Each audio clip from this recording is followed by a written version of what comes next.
Magical Energy Industrial Era. Greetings, fellow multiversal adventurers. It's an honor to have you back in this saga that has us all hooked. Official channel statement: this story is 100% epic fiction. So please don't attempt real magic, the results aren't guaranteed and insurance won't cover it. The rights to this masterpiece belong entirely to its brilliant original author. We are just a barge sharing it with you. Do you want to keep being part of this amazing community? Join our ninja army of subscribers on YouTube and give this content a like. And for true fans, our Patreon has exclusive ninjutsu waiting for you. Chapter 326, Can It Fight a Legend? December 8, 313 of the New Divine Calendar. The ruins of Lion Castle. Roy casually found a relatively flat spot, his silver angel rapier, scabbard still embedded in the ground, and he stretched his limbs beside it. His body twisted dramatically, making a series of cracking sounds as if he had no bones. He leaped repeatedly, creating afterimages, activating his leg muscles. Then, using his waist and abdomen, he threw swift punches, creating ripples in the air, activating his core strength. This was the 11th day of his initial training in Golden Bones. With the initial skeletal transformation complete, Roy could finally get out of bed and move around, and he couldn't stay still any longer. He dressed, grabbed his weapon, and prepared to find a place to test his current strength. Around Brussels, only these castle ruins were nearby, and there were rumors of deadly ghosts. Almost no one dared to come. As Roy stretched his body, he immediately noticed the changes. The skeletal transformation brought about by Golden Bones was something he couldn't test. After all, he couldn't clash his own bones against a weapon. To actually do that would be incredibly foolish. However, the changes it brings are also obvious. The human body is ultimately supported by bones. Although the exertion of force is mainly through muscles and fascia, the ability to withstand the burst of force, shock, and backlash all depends on the bones. At this moment, Luo Yi's most significant feeling is that he seems to have activated some kind of limiter. The human body has self-limitations, existing in the genes, invisible and intangible, yet truly present, and their function is to restrict one's own performance. On the surface, this thing is undesirable because with it, one cannot freely break through limits to reach higher, faster, and stronger levels. But in reality, it is precisely because of its existence that it constantly reminds you where the limits are, and you cannot go too far, otherwise you will directly damage your body. Previously, Luo Yi had a very clear feeling about this limiter. After all, he had cultivated several sacred techniques, all of which involved human body modification, and he had been playing bungee jumping on the edge of the limit, repeatedly jumping back and forth. Without the constant monitoring of the Deep Blue Health Monitoring Module and the repeated adjustments to his training plan and energy intake, he would have died 800 times over. But now, with a golden bone fully formed, his most obvious feeling is that this limitation, the inexplicable constraint from his genes, has been broken. Or, more accurately, his upper limit has been raised significantly. Before, he might have been only 3 or 4 meters tall, easily bumped with a jump, but now he's 30 or 40 meters tall, giving him much more room to maneuver. Over here, the more he moves his body, the more smiles unconsciously appear on Luo Yi's face, and the happier he becomes. Over there, Oliveira, Iron Knight Phil, and Flame Sword Saint Otto are also watching and can't help but whisper and chatter among themselves. Otto: so, Your Excellency, you came here just to stretch your muscles. Iron Knight Phil rolled his eyes at him and said, what? Is that a problem? What I mean is, if you want to stretch your muscles, you can do it inside the Mage Tower. There are special training grounds there. I've been there and tried it out. Under the magical barrier, you can even quantify attack power. It doesn't seem like there's any need to come all this way, does it? Besides, the weather today is chilly. The flower festival in December is the coldest time of year on this land. Especially today, dark clouds covered the sky, and a biting wind blew, as if a winter rain was about to fall. You make a good point, Iron Knight Phil nodded in agreement, and then asked in a serious tone, but why did Your Excellency insist on coming here? As he spoke, the two of them turned to look at Oliveira, saying nothing, yet seemingly saying everything. Oliveira naturally heard them, and he couldn't help but twitch his lips, really not wanting to pay attention to the two of them. The fourth-tier calamities seem impressive, but that's only in the eyes of outsiders. If you truly possess equal strength and join their circle, you'll find all your illusions shattered. They are, in fact, just people, with diverse personalities. Some are rigid, others are playful, some are melancholic, others cheerful. For example, the flamed sword Saint Otto is more emotional than rational, and has a carefree, straightforward personality with a strong sense of right and wrong. Back then, when Roy traveled from Auckland City, triggering the Calamity War, Otto was the first to protect Roy. Iron Nightfall is more composed, thinking more deeply, calculating gains and losses in his actions, but he deeply trusts the flamed sword Saint Otto. The two aren't exactly inseparable, but their understanding is extremely high, and whenever a choice is made, they always stand on the same side. At this moment, these two are trying to extract information from Oliveira with just a few words. But the problem is, Oliveira doesn't know either. He wasn't one to ramble, he did whatever Roy told him to do without questioning. However, he couldn't lose face, so he naturally said, "Just watch and you'll see." Phil and Otto both pursed their lips, but as if in response to Oliveira's words, Roy finally finished his preparations. He stood before the silver angel rapier, slowly straightening his body, a surge of power rising into the sky, the pervasive killing intent seemingly freezing the cold winds of heaven and earth. He slowly raised his head, his eyes slightly narrowed, gazing at the heavens, and then, as if unlocking his own shackles one by one. Secret sacred technique, divine sigh, giant beast heartbeat, activated. Boom boom boom boom. A massive heartbeat, like the beating of drums, resounded, ripples spreading outwards from Roy as the center. Along with it expanded golden red battle aura, like a mountain torrent, like ocean waves, like a tornado, endlessly. Secret sacred technique, divine sigh, dragon's might unleashed, activated. A massive pressure gathered, as if some unknown behemoth had sprung into this place, merely tearing open a small opening to cast its gaze. Then, a vast aura radiated outwards, silencing everything in its path, even breathing and heartbeats seemed to stop in fear. Oliveira was alright, he knew more about Roy's background. Phil and Otto, however, were frozen in place. Secret sacred technique, Lion King, activated. A mysterious substance rapidly secreted, merging into his bloodstream, accompanied by a heart pounding like a drum. A massive amount of battle ki was rapidly transported and accumulated. The pressure on his blood vessels from this abnormal accumulation of battle ki in such a short time was unimaginable. But at this moment, Roy's blood vessels were like the toughest rubber, veins bulging, yet showing no sign of rupture. Outwardly, the golden red battle ki around Roy seemed to have instantly become countless times more brilliant and heavy, to the point that no one dared to look directly at him. Secret sacred technique, Ear of Lyman, activated. The world seemed to fall silent abruptly. Every subtle, faint sound from the movements of the sky and earth was captured by Luo Yi's ears. As if with the infusion of faith power, the progress of the Lyman's ear fusion accelerated, and Luo Yi also noticed that these ears could hear sounds not only from air vibrations but also from unknown mediums. Otherwise, they wouldn't be qualified to hear the sounds of the world. As for the secret holy technique, Golden Bone, it had already been activated.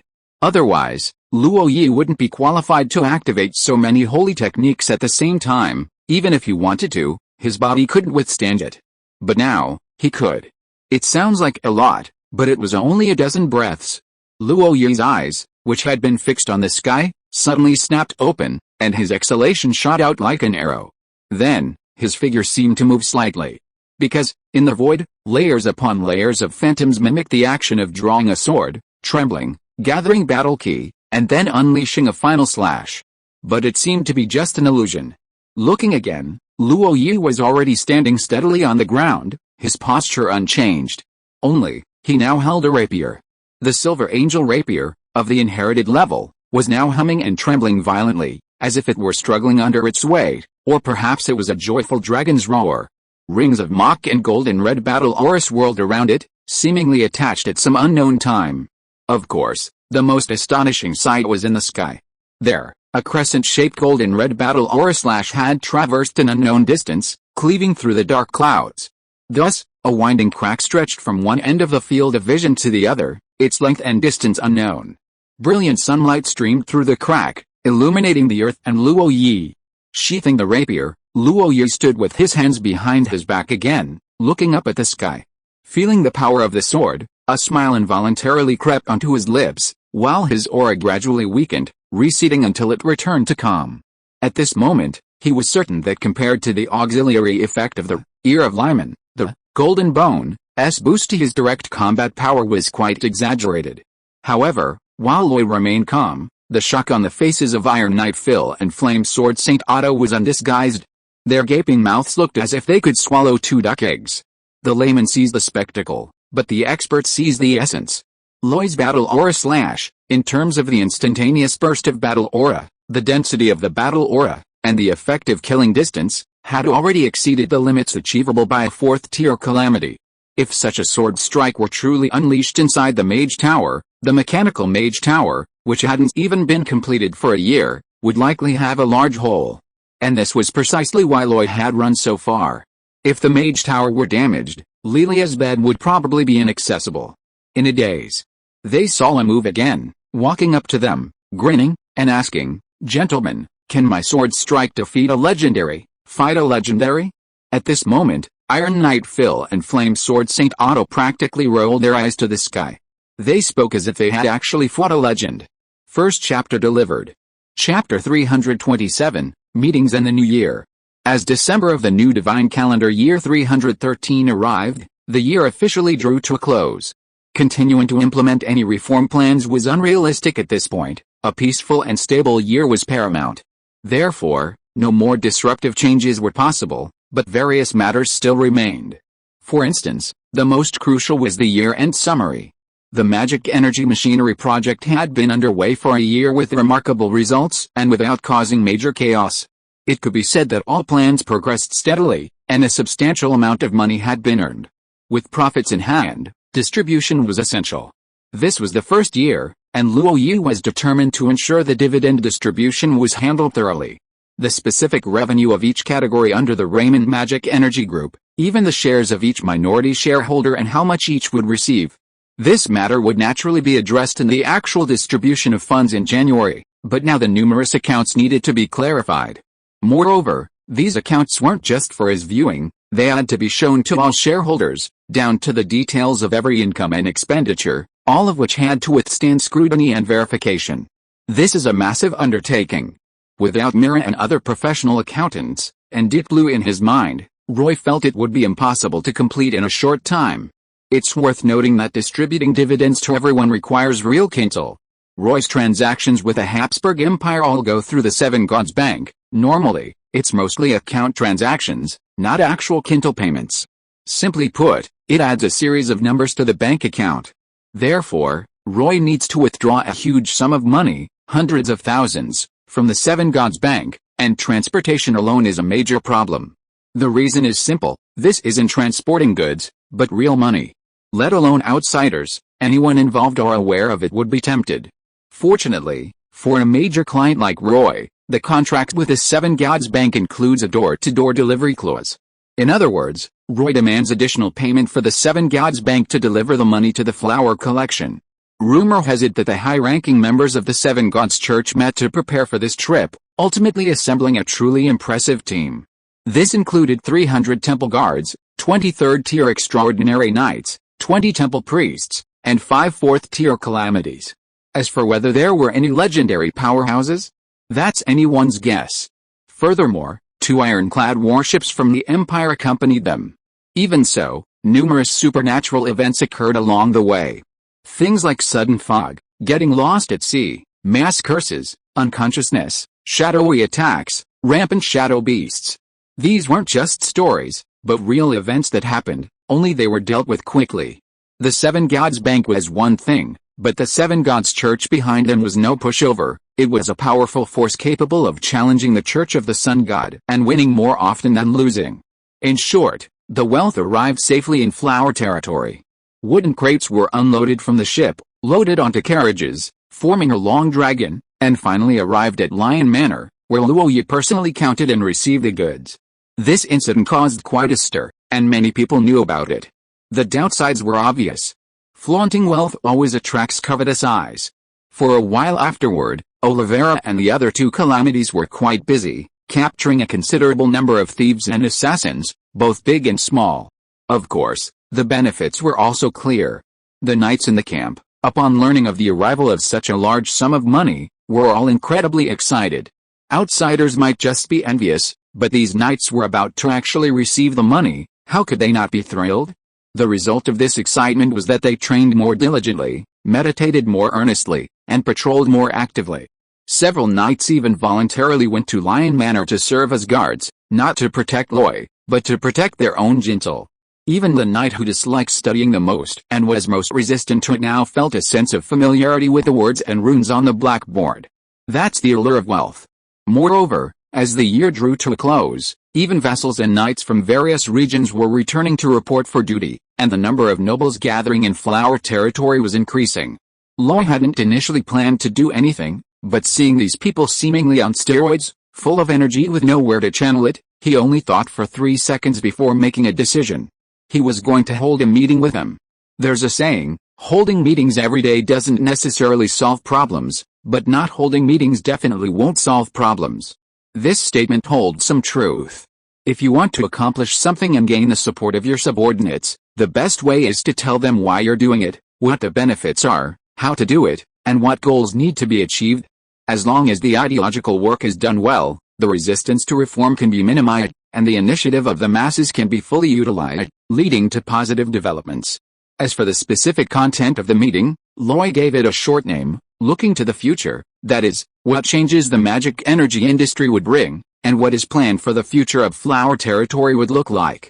And in order to achieve this goal, in what areas would they need to make efforts?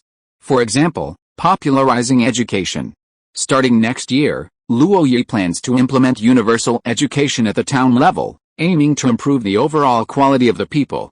Highly skilled personnel are the foundation of industrial development and the source of manpower for military expansion. Without talent, everything is ultimately in vain. Therefore, this has always been Luoyi's top priority. Secondly, the current magic energy industry in Flower territory is essentially state-owned, meaning it's all under Luoyi's control.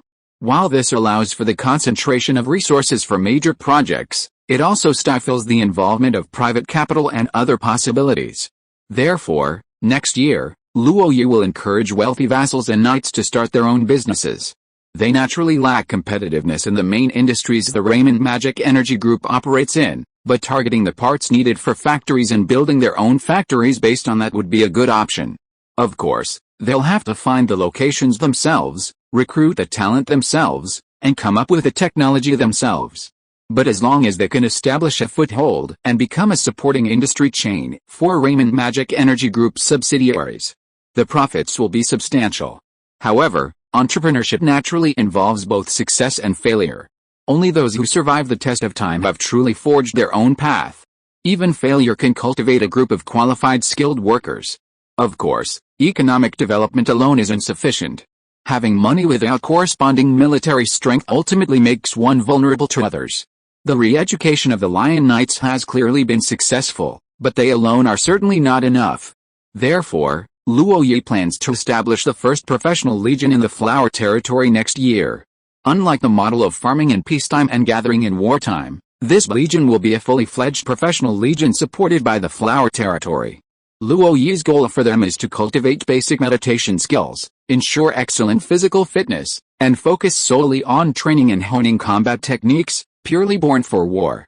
He now understands that the old world developed a knighthood system ultimately due to low productivity. The output of a village can only support the food and training of one official knight. But what happens if a large number of knights gather together without a corresponding food supply? Will they all starve to death? Or will they turn into bandits, looting and burning? The latter is more likely. After all, in the face of life and death, knightly glory is meaningless. It's not that the era chose the knightly system, but rather that low productivity meant a large-scale, off-the-job training of warriors was impossible. Last year, despite his immense prestige and numerous campaigns, Roy didn't dare propose military reforms or consider building a professional legion.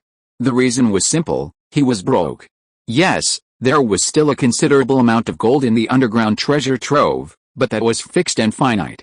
To support the construction and training of a war legion, a continuous flow of wealth was needed, like an inexhaustible wellspring. From this perspective, the economy is the foundation of the military. Besides that, there's this lousy political system. It's not just crude, it's practically non-existent. Roy wants to stride confidently into a capitalist society, and this loose management system is absolutely unacceptable. He needs to establish a relatively complete political system that ensures every order reaches the village level and is effectively carried out. Then, tax farmers and slave owners can go to hell. Especially those tax farmers. The farmers work so hard cultivating the land, and I, the king of the lions, have only taken a small share. How dare you still try to scheme a profit in the middle? I've wanted to deal with them for a long time. Therefore, we need to select and train more elite civil servants. Most importantly, we need to set a precedent and establish various rules. Of course, this can't be rushed, it has to be done slowly. Well, when Luo Yi explained all of this in a meeting, it caused a huge uproar. Because, upon closer examination, it wasn't just a matter of infringing on one or two rights, but a complete overturning of the existing system. However, Luo Yi also had them firmly under his control. Whenever the situation became too difficult to control, he would announce a batch of this year's various revenues. Then, these vassals and knights would calculate the wealth they could receive and silently suppress their anger. When things became too difficult to control again, he would announce more, and so on, truly making these vassals and nobles anxious and conflicted. If this year was a good start, then next year would be the most crucial year, perhaps laying the foundation for the development of the next 10 or 20 years. Otherwise, Roy wouldn't have held so many meetings, explaining things in detail to these vassals and knights. Of course, meetings and explanations were one thing, but many other things were also progressing step by step. For example, Christmas was approaching, and although the harvest festival had just ended, the festival still needed to be celebrated in grand style. This would require a lot of work from Steward Hoover. Another example was the Festival of Divine Grace, which Roy had a bit of a phobia about. Therefore, he conscientiously raised the alert level, ensuring all knights were ready for battle. Holidays are fine, but vigilance was still necessary. Roy wanted to see which fool would try to cause trouble again this year. Besides that, the cultivation of the secret holy technique, Golden Bone, was also gradually getting on track. Second update. Chapter 328, Guests at the Festival of Grace. After entering the Golden Bones training, the most important aspects, besides the continuous cleansing with energy including faith, magic, and battle aura, are absorbing a sufficient amount of special substances. These are essential for the growth of the Golden Bones and are also contained in certain magical materials. After refining and ingesting them, they can be absorbed by the bones. Then, with the aid of one's own energy refining, the bones can continuously transform. As for these special substances, they also come in different types, and different types will have different effects depending on the type ingested. Of course, these are not the most important things. The most important thing is to strictly control the amount ingested. The human body has its limits, not to mention these strange and unusual substances. After being ingested, they enter the body through the stomach and intestines and are then absorbed by the bones. This process is actually damaging to the digestive system. If the dosage is not controlled properly, it will result in permanent damage. Therefore, choosing any special substance is only temporary. The real trouble is in the later stages. Controlling this degree requires a lifetime of precision. For others, this is the real difficulty. However, for Luo Yi, it is different. Deep Blue would constantly monitor him, providing feedback on his daily intake, which he would then follow. However, for any special substances he ingested, he needed to experiment with them one by one. For a period, Luo Yi felt like he was back at 19 via Lombardy, dealing with various materials daily, tasting them, feeling his body's feedback, and then making further adjustments. Luo Yi initially thought this would also take a long time, but in reality, after briefly trying all three paths and recording the condition of his bones and body, Deep Blue immediately grasped the key point. In fact, what this Golden Bone most needed was a ceramic-like compound. Therefore, there was no need to dwell on the original three directions, he could simply focus on this substance. With a goal in mind, things became much simpler. Deep Blue designed several experiments, which Luo Yi tried one by one, extracting what he needed. Most importantly, this was a nearly pure substance, without other impurities, the quantity was significantly reduced. Furthermore, Deep Blue also considered the taste. The final product was a white powder. It can be brewed with hot water, stirred well, and swallowed, just like drinking pure milk. It might feel a little strange at first, but once you get used to it, you'll find the taste quite good. As for the holy fire, Luo Yi already has the silver angel skeleton, so he could theoretically start cultivating it. However, considering his body's capacity, Luo Yi decided to put it aside, at least until after the new year. Logically, with everything going smoothly, Luo Yi should be happy. But in reality, having already gathered 5 secret holy techniques, it has triggered deeper reflections in Luo Yi. Now, it seems that even the meticulously crafted character attribute panel by Deep Blue cannot accurately express his combat power. Even with additional patches, the template remains the same. 4 holy techniques can advance him to the King template, so what about 5? And that's not all. It seems that, unknowingly, Luo Yi has embarked on a path different from the traditional professional system. December of the new divine calendar 313 passed quickly amidst the busyness, and Christmas arrived in the blink of an eye. Although the harvest festival had already been celebrated, the Christmas atmosphere remained vibrant. This time, with a red dragon Virgil present, his temple and church naturally took the lead in holding a grand sacrificial ceremony for the great sun god. Divine grace was not to be expected. Even if the sun god did bestow divine favor, it was mostly within the Habsburg Empire. That was a tactic used when competing with the Seven Gods Church. Elsewhere, his faith was firmly established, and he was reluctant to use such methods. However, to ensure that the believers felt God's grace, the Red Dragon Virgil had made preparations. After obtaining Loi's consent, he set up a massive divine magic array centered on the temple. On Christmas Day, he led all the priests in the temple, exhausting their spiritual energy in holy water, and used the divine healing light. As a result, a light rain fell within a 10-mile radius, easing pain on the skin and healing injuries and illnesses on the skin. The effect was excellent, but the Red Dragon Virgil was also exhausted. Frankly speaking, a true clergyman or regional bishop would never do such a thankless task. Even though it would be a highly meritorious act in the Sun Codex, no one is foolish enough to carry it out nowadays. But Virgil Barrow, this old red dragon, truly follows the teachings of the sun god. It's hard to say who is the outsider and who is the devout believer. Of course, although most of the faith power gathered at Christmas was directed towards the sun god, Lloyd still gained something. He channeled this faith power into his secret holy techniques. Leaving aside Ear of Lyman and Golden Bone, both are progressing steadily. Most importantly, Lion King has been stuck at LV3, 99 out of 100, for a long time. Despite the massive influx of faith power over such a long period, there has been no sign of improvement. Only this time, he seems to see enough power accumulating to overflow, just one step away from crossing that threshold. Perhaps it was the 2 consecutive festivals in such a short period that the people were somewhat exhausted. As a result, after Christmas, the festive atmosphere quickly faded, replaced by patrolling knights and city guards. They were all fully armed, carrying weapons, and patrols were increased so frequently that it seemed they were present day and night. The people were still very sensitive, almost thinking something bad was about to happen, and everyone stayed indoors. Even going out to buy food was done with extreme caution. But in reality, this was just the unscrupulous lord's unfounded worry. He felt he was incompatible with the festival of divine grace, and that something bad was bound to happen on this day. So, he raised the alert level so that if anything did occur, he could respond quickly. For this purpose, Roy had secretly made several contingency plans. Fortunately, this year's Festival of Divine Grace saw no enemy attacks, no large-scale battles, and no war. However, Roy still couldn't spend the festival peacefully, all because of the arrival of one person. Lelia's father, Regan Lightninger, had already sailed across the sea after receiving his daughter's letter. Coincidentally, he arrived in Brussels on the very day of divine favor. When the news arrived, Lloyd was packing his clothes. After all, the Raymond family needed to show some respect for this important holiday. Therefore, the Lion Manor hosted a grand party, inviting all the nobles and knights of Brussels to the manor for food, drink, and revelry. Even if Lloyd, the Earl, didn't attend the entire event, he still had to make a grand appearance.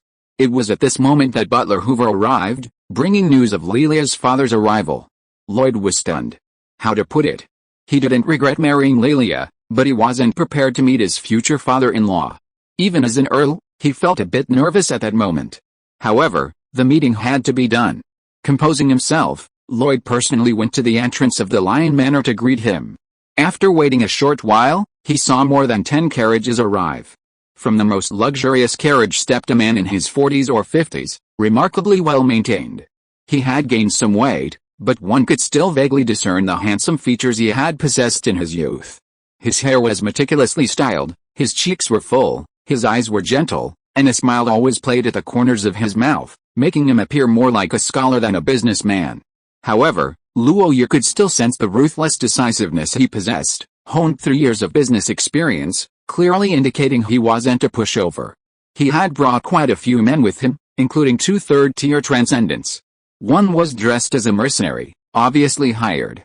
The other was the captain of the Lightning Caravan's guard, a powerful warrior with a burly physique, wielding a rare 3-headed flail. This man initially seemed menacing, but upon seeing Iron Knight Phil and Flame Sword Saint Otto, his expression stiffened, and he immediately softened. He became meek and submissive, all traces of his former ferocity vanishing. It's worth mentioning that Regan Lightninger brought a lot of things, dozens of boxes in total, though they weren't visible. Carrying them into the manor one by one displayed a certain extravagance. Loy was somewhat aware of the Lightninger family's power. Regan Lightninger was a businessman by trade, and his business was quite successful. After the previous betrayal, he had consolidated power and wealth. But ultimately, he was still just a businessman. Providing such a large dowry must have been a significant financial strain. Yet he still brought it out, just to give his daughter face and prevent her from being looked down upon. Clearly, he didn't understand Lilia's status in the flower territory, but he did it anyway, showing his deep love for his daughter. The meeting between father-in-law and son-in-law was quite harmonious. However, in Lilia's presence, things were naturally harmonious. It wasn't until they reached the second floor of the manor, in the study, on the sofa area, that a hint of tension emerged as Lilia went to prepare tea and snacks. Regan Lightninger slowly suppressed his smile, looked at Loy, and after a moment of silence, said, "Your Excellency, are you serious about this marriage?" Bonus chapter. Chapter 329, A Conversation Between Two Men. Inside the study, in the sofa area, the light from the magic crystal chandelier bathed the entire room in a warm yellow hue. Regan Lightninger slightly raised his head, looking at the man so close to him. Though he tried to suppress his emotions, he was still somewhat nervous. This man was young, handsome, with deep-set eyes and elegant manners, but what was most striking was the authority and confidence that came with his high position. It was as if nothing in this world could stop him. Looking at this face, Regan was actually somewhat dazed. He considered himself an enlightened person, and even though he only had one daughter, he was willing to let her live according to her own wishes.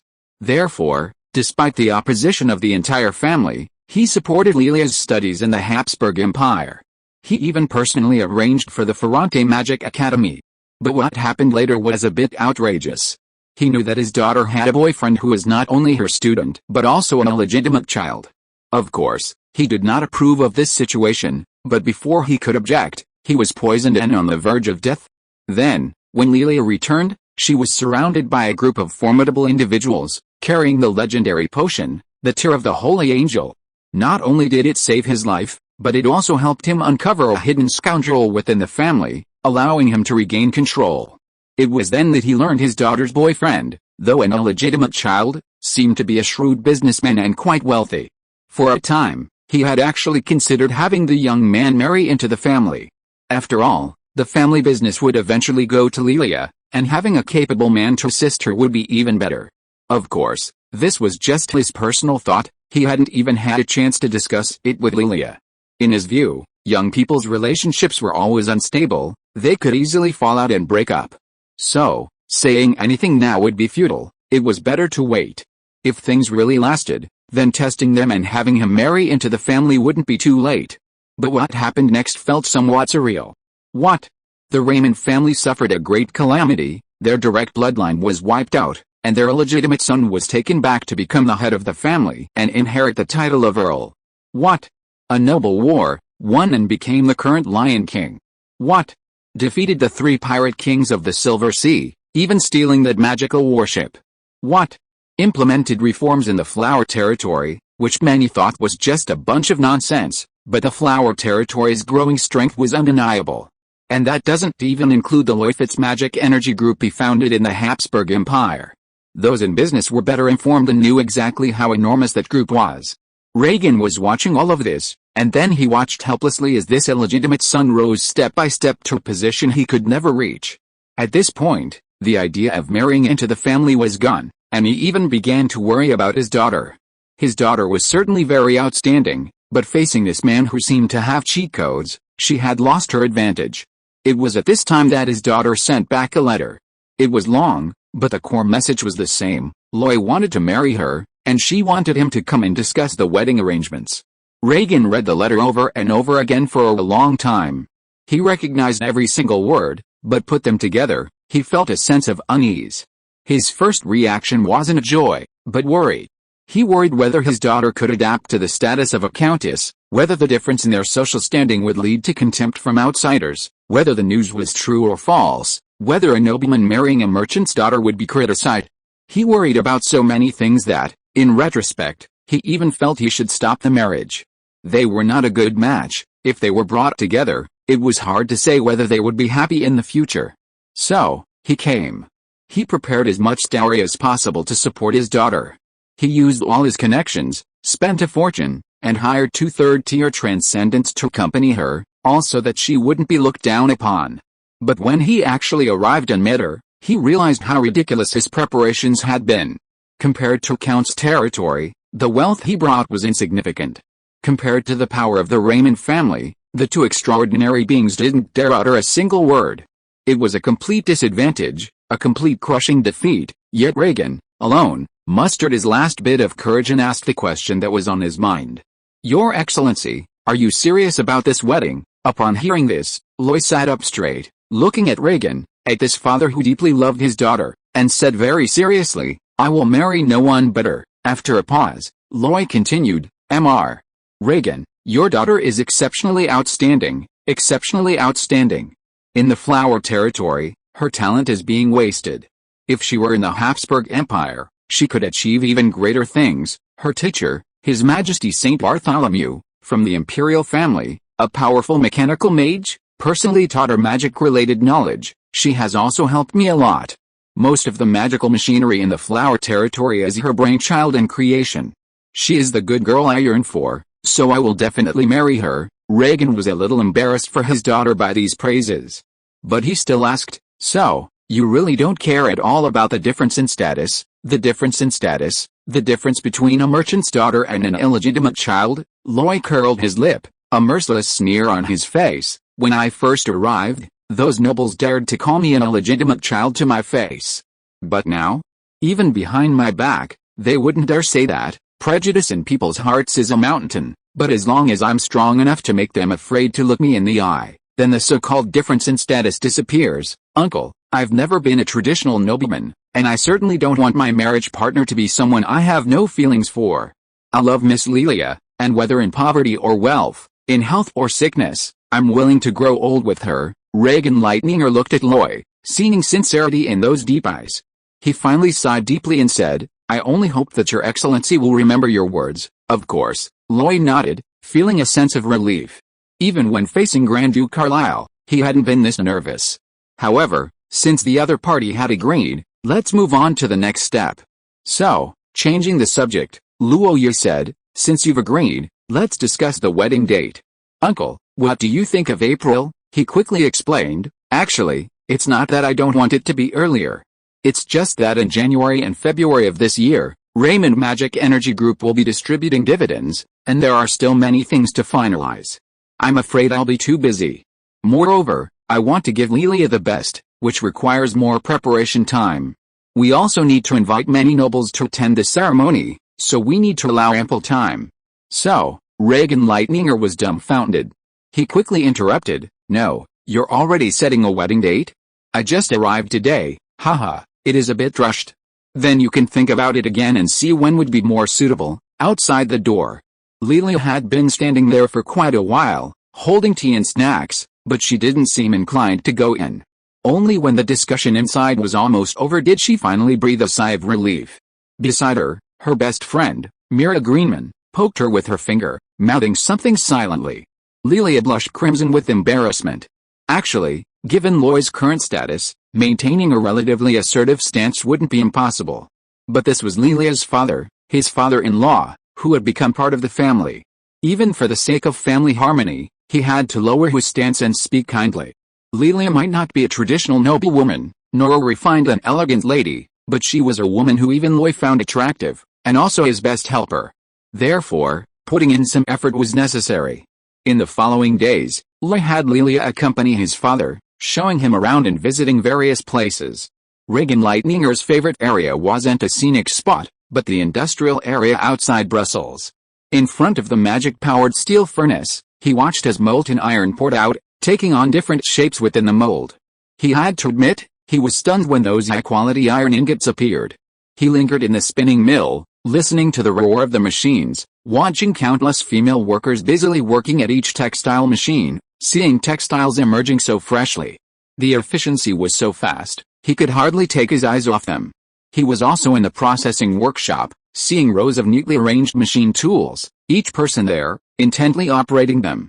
In no time, various parts appeared in their hands, some of which were the gigantic weapons the Sea Tribe wanted. If he hadn't seen it with his own eyes, Regan wouldn't have believed it was real.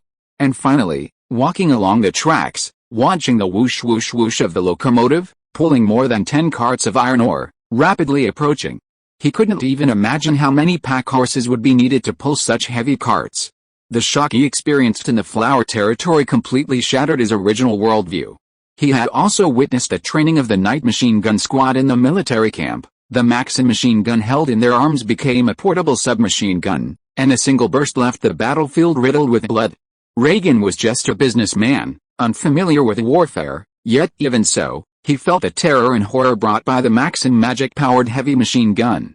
Previously, he only knew the power of magic-powered machinery, the Habsburg Empire's all-out promotion of it, even at the cost of antagonizing all nations. But now, he suddenly had a feeling that this was truly a power capable of changing the world and an era.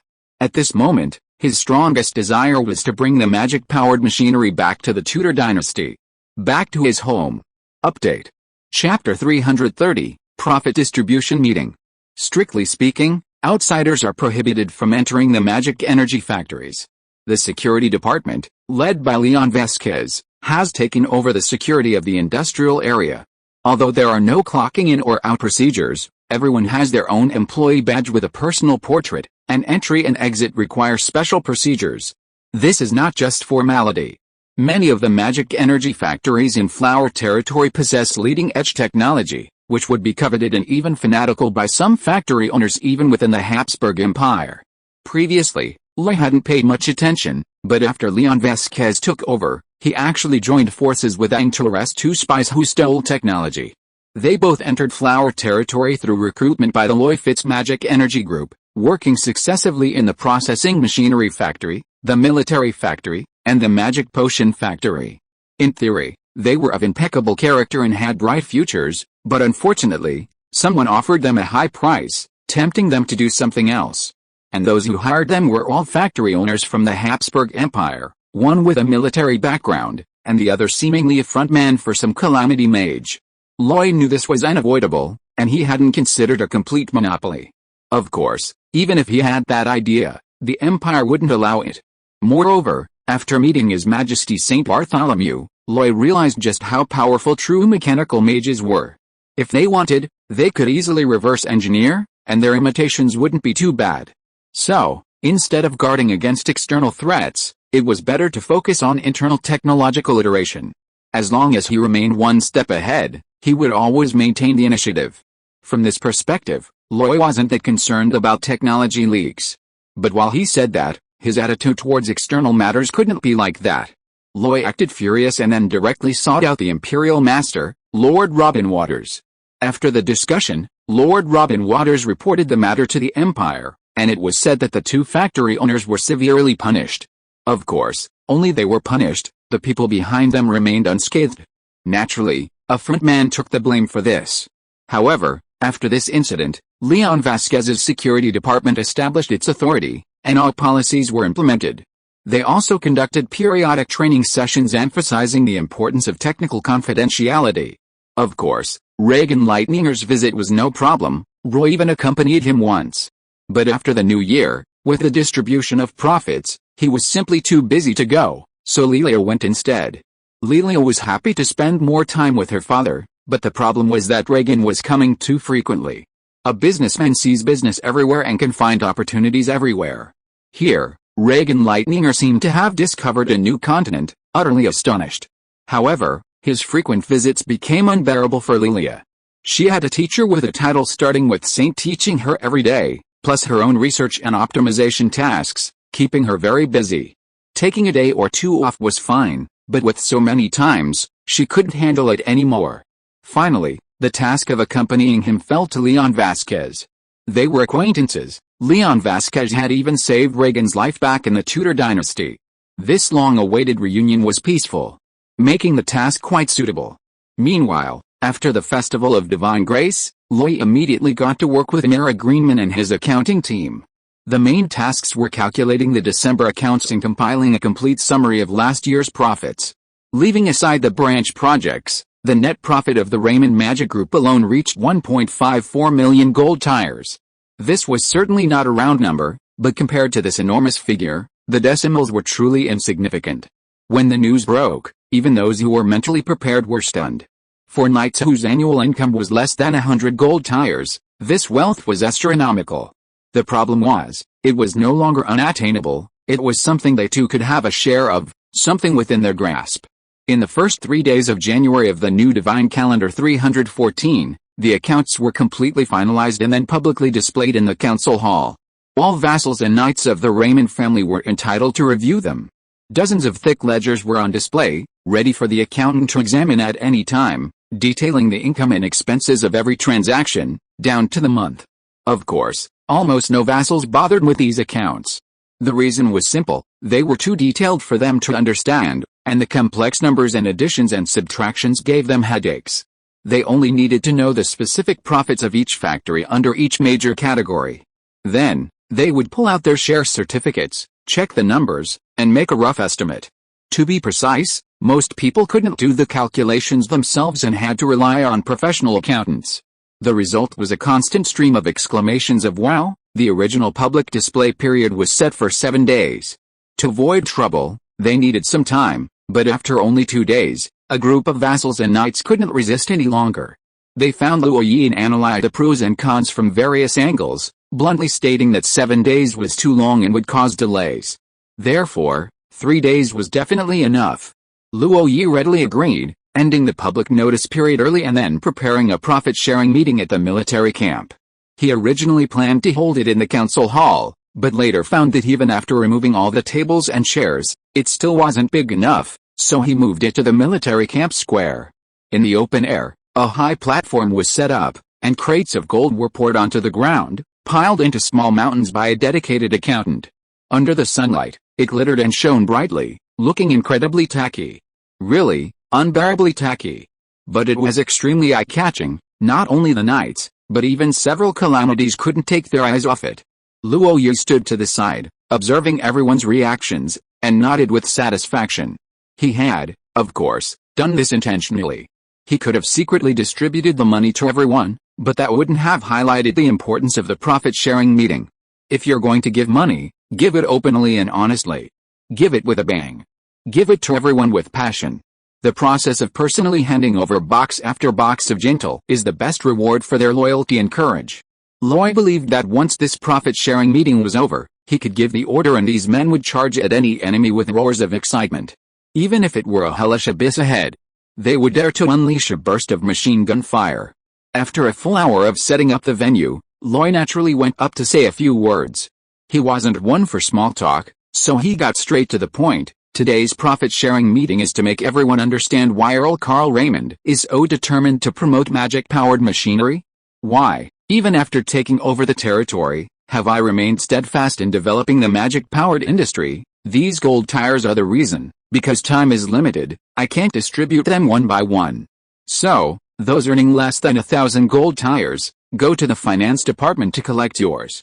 And those earning over 1,000, I'll announce it here. First, Knight Lancewater, you participated in the Battle of Frost Moon Canyon, fighting bravely and achieving great results. Later, you represented me in Osir City, displaying the might of my Lion Clan in the Elder Council, with outstanding merit.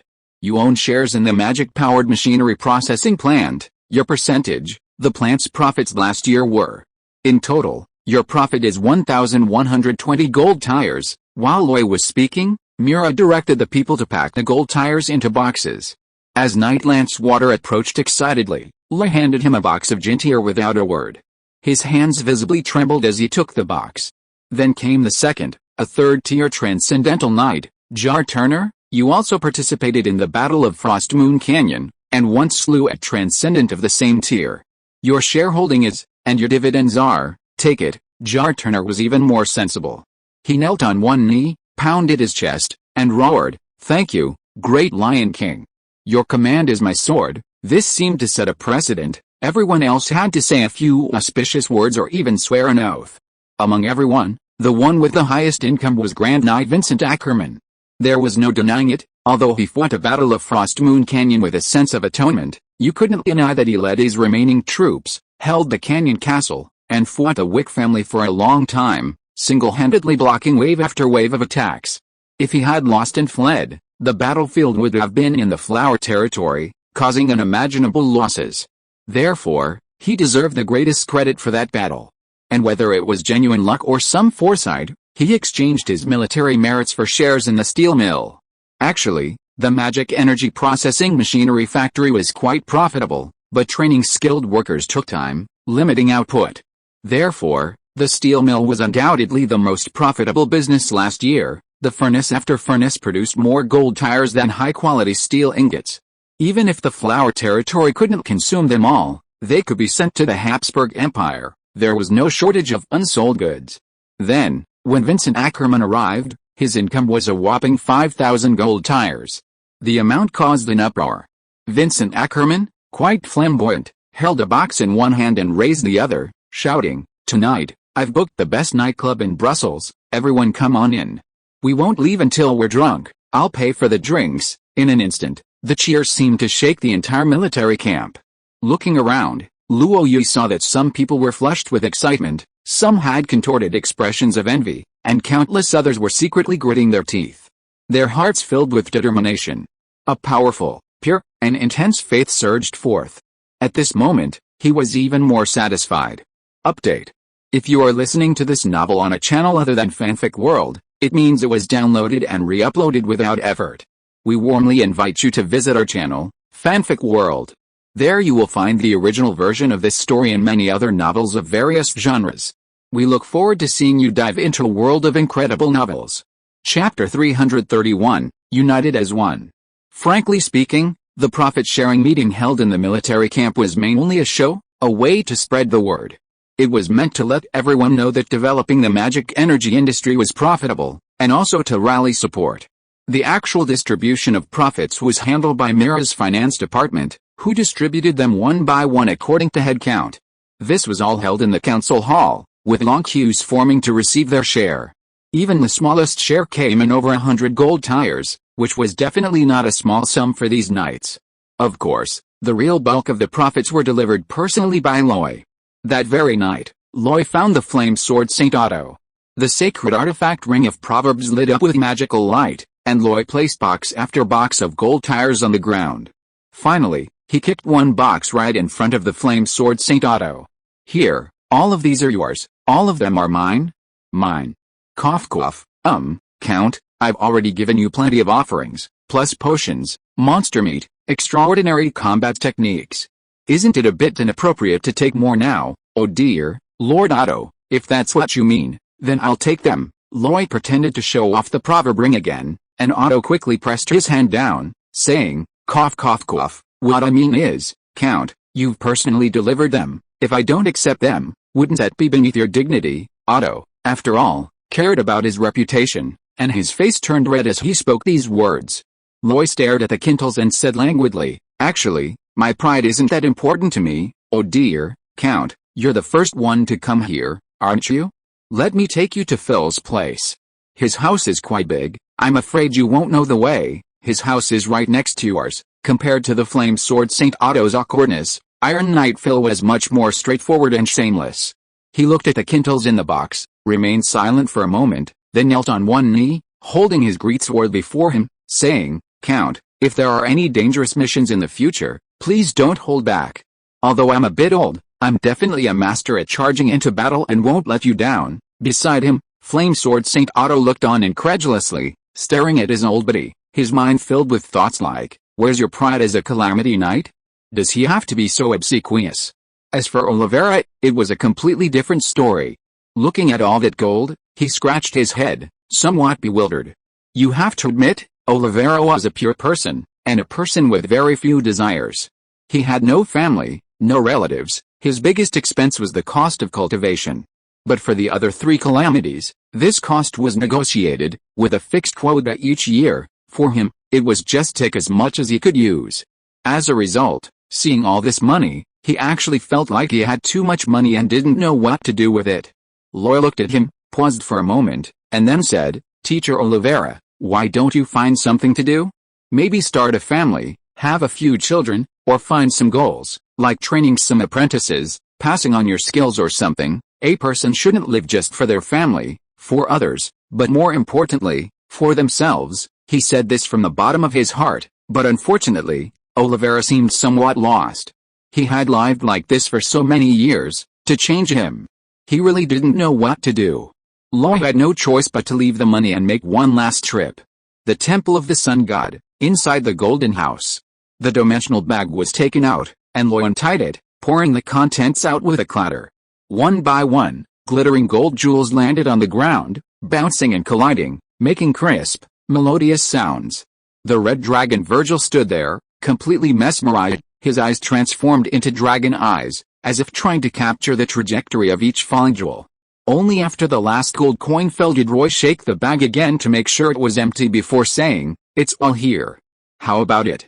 A year has passed, and I haven't disappointed you, have I?" The red dragon Virgil finally looked up, his eyes glazed, and asked, "Is all of this mine?" "Of course, this much every year." No, that's impossible. I knew it, I knew there couldn't be such a good thing, my lord. Why don't you remember? Didn't I tell you all this already?" The red dragon Virgil finally looked up, his eyes gradually brightening, but he tilted his head and thought for a long time, still puzzled. "You told me many things, but which one was it?" Roy was speechless and could only say again, "I told you that with a group's growth rate, this money will only increase year by year." Right. You did say that, I remember now." The red dragon Virgil quickly nodded, but suddenly, he looked at Roy again, very seriously, and said, "I see your knights are almost fully trained, each carrying a heavy machine gun. Their firepower is quite fierce. So, for the new year, aren't you planning to start a war with a noble family? Grand Duke Carlisle has been bullying us right on our doorstep. Aren't you planning to wipe out the Carlisle family? And the Castro and McKinley families, jumping around like monkeys? Aren't you planning to teach them a lesson they'll never forget?" Loy was stunned. He stared at the red dragon Virgil, somewhat bewildered, and said, "No, what are you planning to do?" The red dragon Virgil spoke slowly. "Didn't you say last time that if I could play a significant role, you'd give me new shares? If a war really breaks out, won't I have a chance to prove myself? 5% of the shares is all you have. What if it were 10%, 20%, 30%? Loy, meanwhile, at Siren Harbor. Almost simultaneously, boxes were delivered into the Mage Tower, proceeding unimpeded to the top floor. Here, Lady Palacios slightly raised her hand, and naturally, the locks fell off, and the boxes were opened one by one. Then, a dazzling golden light shone, leaving even the worldly wise Lady Palacios stunned. This is, Aang asked, "This is your dividend for this year. Because you have to guard Siren Port, you really can't go back." "So, the Earl specifically asked me to deliver it. He set off several days ago." The Earl is too.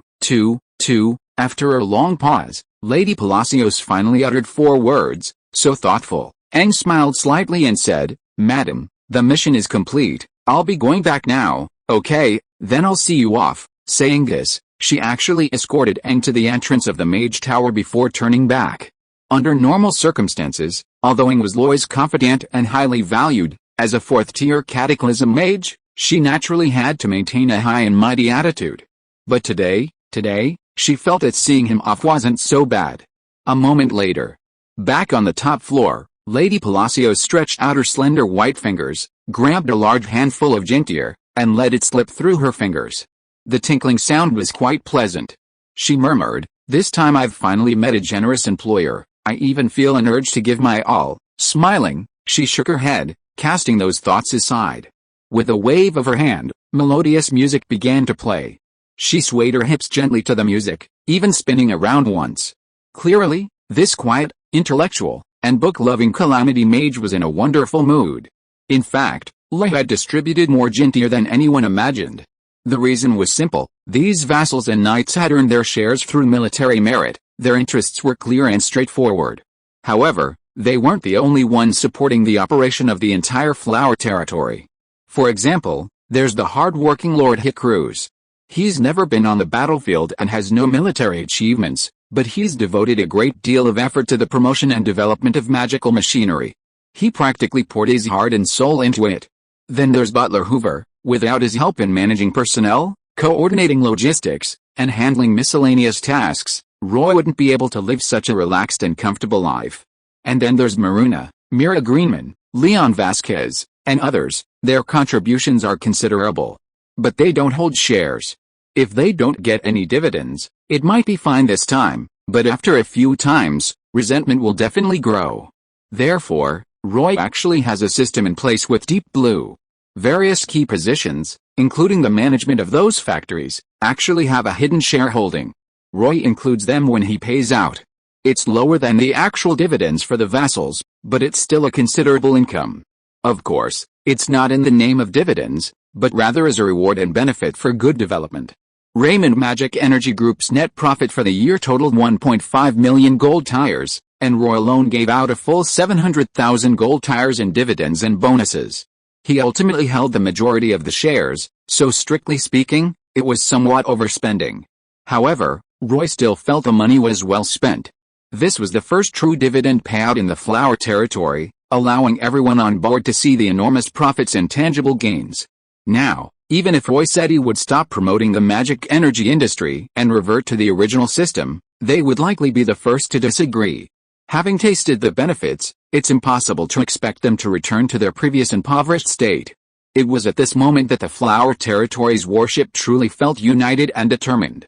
It's worth mentioning that the Flower territory's dividend payout genuinely shocked Reagan Lightninger once again.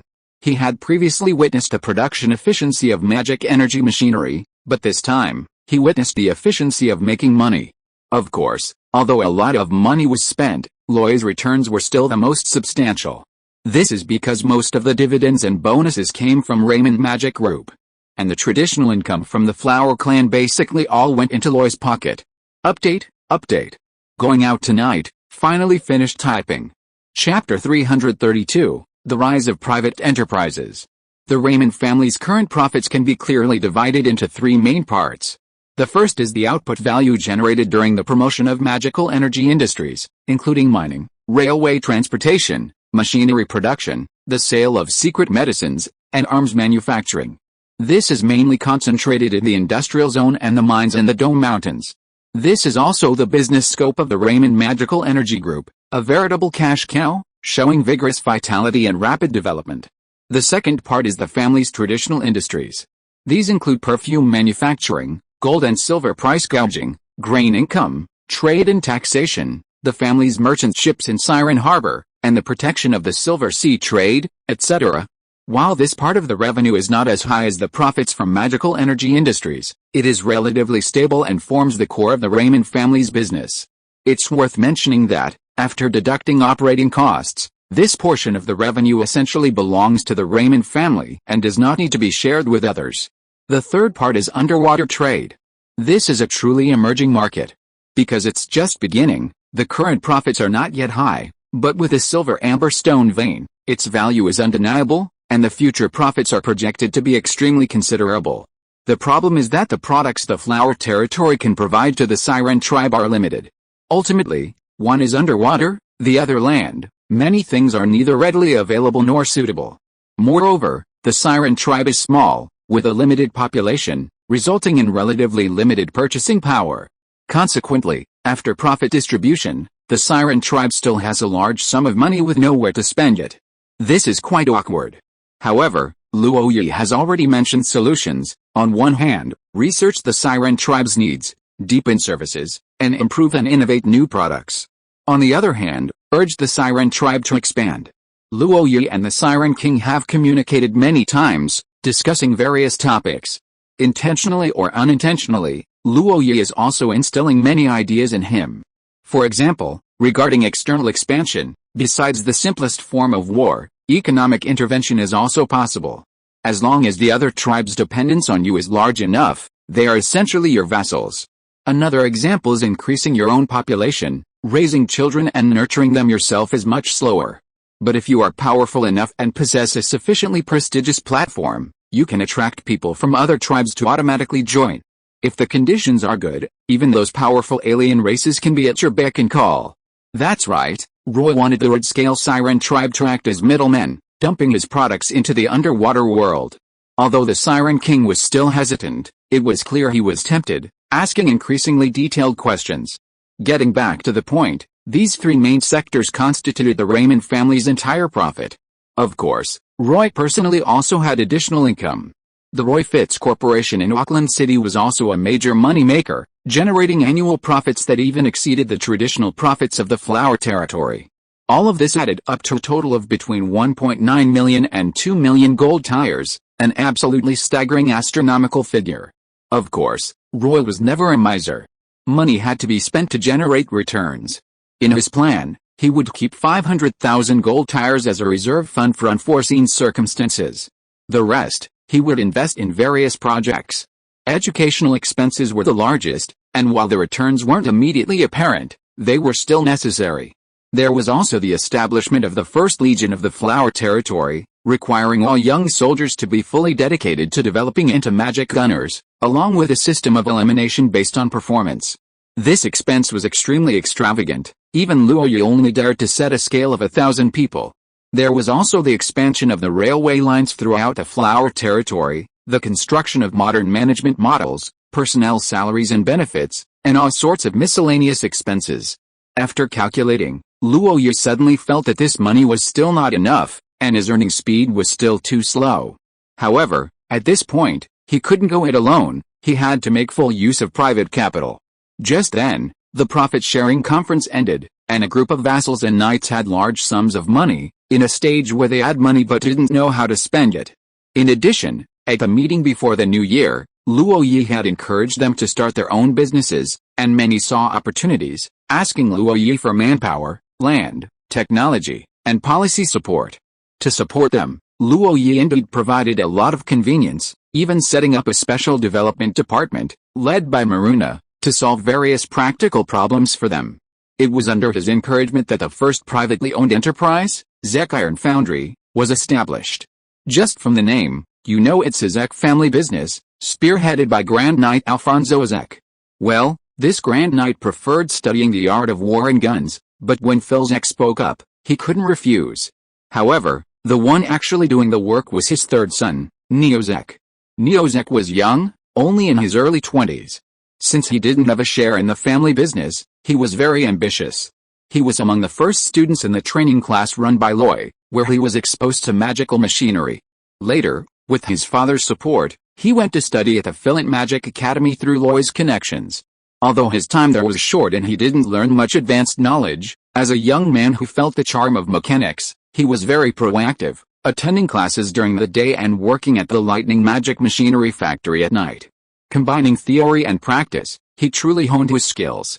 Asking him to invent or create is obviously asking too much, but when it comes to management, recruiting staff, and arranging production, he picks it up extremely quickly. He first selected a location in the industrial zone, rented factory buildings, laid lapis lazuli, and equipped them with universal power machines. Then, he recruited many professionals from within the empire with high salaries and benefits, and also enlisted the help of his classmates, thus solving the talent problem. In addition, the Zek family already operated the largest blacksmith workshop in the Flower Territory, and he gathered enough blacksmiths and blacksmith apprentices to join them. Finally, at an internal price, he purchased 5 magic-powered hammer forging machines from the machinery factory under the Raymond Magic Energy Group. At this point, the Zek Ironworks was truly established. Their main products were weapon forging. For example, orders from Loy and custom weapons from the Siren tribe alone were enough to sustain the factory. However, Neozek was not one to stop there. He also tried to forge more exquisite cold weapons and plate armor, attempting to sell them externally. With the help of the magic-powered forging machines, they could greatly improve production efficiency and reduce costs. Although the flower territory didn't need them, they were still very competitive outside.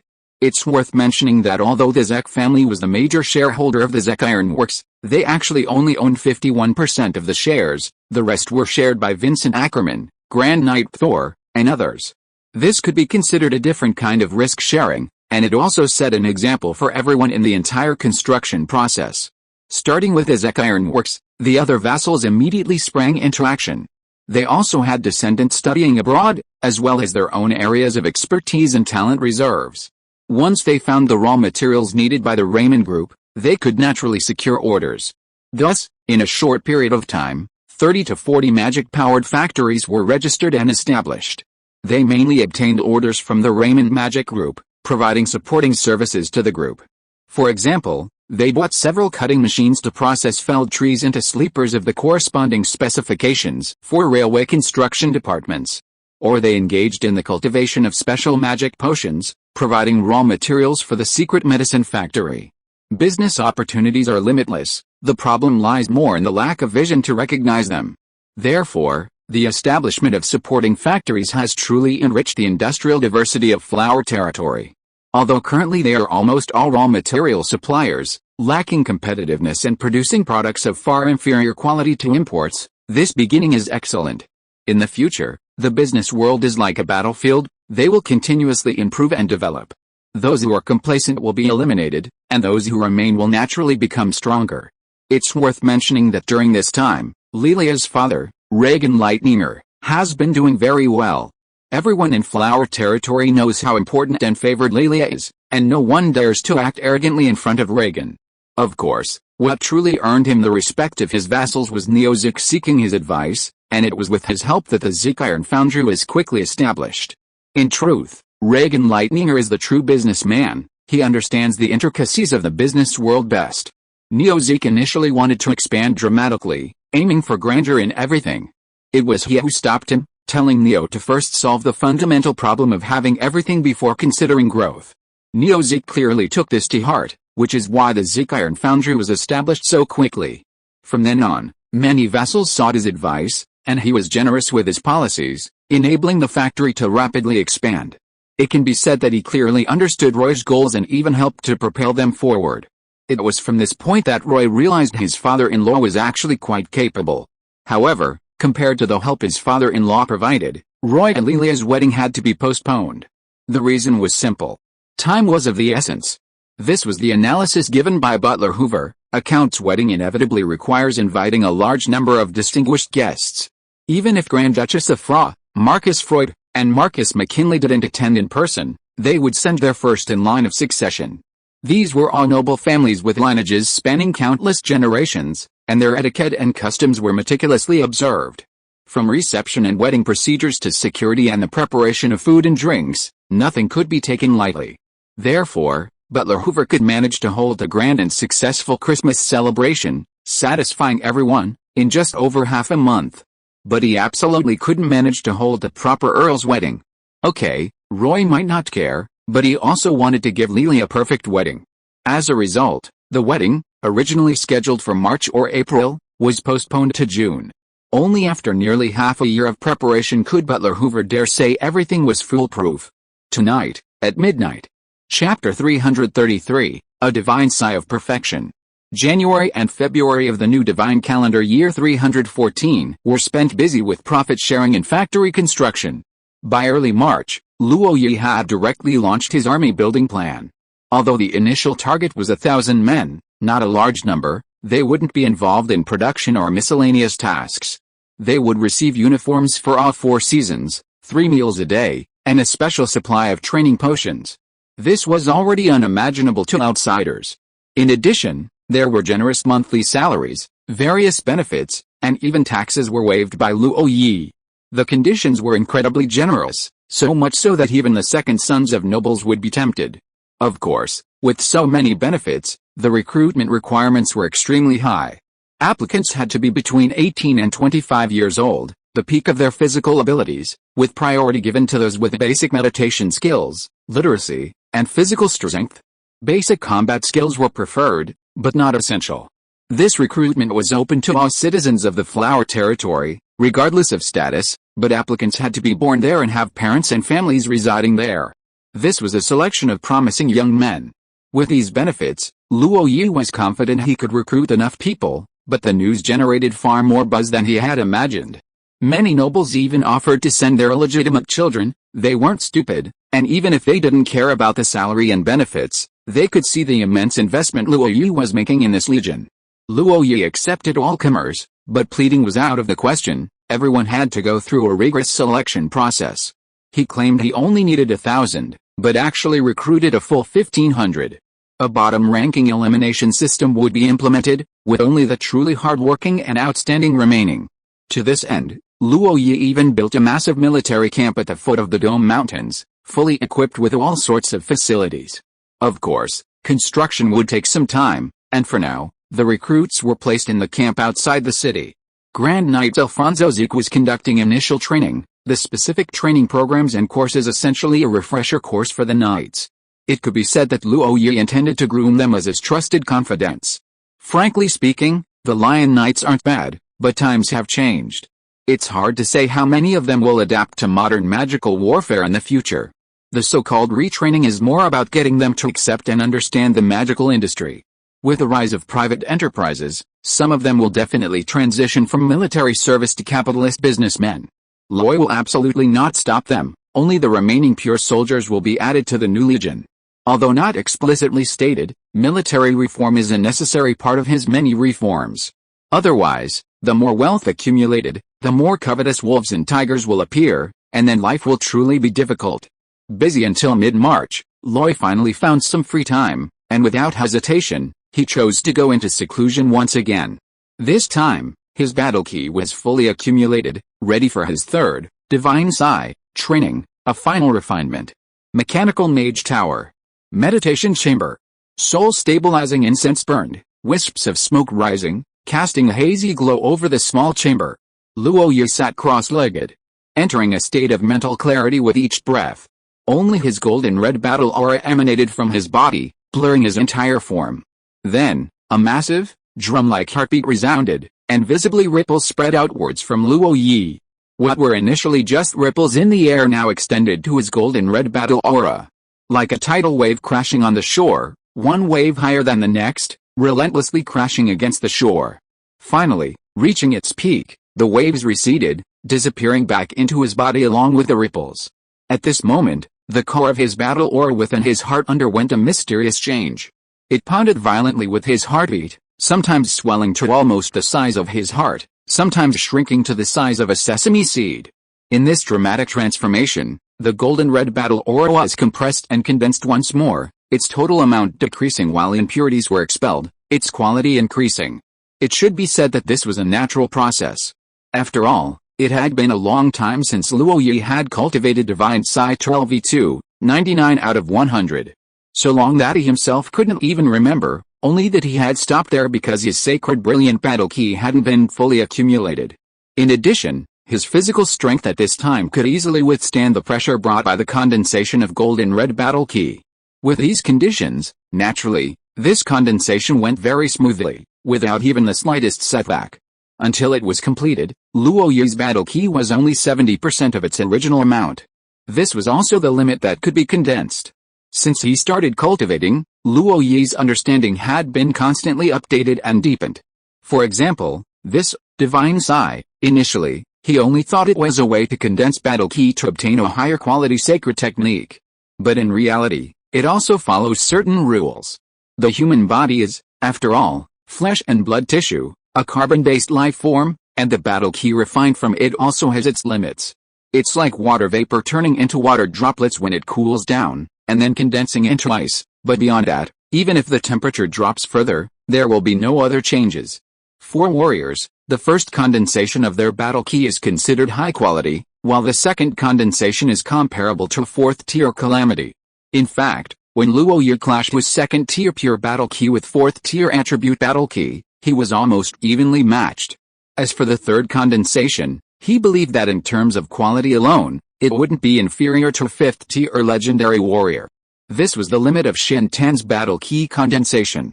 Going further, the pursuit wasn't about the quality or quantity of battle key, but something deeper. That was a realm Luo Yi couldn't yet reach, but he guessed it was similar to a sacred technique, involving the origin and rules of the world. Of course, that was too far removed from him, and thinking about it too much was pointless. In just one day, Luo Yi completed Shen Tan's 3rd condensation, compressing his battle key little by little until only 70% remained. However, the newly condensed battle key seemed very unruly and active, to the point of feeling uncontrollable. Therefore, he spent another 3 days refining it bit by bit until he could handle it with ease. On the training ground, a magical barrier rose, a faint blue screen like flowing water enveloping Luo Yi. This barrier, seemingly thin, was actually the strongest defensive form of a mage tower, using the gentleness of water to reduce impact. Even high-level spells would be weakened layer by layer, eventually fading away. However, Luo Yi had no intention of training here today. He simply stood still, and golden red battle aura emanated from him, enveloping his entire body. Luo Yi narrowed his eyes slightly, raising his arm to examine it closely. If the golden red battle aura before was more like a ray of light, now it had a granular quality. Yes, it was like countless golden red particles floating around him, densely packed, resembling a source of light, radiating golden red glow. Luo Yi could sense that this wasn't an illusion. The battle aura had truly solidified, becoming a tangible substance. Undoubtedly, this form of battle aura, in terms of offense, defense, magic resistance, and even the many effects and variations it could possess, far surpassed its previous state. Condense. With just a single word, his battle aura surged back, instantly forming a solid battle aura armor around Luo Yi's body. Predominantly gold with red accents, it resembled a silver-based armor, yet possessed a transparent texture. Battle aura armor, a technique usable only by 4th-tier cataclysm powerhouses, extremely energy-intensive. Under normal circumstances, almost no cataclysm warriors use it in battle. Calling it flashy but impractical wouldn't be an exaggeration. Moreover, even for a 4th-tier cataclysm, such energy consumption is difficult to sustain. Luo Yi has encountered quite a few 4th-tier warriors, but in reality, only Ignatz Isol has ever used this technique. This Oath Knight actually used it when chasing Olivera and facing Luo Yi. But that was a 4th-tier warrior bullying the weak. Against someone of the same level, would he dare to waste it like that? Nowadays, these battle aura armors are more of a means of testing the quality of one's battle aura. The more refined and durable the armor, the higher the quality of the battle aura. Of course, Luo Yi didn't have time to waste. He only made a few attempts before dispersing the battle aura armor. Then, he raised his hand, and golden red battle aura condensed and bloomed at his fingertips, eventually transforming into a crescent-shaped battle aura slash. Yes, without using any skills or weapons, the battle aura actually transformed into a battle aura slash. But it lacked the ferocity and momentum that a battle aura slash should have. Instead, it seemed tamed, swirling around his fingertips. Then, at Luo Yi's command, it spun in his palm, its speed increasing, as if it had reached its peak before being thrust forward. The small battle aura slash suddenly shot out, accompanied by a whistling sound as it cut through the air, and made contact with a blue magic barrier. The magic barrier rippled like flowing water, layer by layer dissipating the force, as if trying to neutralize the power of the battle aura slash. The stalemate lasted only a few breaths before the golden red light on the battle aura slash suddenly surged, tearing through the magic barrier. A huge gash appeared, splitting the barrier in two, and as if still not satisfied, it traced a semicircle in mid-air before returning to smash into the barrier. Boom! The sounds of elemental collision and annihilation rang out, and in the aftershocks, the magic barrier shattered, and the battle aura slash vanished. Luo Yi was stunned. He stood motionless in the aftershocks, looking at the shattered barrier, then at his own hand, and suddenly felt that the battle aura he had condensed 3 times was far more powerful and incredible than he had imagined. The changes within it were worth spending more time carefully studying. Of course, this did not prevent Luo Yi from continuing to cultivate and improve. With his battle aura condensed 3 times, the divine Sai, Luo Yi's first sacred skill, was now complete. Therefore, the cultivation of holy fire should also be put on the agenda. If he could directly imbue his battle key with the characteristics of sacred flame at the third-tier transcendent level, then he would seem to be on par with the fourth-tier calamity. Oliveira was right about one thing: Roy lacked a sense of security, therefore, he never stopped striving. Second update delivered. Chapter 334, Only War. Compared to the smooth and successful completion of Divine Sigh, the cultivation of Sacred Fire was fraught with difficulties and problems. Ultimately, it was derived from Abyssal Fire, and its theoretical feasibility remained purely theoretical. Even with Deep Blue's countless calculations, no one had actually cultivated it. From the moment Luo Yi started practicing, he felt things weren't going smoothly. Many problems couldn't be discovered through simulations. Deep Blue could only continuously revise and iterate based on each problem he encountered, resulting in a cycle of practice, modification, and more practice. Sometimes, Luo Yi even felt like he was Deep Blue's experimental subject, which was quite unreliable. However, with the passage of time, the cultivation method of Sacred Fire was indeed constantly being improved. Then, Luo Yi's understanding of the Silver Angel skeleton was also deepening. To be precise, the essence of this skeleton was entirely contained in the Angel Ring. Holding this Angel Ring, Luo Yi actually had the illusion that he could communicate with an unknown, mysterious world through it. There, positive energy reigned supreme, so much so that holiness and light enveloped the entire world, while darkness and shadows receded to the point of being imperceptible. There, the land was also covered in verdant fields, trees teeming with life, rivers flowing gently away, cattle and sheep grazing, and wild animals roaming freely. There, it seemed, were also vast, condensed auras, radiating boundless majesty, making one dare not look directly at them. That was the celestial realm, or more precisely, the location of Mount Paradise. The kingdom of the sun god, the final resting place of countless believers, all resided there. It was through this angel's ring that a rich flow of positive energy continuously seeped out, providing power to the silver angels. It felt like opening a hole in the ocean, naturally causing seawater to pour out. For an individual, it was a considerable amount, but for the entire ocean, it was nothing. Fortunately, upon careful observation, Luo Yi found no mark of the sun god on the angel's ring. It seemed that through the passage of time, or perhaps for some other reason, the angel's ring had become remarkably pure. This eliminated Luo Yi's last remaining concern. He couldn't help it, he felt the divine battle key perfectly suited his needs, but he genuinely had no intention of getting involved with a Lord of Light. He was who he was, free and unrestrained. Of course, while Luo Yi used the angel's ring as a medium to cultivate divine fire, he didn't rely solely on it. Besides that, he also selected an extremely pure holy lightstone and a holy flame cup he had purchased at a high price. The holy lightstone was so pure that it had taken on another form, radiating light like the sun, its interior seemingly undergoing violent changes. Luo Yi valued it because he always felt that holy light was an excellent method. The holy flame cup, on the other hand, was a specially crafted divine vessel, specifically used to hold the inextinguishable holy flame. This holy flame was different from holy fire. If holy fire was equivalent to ordinary divine flame, then this holy flame was a super-enhanced version.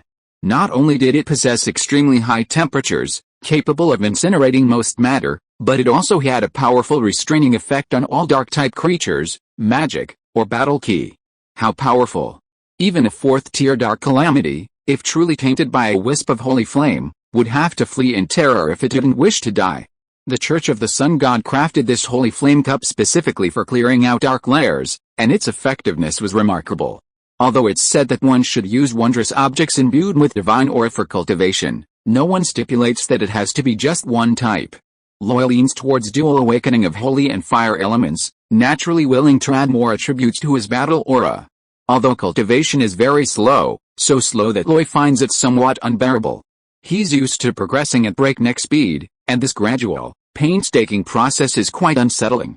However, he's also a stubborn person. Once he makes up his mind, no matter how difficult the task, he'll complete it.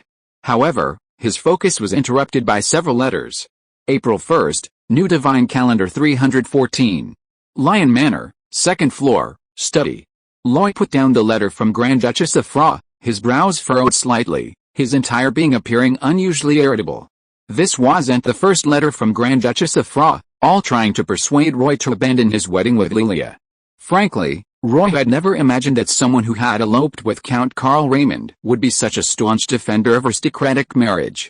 For her, love was love, and marriage was marriage, a clear distinction. And aristocratic marriages were ultimately about exchanging favors. It wasn't that Grand Duchess of Fra wanted to interfere or impose her ideas, she genuinely understood Roy's perspective. Undoubtedly, Roy had firmly established himself in the flower territory.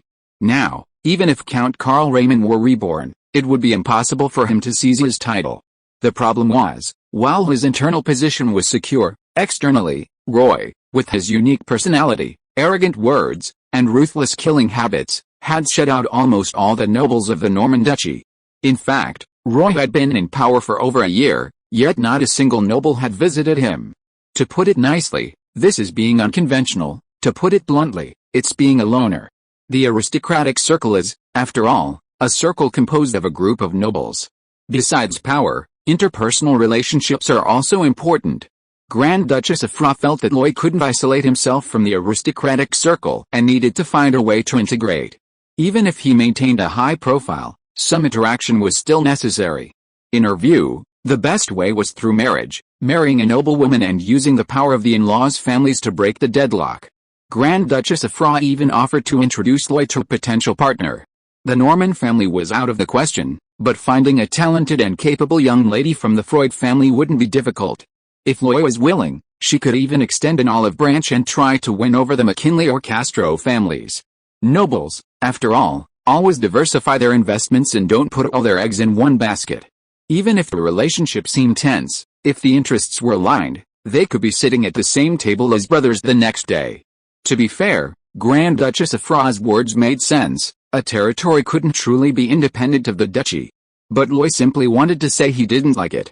He disliked Grand Duchess of Fra's self-righteousness, and even more so, he disliked anyone questioning his marriage to Lilia. He only wanted to do what he wanted. In truth, if he truly had to choose between Lilia and the flower territory, he would choose Lilia, not the territory. Some things, to him, were utterly unimportant.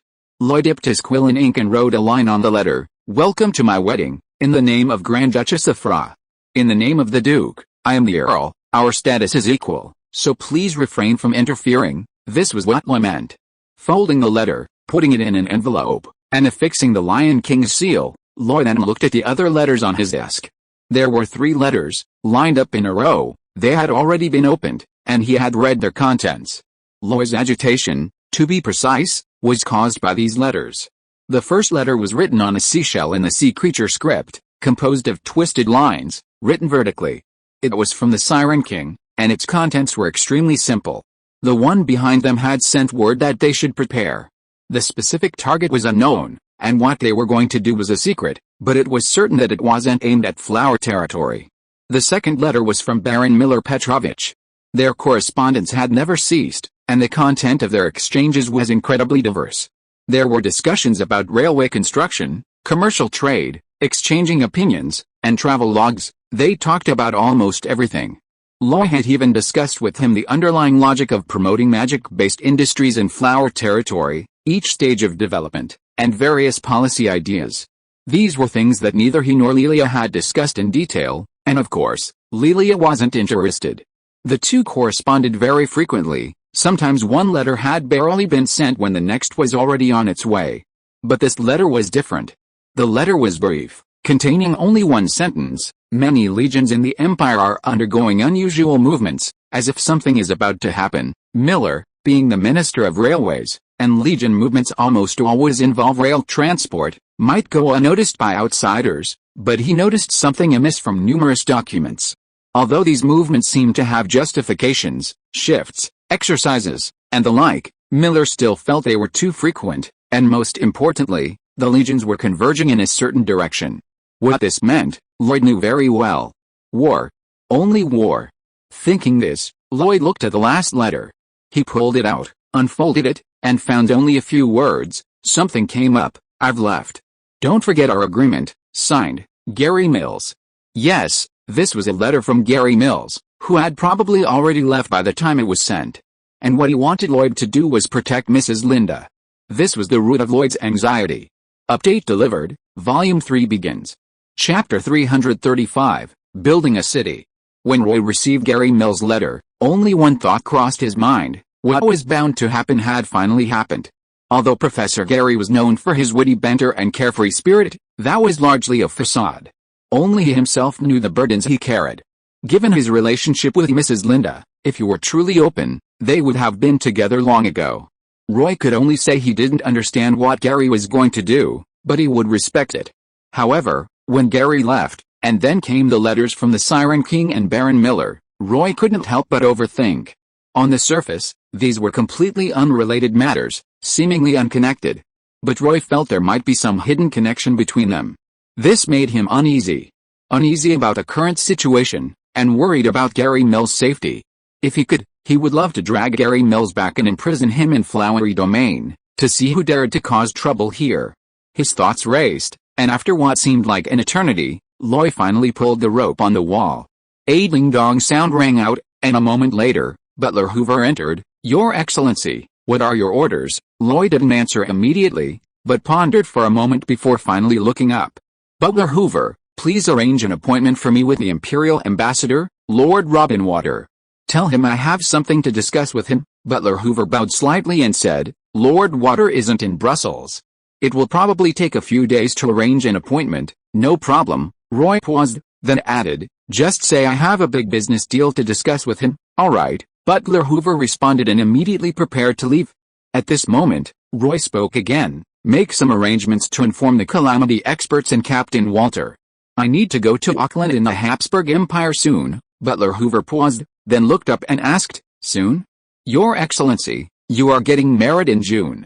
Many nobles will arrive before then, and you will need to receive them. Going to Auckland at this time might be very busy." Butler Hoover was being diplomatic. In reality, it would definitely cause delays. Lloyd sighed and said, "There are some matters in Auckland that I must attend to as soon as possible, so you can make the arrangements." "I understand." Over the next 2 days, the communication magic circle within the Mage Tower was frequently activated. Gary Mills's unexplained disappearance gave Lady Linda a bad feeling. Now, she was using all her connections to search for Gary Mills's whereabouts, and naturally, letters were sent to Lloyd. Not only her, but also Douglas Hill and Baron Miller wrote to inquire about the specific situation. Lloyd only considered for a moment before replying directly, indicating that he knew some of the details, and then told Lady Linda to wait, that he would come as quickly as possible. In any case, the follow-up issues would be resolved after he arrived. 2 days later, the Imperial Ambassador, Lord Robinwater, arrived in Brussels. He was sent by the Empire to oversee affairs, essentially serving as the diplomatic minister stationed in the Flower Territory, a role primarily to mediate and convey the wishes of both sides. As for the personnel drawn from various industries and the specific implementation of their work, these were basically all managed by His Majesty St. Bartholomew. This powerful fourth-tier cataclysmic mechanic, coupled with his Hohenzollern royal status, meant that even the most unruly person would have to bow their head obediently before him. Originally, Lord Robinwater stayed in Brussels while His Majesty St. Bartholomew roamed around. But after His Majesty settled permanently in the Mechanic Mage Tower and began researching and teaching mechanical processing, Lord Robinwater was in a terrible predicament. He could only accept the tasks previously taken over by St. Bartholomew and start running around overseeing the work. This made him extremely miserable. But he didn't dare complain to His Majesty St. Bartholomew, so he could only grit his teeth and bear it all himself. Before returning, he had just arrived at a mining area to mediate a conflict between the prospecting team and the construction workers. When people get together, all sorts of conflicts are bound to arise. If there's no one to keep things in check, a fight might break out. The biggest problem is that these people aren't weaklings. Although they're all scholars, they're all either mages or powerful warriors. If a fight breaks out, it'll be a real problem. During the New Year period, diplomatic work didn't bother Lord Robinwaters. Dealing with these matters, however, left him completely overwhelmed. But upon hearing that Roy had a big business deal to discuss, he returned almost without hesitation.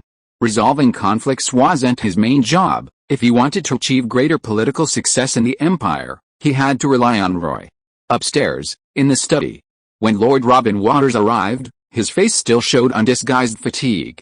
Seeing this, Roy quickly led him to the sofa area and made him a cup of black tea with milk and sugar. He himself couldn't stand the taste, but it was Lord Robinwater's favorite. He took a leisurely sip of tea, then leaned back on the sofa, shifting his position as if to sink into it completely. Roy also took a sip and asked, "Why are you so tired?" "It's because I received your message and was so excited I drove all night." Lord Robin Waters sat up again and asked, "Your Excellency, is there some big business you'd like to discuss? Do you know any architects?" Roy countered, adding, "Not some small workshop, but a true master architect, someone with profound expertise in both magic and magical energy, someone incredibly skilled, because of magic and supernatural abilities. Some buildings in this world far surpass current standards, creating many truly miraculous landscapes." Even from Roy's perspective, they were breathtaking. These master architects were renowned, knowledgeable, and highly innovative. They often worked as magicians, painters, sculptors, and more. In short, anyone who could succeed in this field had to be exceptionally capable. Lord Robin Water frowned slightly, pondered for a moment as if realizing something, and suddenly exclaimed, "So you're finally preparing to rebuild Lion Castle?" He slapped his thigh and laughed. "Your Excellency, no offense, but it's truly inexcusable for a family with a 1,000-year history to not have its own family castle. Before, we didn't rebuild it because we didn't have the money, but now the magic energy industry is booming, and the profits are considerable. It's time to put the castle construction on the agenda." He paused, then added, "I do know a few great designers, but we're not close. However, don't worry, I'll pull some strings and find a few high-ranking nobles to vouch for you. I can definitely get you a top-notch designer. The only downside is the price, it'll be a bit higher." After saying all this to himself, Lord Robin Water finally looked up and saw Roy looking embarrassed and hesitant. He paused for a moment before asking, "Did I say something wrong?" Roy was a little embarrassed. "Well, I actually don't plan to rebuild Lion Castle." He paused again, then explained, "Your Excellency, you're knowledgeable about the development of magical weapons. Do you think a simple stone castle can withstand the bombardment of magical cannons in the future? If a breach is made, can it stop a group of soldiers charging with heavy machine guns?" The topic changed so quickly that Lord Robin Walter was momentarily taken aback. After a moment's thought, he said, "Traditional fortifications are unlikely to be very effective. Even with a large magical barrier covering the entire castle, it still wouldn't be able to withstand continuous bombardment from magical cannons." He added, "This isn't my opinion, but rather a conclusion drawn from the imperial military, which I heard." Roy nodded in agreement, then said, "Therefore, I have no intention of rebuilding the castle anytime soon. In the past, this was the family's heritage, but now, with the advent of the magic era, it is meaningless even if it costs a lot to rebuild." "That way, there is some truth in it." Lord Robin Walter nodded, and asked a little strangely, "Since you don't want to rebuild the castle, why are you looking for those big designers?" Luoye smiled and said, "I'm not interested in old castles, but what if we build a city, a city?" Lord Robin Walter immediately became energetic, sat upright, and said, "Tell me in detail." Roy raised his hand, took out a bound document, and threw it in front of the imperial ambassador. He pointed his finger on the document and said softly, "The city of Brussels is still too old and ancient, and the layout is not reasonable. With the development of industry, the population has gathered and become more and more crowded, and the living environment has become even worse. Therefore, I want to build a city, a modern city with a super large magic energy pool as its core." At this point, Lord Robin lowered his gaze and saw clearly written on the cover of the document, "New Brussels City Plan. Upcoming update. Chapter 336, finalized." Half an hour later, Lord Robin Waters put down the plan in his hand, the shock still lingering on his face. He looked at Roy and realized that the other's ambition far exceeded his imagination. What was a castle? What he wanted to build was a city. A city that never sleeps, powered by a super-large magical energy pool, filled with skyscrapers and various landmark buildings. Robin, after much hesitation, couldn't hold back any longer and asked, "Your Excellency, this is a city, and the cost of its construction is incredibly extravagant. I just want to ask, why do you do this?" Roy's expression held a hint of longing as he softly asked, "You know that I'm good friends with Baron Miller Petrovich, the Minister of Railways, right?" "Of course I know. Friendships forged in humble beginnings are the most precious. Moreover, the reason Baron Miller was able to successfully implement the joint venture model for railway construction within the Empire is largely because your Roy Fitz Magic Energy Group is backing him up. You have no idea how many capable ministers envy him behind the scenes. Loy chuckled, not taking the word seriously, and continued, Miller and I correspond frequently, and what impressed me most were Miller's days in the capital. His letters contained countless descriptions of the capital. The streetlights, powered by magic energy, shone brightly all night. Skyscrapers rose from the ground, every room had a magic energy supply, and the lights never went out when it needed, and those large theaters, dance halls, and hotels, all with signs made of flashing neon lights, shining with different lights, visible from a distance. The streets are wide and clean, people are well dressed, and there are magic-powered buses for getting around. Of course, if you are rich and powerful, you can even buy a magic-powered car, hire a driver, and travel with great prestige. That's true, but that's the capital. I know, but so what? Does that mean I'm not allowed to have dreams? Loy's eyebrows shot up. We are already at the forefront of the times, at the forefront of trends, so naturally we have to dare to think and act. Since I want to build a city, then naturally I have to build the best, the most modern city. Is that all? Lord Walter was still somewhat incredulous. Loy smiled awkwardly. Of course, there are also some practical reasons. As you know, this industrial zone is almost entirely labor-intensive industries, which will gather a large population. These people also need to eat, drink, sleep, and have shelter. They need housing and places to spend their money. In just the past year, Brussels housing prices have more than doubled. This isn't a good thing. The deteriorating living environment will deter many people from coming out to work.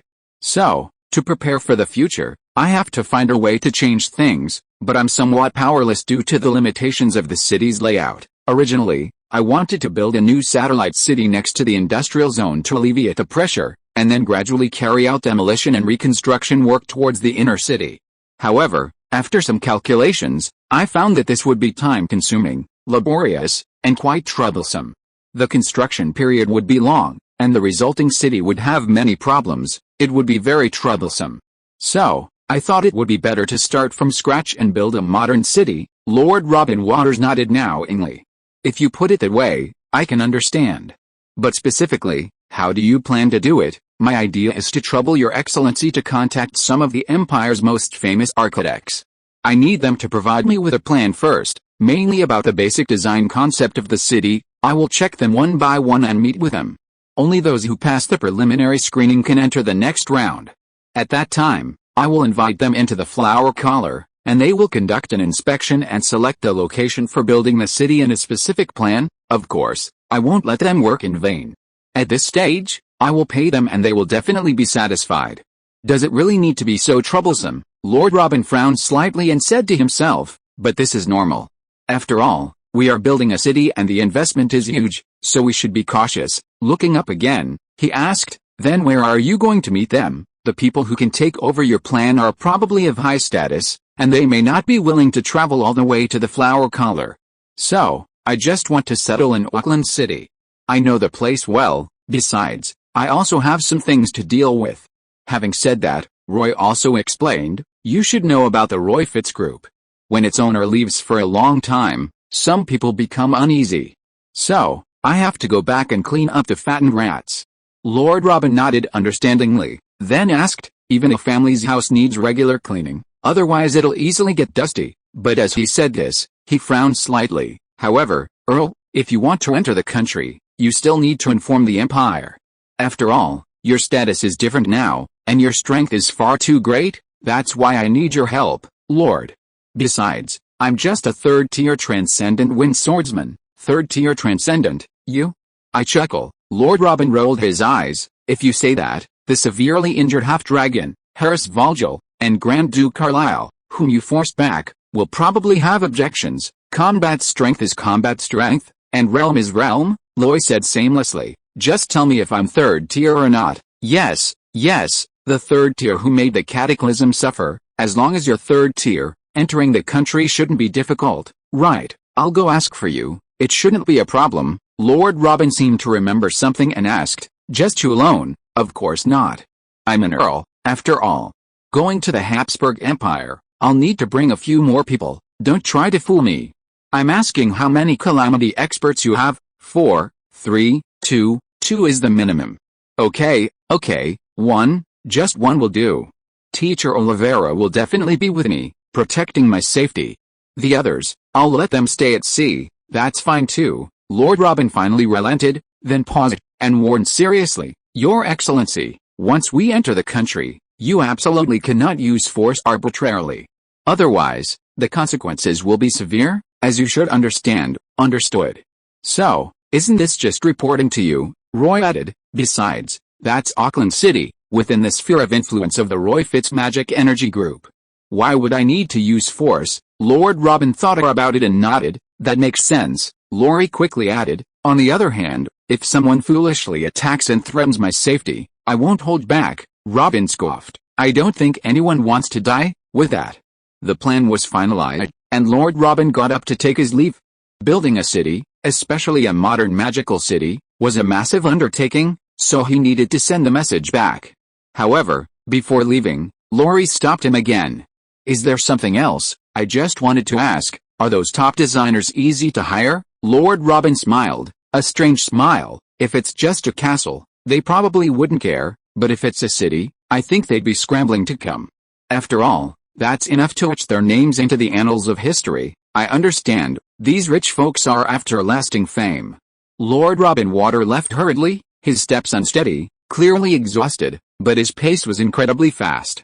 Luo Yi escorted him to the study door, watching his figure disappear into the distance before returning to his study and sitting behind his desk.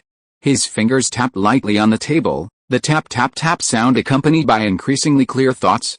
The reason Luo Yi had gone to such lengths, with so many twists and turns, was simple: the entry of 4th-tier natural disasters was strictly controlled. 3rd-tier transcendents were one thing, powerful, but their destructive power was limited. But 4th-tier powerhouses were different. 4th-tier powerhouses were truly like miniature natural disasters. If they went berserk or engaged in battle in crowded places, they would cause immense destruction. Given time, destroying half a city wouldn't be difficult. The name natural disaster was no compliment.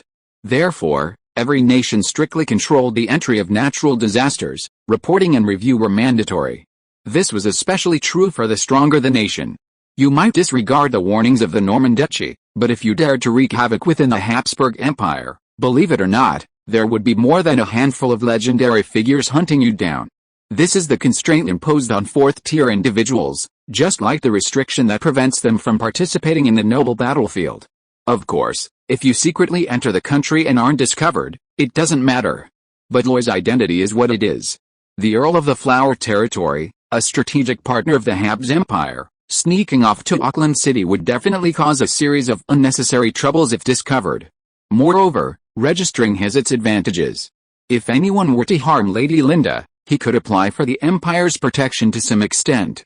As for the new Brussels city, although it was a hastily constructed idea by Loy, the idea had been brewing for a long time. To outsiders, it would cost a huge amount of wealth, a typical thankless task. Loy just wanted to have. No one knew better than him what the word real estate represented. It wasn't just about stimulating domestic demand, creating markets and jobs, but also a huge source of wealth.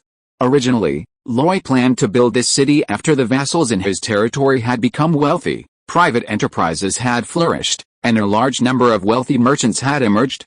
Now, he could only present the plan first. I just hope Lord Robin Walter can step up his game and move things forward faster, much faster. Please subscribe. Chapter 337, Alexius, the Sea King. As it turned out, Lord Robin Waters was remarkably efficient. He first contacted the Empire's diplomatic department to submit Roy's application. The main documents were his entry permit and city building plan. Without the city building plan, Roy's entry permit would never have been approved so easily and quickly. A powerful earl from another country, a strong figure in the cataclysmic war, even without malicious intent, would still arouse the vigilance of certain departments. Herka's history is long, and many things have repeated themselves throughout its long history. For 4th-tier powerhouses, they can cause massive destruction and then simply leave, but for those in power, leaving behind a huge mess would absolutely drive them to despair. With so many of these chaotic situations, various prohibitions have been created, many targeting 4th-tier cataclysmic warlords, and even more targeting 5th-tier legendaries. So, the more powerful one is, the more restrictions they face. Isn't that ironic? But that's reality. Of course, A normal visit after application and registration is another matter entirely. Roy didn't sneak in, he came with a city building plan, which involves enormous profits, making things different. They might not have a deep understanding of capitalist economics, but they certainly knew the enormous market demand for magical energy industries. Therefore, if Roy wanted to build a city, it wouldn't just be a city, it would stimulate countless industries, generate countless amounts of gold, and make countless people incredibly wealthy. This alone would make them extremely enthusiastic. Compared to this enormous profit, the threat posed by powerful beings entering the country was insignificant. Therefore, after communication between the Ministry of Foreign Affairs and relevant departments, Roy immediately received a very high-level invitation. Once Lord Robin Waters received the invitation, he immediately began contacting the Empire's most renowned architects. As he said, if it were just building a castle, they would probably ignore it. But if it were building the most advanced metropolis of the modern era, they would be more interested than anyone else. The huge design fees were one aspect, but reputation was the most important. Lord Robin even used a little trick. When he sent out the invitation, he included a statement that he would also be extending invitations to so-and-so. There's a saying, competitors are enemies, such a huge project. If he comes and I don't, won't it give outsiders the impression that I'm afraid of him? If I come and he doesn't, can I then claim that he's not on my level? Which top designer could tolerate such rumors? Everyone knows this is a blatant scheme, but the question is, will you fall for it? Thanks to this, Lord Robin Waters' invitation received enthusiastic responses from various design studios, with many renowned designers indicating they would definitely attend the meeting in Auckland. 5 days later, Lord Robin Waters was quite satisfied and even wanted to show off his competence to Roy. However, when he arrived at Lion Manor, he discovered that Roy had already left. She had departed for Auckland 2 days prior, carrying the Empire's invitation. This puzzled Lord Robin Waters, but considering the approaching wedding date, he understood. Meanwhile, Roy, having received the official Empire invitation, departed almost without delay. Led by Grand Knight Alfonso, a contingent of Lion Knights boarded the Raymond family's carriages and made a grand, ostentatious journey overland towards the Empire. This was, in effect, an diplomatic mission, and diplomatic relations between the two countries necessitated a formal entourage. Naturally, the journey wouldn't be fast, and Roy had no time to wait. The procession was primarily for show. Roy, along with Olivera, Iron Knight Phil, and Flame Sword Saint Otto, had already taken a ship downstream to Siren Harbor. There, he also brought Lady Palacios along. The mist spread, obscuring the harbor and revealing the magical warship. Roy leading 4 calamities aboard the ship truly astonished Walter. This wasn't just 1 or 2. It was a full 5 calamity-level warriors gathered together. They could easily conquer any small duchy they chose, unless they had to contend with powerful empires. It wasn't that Roy wanted to be high profile, he simply wasn't confident. Previously, his plan was simply to pick up Lady Linda and leave. He hadn't even prepared for such a grand spectacle. However, after realizing the unpredictable situation on the old continent, he was unwilling to take the risk. He still needed to pick her up, so he made all the necessary preparations. Imperial records were only part of it. He brought all the strongest warriors he could muster. 5 cataclysmic warriors. Roy really wanted to know who could stop them. This was Roy's way of being prepared. He lacked a sense of security, so he liked to do things to the extreme. It's worth mentioning that after sailing to the Nameless Reef, the magic warship stopped for a while, where Roy and the Siren King met. Night. Deep in the mist, a soft light shone, revealing the outline of a reef mostly submerged. At low tide, it was still a small island, but now, only a small hill of 70 or 80 square meters remained. One side protruded, forming a small bulge, which could be considered a hill. The other side was much flatter, like a platform carved out by a knife.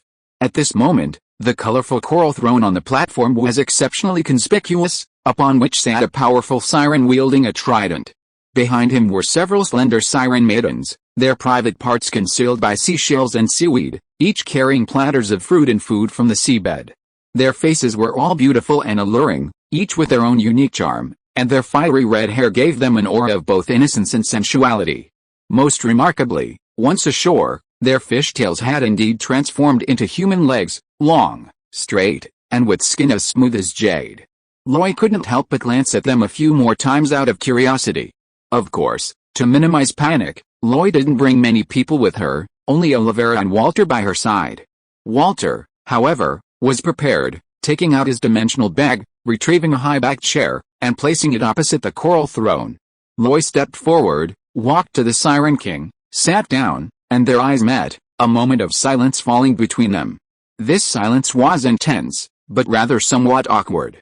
It was like meeting an online friend in person. No matter how pleasant the conversation had been, the person in person was always a little awkward. However, this silence didn't last long before Roy broke it. "Let's get to know each other again, Roy Raymond, Earl of Flower Territory. It's a pleasure to meet you." He extended his hand. "The Siren King of the Red Scale Tribe. You can call me Alexius in your human way. It's a pleasure to meet such a friendly human as you." He also extended his hand. The two hands clasped in midair, instantly easing the previous awkwardness. The Siren King waved first, and the Siren girls behind him offered fruit and then left one by one, leaving him alone. Roy understood his meaning and waved back, and Olivera and Walter disappeared into the distance. When only the two remained, the Siren King Alexius finally spoke, revealing, "Behind my Red Scale Siren tribe lies the Naga Empire, the dominant power in the deep sea of the endless ocean. Legend has it that they are direct descendants of a sea goddess, born noble and exceptionally powerful. Each additional arm they possess is blessed by the goddess. Normally, they wouldn't have much interaction with my Red Scale tribe, as our habitat is in the shallow waters of the endless ocean. But one day, a Naga general sent troops, killing nearly a third of my people and conquering our tribe's stronghold. I thought the Red Scale tribe was about to be destroyed, but he released us, his only request being that we return to our ancestral lands and await his orders. I've long suspected that the Naga Empire might be trying to force my Red Scale tribe to do something they couldn't do themselves. I even suspect that the Naga Empire, or perhaps that general, might be colluding with some human power. I don't know what they're trying to achieve, but I know my Red Scale tribe is definitely the knife in their hand. One wrong move and we'll be wiped out." Luo Yu listened quietly until she finally asked, "So, how do you want me to help you? Aren't you humans most concerned with gold? Our trade has accumulated considerable wealth for our tribes. If needed, I'd like to use it to hire you. If gold isn't enough, I also have silver amber. I can even help you tame some sea beasts for your use." The Siren King Alexius laid out all his chips. While he had made some progress, he was still not a qualified merchant. Loy didn't agree immediately. After a moment's thought, he said, "I'm not really in a position to get involved in your sea tribe's affairs." Upon hearing this, the Siren King couldn't help but show disappointment. However, Loy quickly changed the subject, saying, "Participation is impossible, but as my partner, I can offer you the protection you deserve." He held up one finger, saying, "You're very wealthy, Alexius, you know that. Hiring humans to fight for you is impossible. It would cause a huge uproar and be very troublesome. However, if the Red Scale tribe faces an existential crisis, I can use your money to hire strong warriors to fight for you and help the Red Scale tribe overcome the difficulties. Furthermore, if things truly become unavoidable, flee. As long as you escape to the Flower Territory, I won't stand idly by. Of course, afterwards, you'll have to pay a considerable sum." "No problem, that's what I want." The Siren King was delighted, even the trident in his hand hummed as it shook.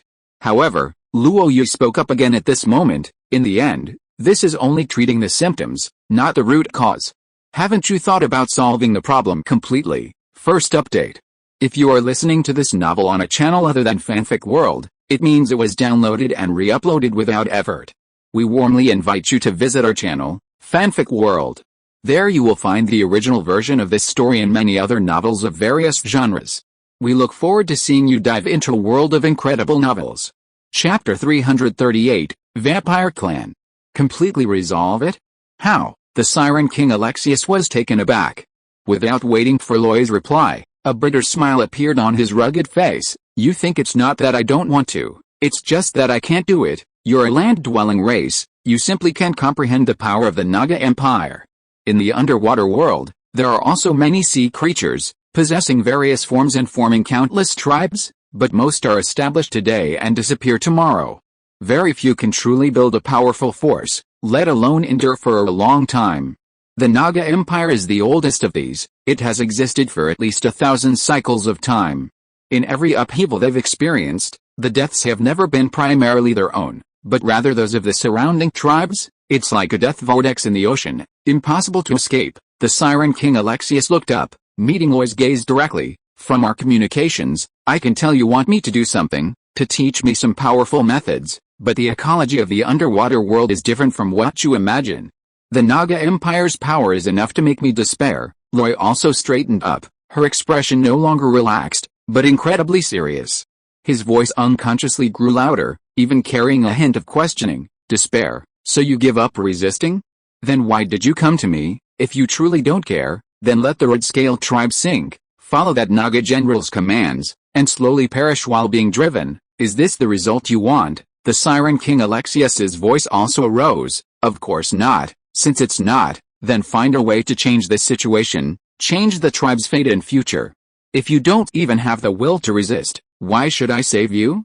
Why should I teach you? The Siren King Alexius paused for a moment, then suddenly realized, and asked, you really have a way to change the situation of my Red Scale tribe? There are actually many ways. How is that possible? Why not? Loy tilted her head slightly, seemingly pondering for a moment, then immediately said, I don't know the ecological structure of the seabed, nor do I understand the power structure of the Naga Empire, but I know one thing, that Naga general wants to use you as a weapon. That's your value. Then you should demonstrate even greater value. For example, if you trade with us now, you can acquire a lot of land resources. Then you can give that general gifts, all sorts of good land goods, things the sea creatures need, until he's satisfied. Until he realizes your immense value, and even hesitates to use you as a weapon. Naturally, your Red Scale tribe will have a way to survive. The Siren King's expression froze. He murmured, it can actually be like that. Why can't it be like that? But the general is capricious. I'm afraid. Then find someone else to curry favor with. The Naga Empire doesn't only have this one general, does it? He must have competitors, or perhaps his superiors who have more power. Find them, pledge allegiance to them, offer them wealth and resources, and ideally, cater to their tastes by giving them gifts. As long as you give enough and promise more, they will naturally stand up for you, protect you, and shield you. The Siren King blinked his large eyes, bewildered, and said, that seems plausible. So, instead of wasting our energy, let's do something practical, like gathering intelligence and figuring out the Naga Empire's situation.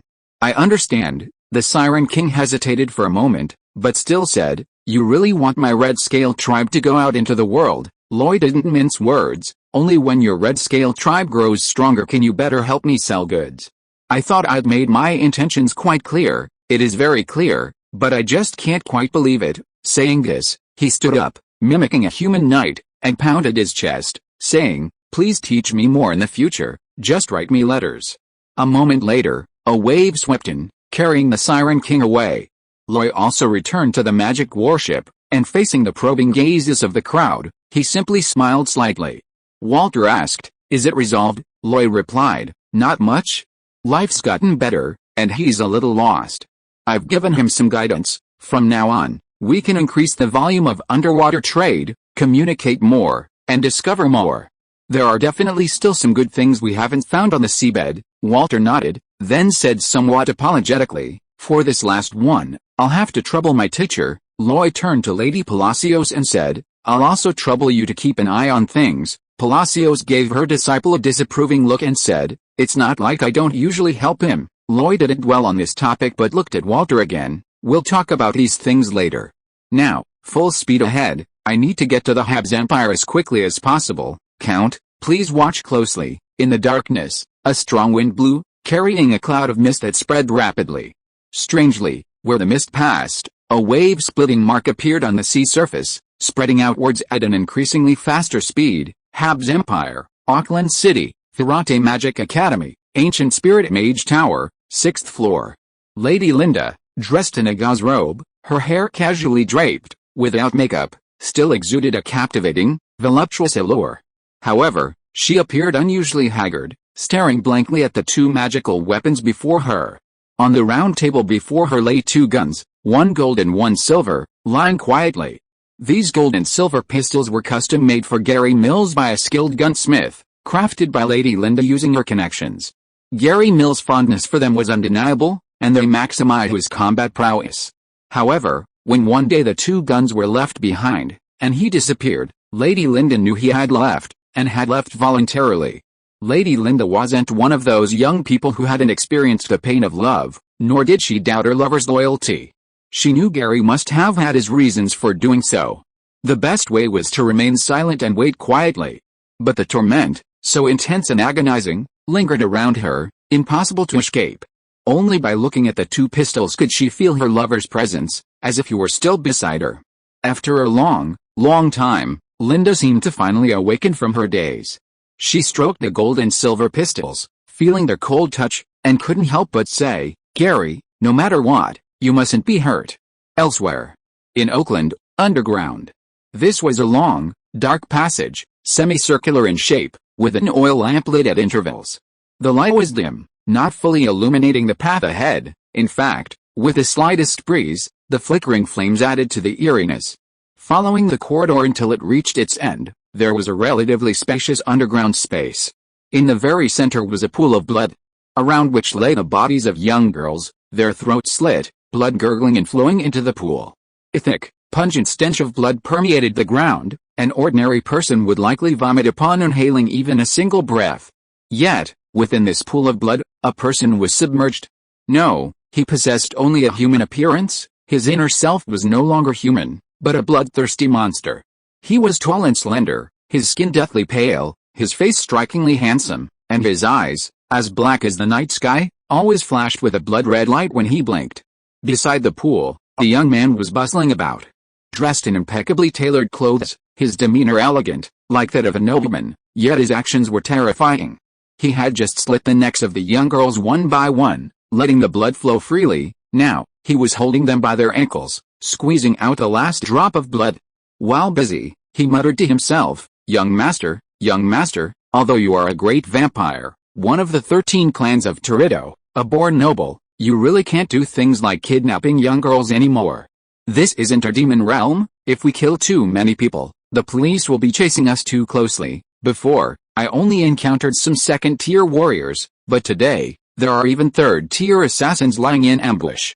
If I hadn't been quick-witted, I probably would have been exposed. If this attracts the attention of the imperial government and the church, we'll be in big trouble. Although the Church of the Seven Gods isn't as hostile as the Church of the Sun God, what we've done is enough to make them kill us 800 times over. This man's incessant muttering was incredibly annoying. Finally, the alluring man in the blood pool couldn't take it anymore. He looked up and snapped, knowing this isn't a place to linger, quickly find out the situation and kidnap the girl and leave. Beside the blood pool, the muttering blood servant immediately protested, young master, do you think I don't want to? But that woman just stays cooped up in the mage tower and won't come out. What can I do? I even pretended to be a wealthy merchant buying a large quantity of potions, offering an outrageous amount, trying to arrange a meeting with her, but she ignored me. What can I do? He paused, puzzled, and asked, young master, that person already agreed to help, so why do we have to capture his woman? Why bother? The prince said that person is getting out of control, and we have to capture this woman to make him obey. In that case, I understand even less. Why? Why does it have to be that person? Can't we just find anyone? As long as the goal is achieved, isn't that enough? I don't know either, but that's something the prince and the elders need to consider. We just need to complete the task at hand. He paused, and the young man in the blood pool finally looked up, his slightly curly, loose hair flowing gracefully with his movements. If it really doesn't work, then I'll go to the mage tower and just grab her. In short, we can't delay any longer. Second update. Chapter 339, Return to Auckland. When Roy showed enough eagerness, the magical warship was given a new twist by everyone. First, Captain Walter went all out, putting the warship at full capacity and pushing it to its maximum speed. Not content with that, he released the electric eel sea monster, tethered it with ropes, and made it pull the ship from the front, further increasing its speed. Seeing this, Iron Knight Phil also displayed his power as a Calamity Knight, using his powerful aura and robust physique to push from the stern. The principle of great strength makes things fly still applied here. He actually managed to push the magical warship, providing it with sufficient forward momentum. Then came the flame sword Saint Otto. Seeing his old friend take action, he couldn't stand idly by. So, he also revealed his new skill. Flaming aura erupted, forming a rolling vortex of fire behind him, like a rocket booster, increasing thrust. Even more strangely, Otto's battle aura possessed a distinct explosive attribute. Exploding within the vortex, it naturally generated immense thrust, acting like a shock wave, continuously providing power. Thus, bursts of flame erupted, and the magic warship's speed increased dramatically. With both of them employing their methods, Lady Palacios felt she couldn't remain silent, so she summoned her colossal water elemental giant. However, this time, instead of using the water elemental giant in battle, she transformed it into a stream of water, enveloping the warship's magical barrier and forming a smooth mirror surface. As a result, the ship's forward resistance was significantly reduced, and the already incredibly fast magic warship practically flew across the water's surface.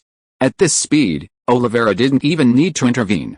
Of course, his thunderous battle aura wasn't suitable for this situation, and the excessive speed was already putting the magic warship under strain. The creaking and groaning sound seemed to indicate the warship's unbearable strain, forcing Iron Knight Phil and Flame Sword Saint Otto to take turns. Even so, from high above, a cloud of mist could be seen churning and swirling like an arrow, skimming the sea surface and charging forward. Wherever it passed, it stirred up huge waves, even forming high walls of water that splashed to both sides. This scene stunned countless passing ships, and their choice was remarkably consistent. They immediately slowed down and stopped, watching from a distance until the mist disappeared into the distance. Luo Yi, standing at the bow, was shielded by a magical barrier, so he didn't feel the impact of the high-speed advance, only the swaying beneath his feet was real. Watching this scene, he was somewhat amused and exasperated, thinking these natural disasters were truly playful. But in a moment, he realized that this actually reflected certain underlying logics of this world. These powerful beings, relying on their own strength to climb to higher levels, were most accustomed not to using tools or external objects, but to solving problems with their own formidable physique or magic. Often, the results were extraordinary. It was also because of their intervention that this journey was shortened many times over. In just a few days, they traversed distant seas and arrived at the coastline of the Habs Empire. A swirling mist shrouded the land and sea, appearing strangely out of place in broad daylight. Even stranger was the mist's rapid arrival and dissipation, vanishing like the receding tide, leaving only the two of them standing on the ground. Roy sheathed the silver angel rapier into his proverb ring, adjusted his belongings, and, after confirming their direction with Oliveira, quickly departed. They didn't use their battle aura, it was too extraordinary, yet they still moved with incredible speed. Only when they approached the main road leading to Auckland did they see people coming and going. Some rode horses, some drove carriages, some hauled goods. It was quite bustling. Not far away, parallel railway tracks stretched out, and trains rumbled past every now and then. Roy wanted to try out a magical train, but unfortunately, this wasn't a station, and besides, the biggest advantages of trains at this stage were durability and load capacity. In terms of speed, they weren't necessarily faster than war horses. So, Roy stopped people on the road, spent money to buy 2 war horses, and drove them towards Auckland City. Their speed was extremely fast, and along the way, Roy took out a magic stone ball, infused it with magic power, and shook it repeatedly. Meanwhile, at the Fillet Magic Academy, inside the Moonstone Mage Tower, Douglas Hill was busy. Before him was an unknown machine covered in various magical runes, about the size of a long table, filled with tiny gears, linkages, and lapis lazuli wiring. Most striking was an open horn, cast in brass, with red magical runes outlining it. With Douglas's activation and operation, a buzzing sound could be heard. Faintly, voices could be heard, but they were drowned out by the buzzing and not clear. Douglas Hill frowned as he adjusted the machine, sometimes modifying the magical runes, sometimes adjusting the speed, and the effect was noticeable. The sound became increasingly clear. Teacher, buzz, Douglas, teacher, you, buzz buzz buzz, I can hear you, buzz buzz buzz. It must be said that although not perfect, this was clearly a magic-powered walkie-talkie, already in its rudimentary form.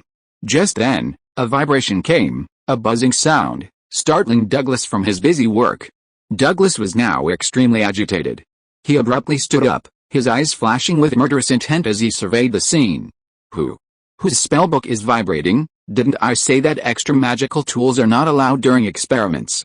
Do you all not want to work here anymore? His roar was deafening, and the group of magic apprentices assisting him fell silent, not daring to move.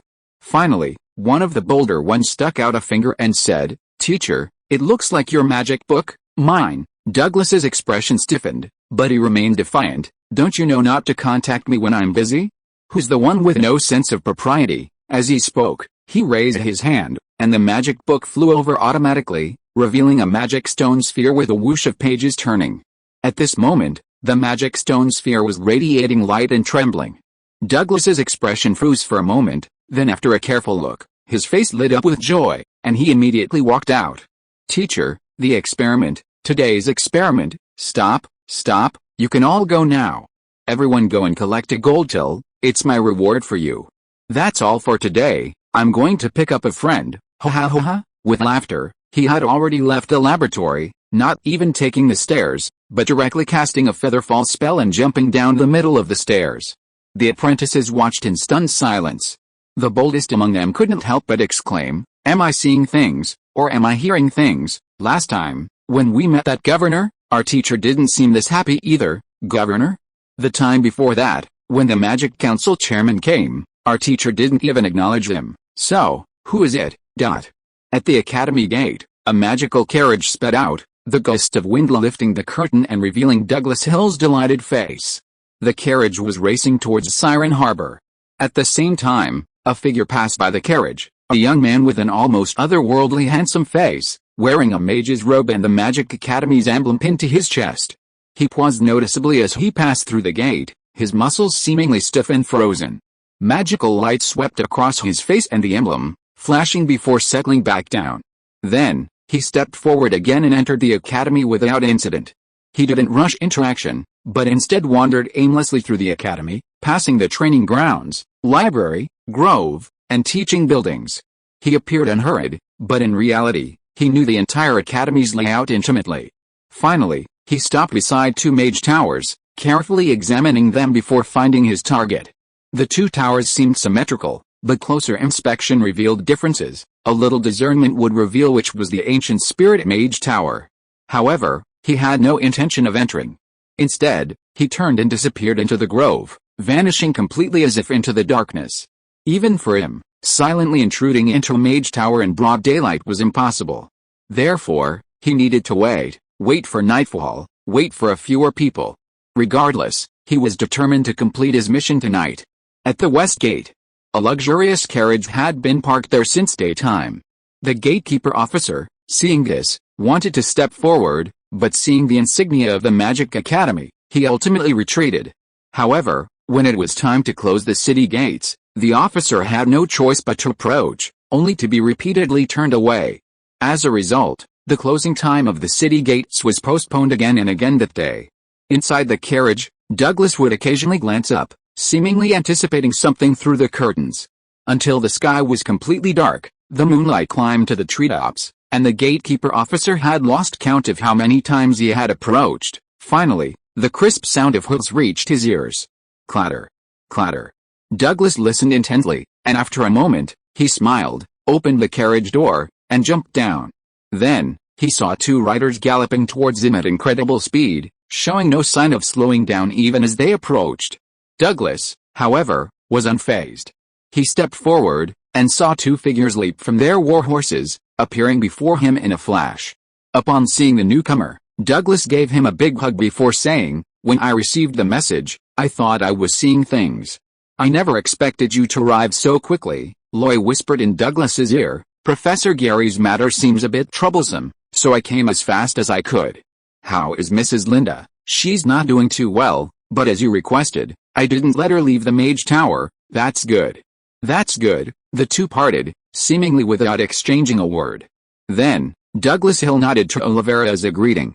He waved and smiled, saying, "Loy, my friend, welcome back to Auckland." Second update, further revisions.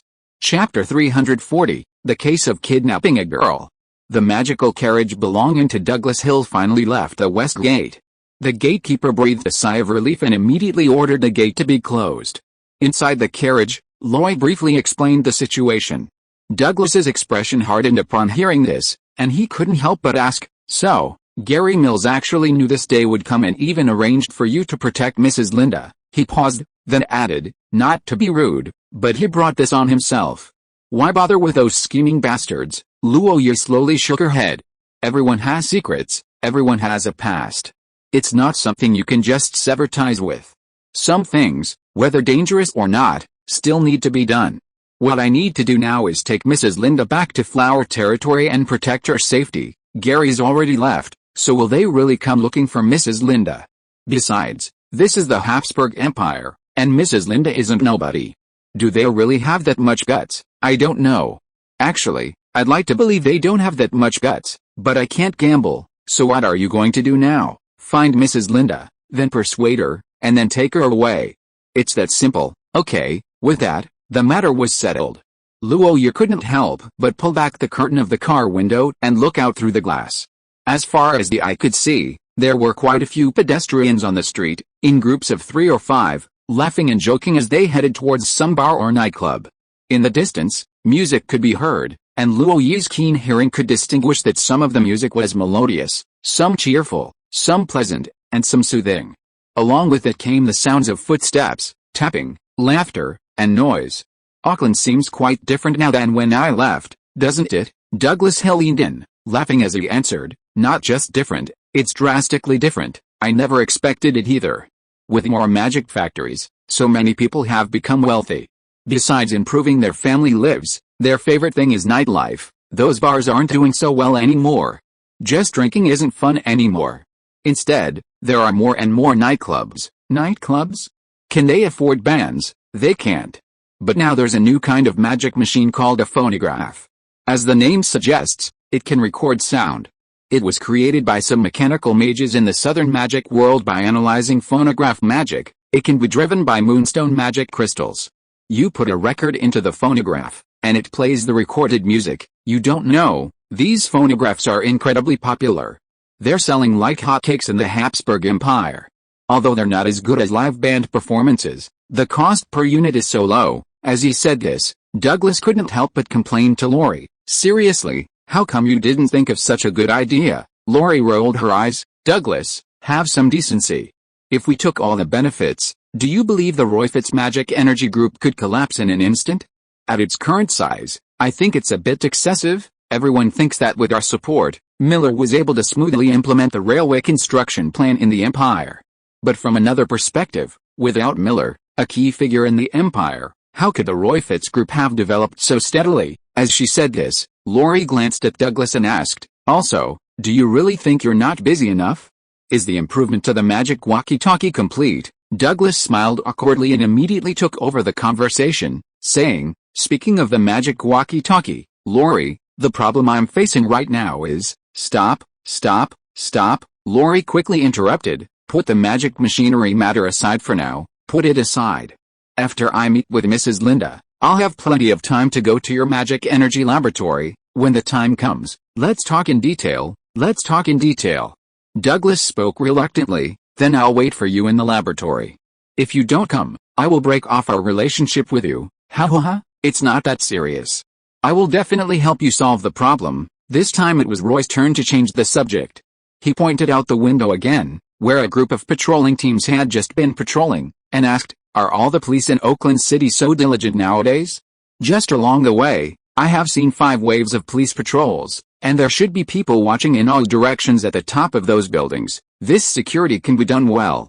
Douglas's expression froze, but his smile slowly faded, and he said, the police department is not as diligent as you think. It's just that in recent times, there have been frequent robberies of young girls in the city, so they have to become impatient. The matter of robbing the girl, Luoya turned around in confusion and asked, what's going on? About half a month ago, girls have disappeared without reason in the city. Most of them are unmarried girls of 15 or 16 years old.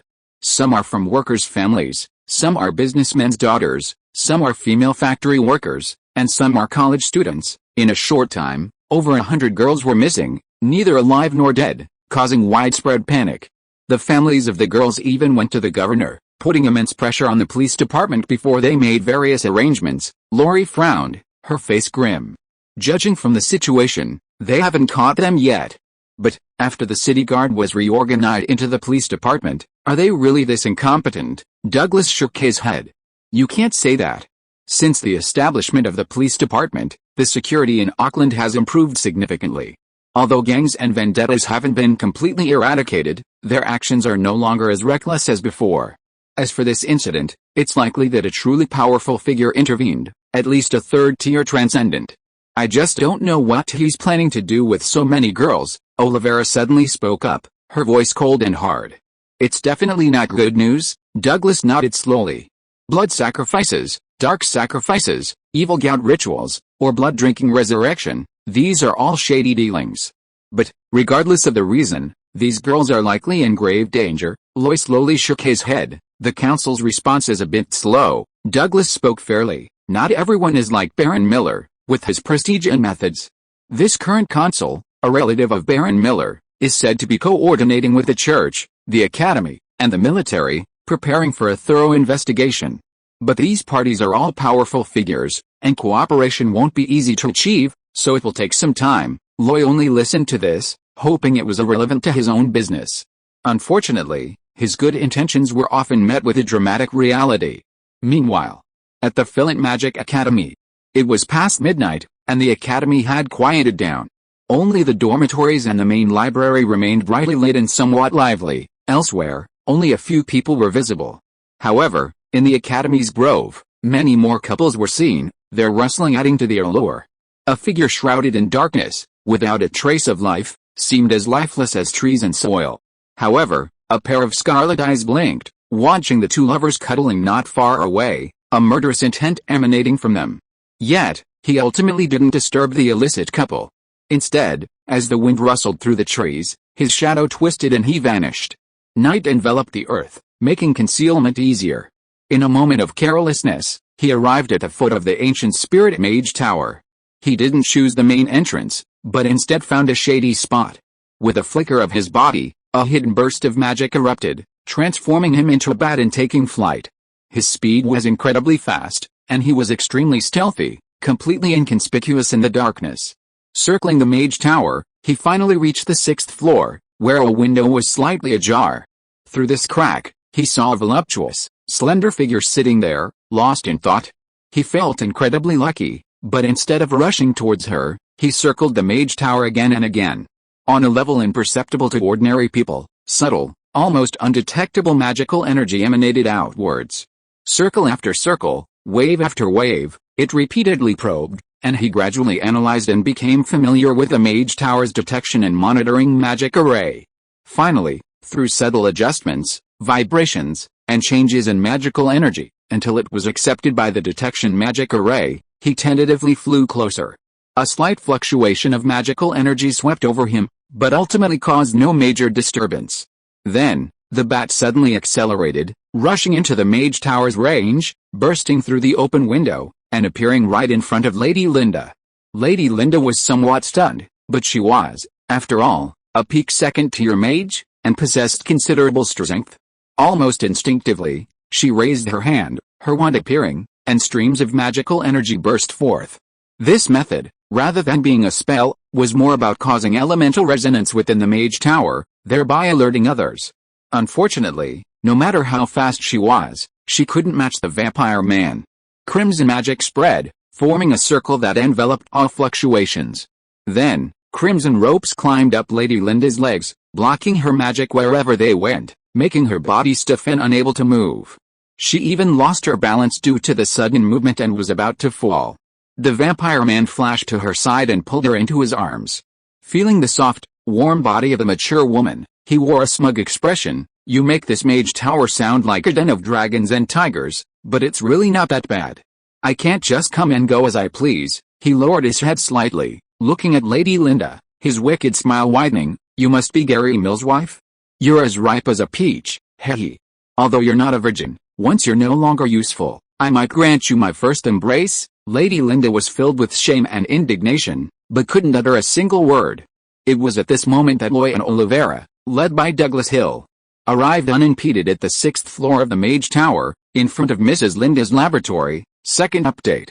Chapter 341, The Pureblood Marcus. Before collaborating with Roy, Douglas Hill, while a prominent mechanical mage at Fillet Magic Academy, was not among the few of equal standing. However, after partnering with Roy, he became a regular feature in various journals of the northern magical world. even who was still developing walkie-talkie, pioneered the field of communications, causing a sensation in the empire. It could be said that in the magical world, the reason Auckland City, a small place, was known to so many mechanical mages was solely because Douglas Hill was there. What was this? This was status and power. At Philint Magic Academy, he was now the #1 figure in the field of magical mechanics. Although his strength was still somewhat weak, not even reaching the 3rd tier, even the Tower Master of the Moonstone Mage Tower had to speak to him politely. And this brought with it an increase in various invisible powers. For example, right now, the ancient Spirit Mage Tower, clearly a gathering place for classical schools of magic, was almost completely closed late at night. Douglas, however, led Loy and the other woman through the main entrance openly and smoothly to the 6th floor, stopping at the door of Madame Linda's laboratory. It was unlikely anyone else in the entire Philint Magic Academy could pull off such a feat. Ding dong. Ding dong, the magic bells rang, and the three waited for Madame Linda to open the door, but after a long time, there was still no movement. Douglas muttered in surprise, "That shouldn't be the case. Madame Linda is definitely here, she shouldn't be asleep at this hour." Loy tilted her head slightly, her ears twitching, and, ears of Lyman, naturally activated, beginning to collect sound. The Mage Tower naturally had various magic arrays, which could isolate noise, but they still couldn't block the listening ability of a special holy technique. However, upon hearing a voice, Roy's expression froze. He looked at Douglas and asked, "Are you sure that kidnapping case only targets girls around 15 or 16 years old? That's the current information, Roy. Why are you suddenly asking?" Douglas answered almost instinctively, but his expression changed as soon as the words left his mouth. Looking at the door, he wanted to say something more, but Roy waved him off. "If I want to open this door now, what should I do?" "You'll have to find the Tower Master first, and you'll also need to crack the magic key." "Too slow," Roy said, immediately looking at Olivera, saying nothing, but a look was enough. Olivera understood. He took a step forward, his body crackling with lightning, his right hand already gripping his rapier. Since the conventional method was too slow, they would have to break down the door. But just then, a gentle voice came from inside the door. "Who is it? It's so late, why are you knocking on the door?" Luoyi immediately raised her hand, and Olivera stopped, restrained her fighting spirit, and took a step back. The door opened, and Mrs. Linda appeared in front of everyone. She seemed a little sleepy, but when she saw the person standing at the door, she was clearly taken aback for a moment, then exclaimed with delight, "Loy? Loy? What brings you here?" "I went back to Auckland to take care of some business, so naturally I had to come and see an old friend," Loy said with a smile, then added, "What, won't you invite me in? It's so late, isn't that inappropriate? What kind of relationship do we have?" Professor Gary wouldn't misunderstand. He paused, then added, "Besides, I have something to discuss with you this time." "What is it?" "It's about improving the secret medicine formula, of course. I've tried a new formula and would like your help." As Loy said this, he took out a parchment scroll from his dimensional bag, but just as he was about to hand it over, he said, "By the way, is it appropriate for us to talk at the door?" Mrs. Linda finally couldn't stop him anymore. "Then, come in and talk." With that, she stepped back, opening the door for him. Loy smiled and walked inside, his movements relaxed, seemingly without any wariness. Just as he stepped through the doorway, his muscles suddenly tensed, and he seemed to flash, appearing behind Lady Linda. His golden red battle aura erupted, spreading outwards as if tangible, accompanied by a thunderous heartbeat. Ripples spread outwards from him. The change was so sudden that the shadows cast by the lamplight beneath Lady Linda's feet twisted violently, countless blood-red tentacles reaching out to cling to her. They intertwined, collided, and continuously entangled, crushed, and tore apart, only to entangle again. These blood-red tentacles were extremely tough and highly corrosive. Only Luoyi's battle aura was extraordinary, otherwise, it would have been difficult to sustain. But at that moment, Luoyi's eyes suddenly narrowed, transforming into a pair of vertical pupile eagle eyes. Though called eagle eyes, they were far more indifferent and ruthless than before, and with his movement, it seemed as if an incredibly terrifying being in the void cast its gaze upon him. The mere sight of it caused the crimson tentacles to instantly become sluggish and stiff, as if being targeted by a terrifying being, their very souls trembling. A sacred technique, divine Psi, dragon's might unleashed. At that very moment, Luoyi's golden red battle aura erupted once more, like a vortex, shattering the crimson tentacles completely. However, this awe-inspiring power was short-lived. The dark shadow moved again. It vanished in a flash, detaching itself from Lady Linda's body and reappearing by the window. It seemed poised to escape through the open window. However, a figure had been waiting there for a long time. Lightning suddenly exploded, crackling and spreading through the air, illuminating the entire house. At this point, the vampire in the shadows could no longer hide. He had no choice but to leap into reality, unfurling bat wings from his back, baring fangs, and grinning menacingly at the crowd. Without a word, he flapped his wings and pounced, his body swirling with crimson light, transforming into a corrosive wave, the air crackling and hissing. Oliveira wasn't one for idle chatter. He transformed into lightning, his movements so fast they were almost imperceptible to the naked eye. His rapier gleamed blindingly, whipping up countless flashes of light within the laboratory. The ensuing battle devastated the vast laboratory, the blood and lightning obliterating countless wooden shelves, magical materials, and various instruments. Even the walls and glass separating the laboratory shattered into countless fragments. The most unfortunate of all was Douglas Hill. He had the foresight to avoid the fray, but even standing at the doorway made him an innocent bystander. Moreover, the cataclysmic battle gave him no chance to react. He reached for his wand, but his mind went blank. He even forgot to activate his protective spell.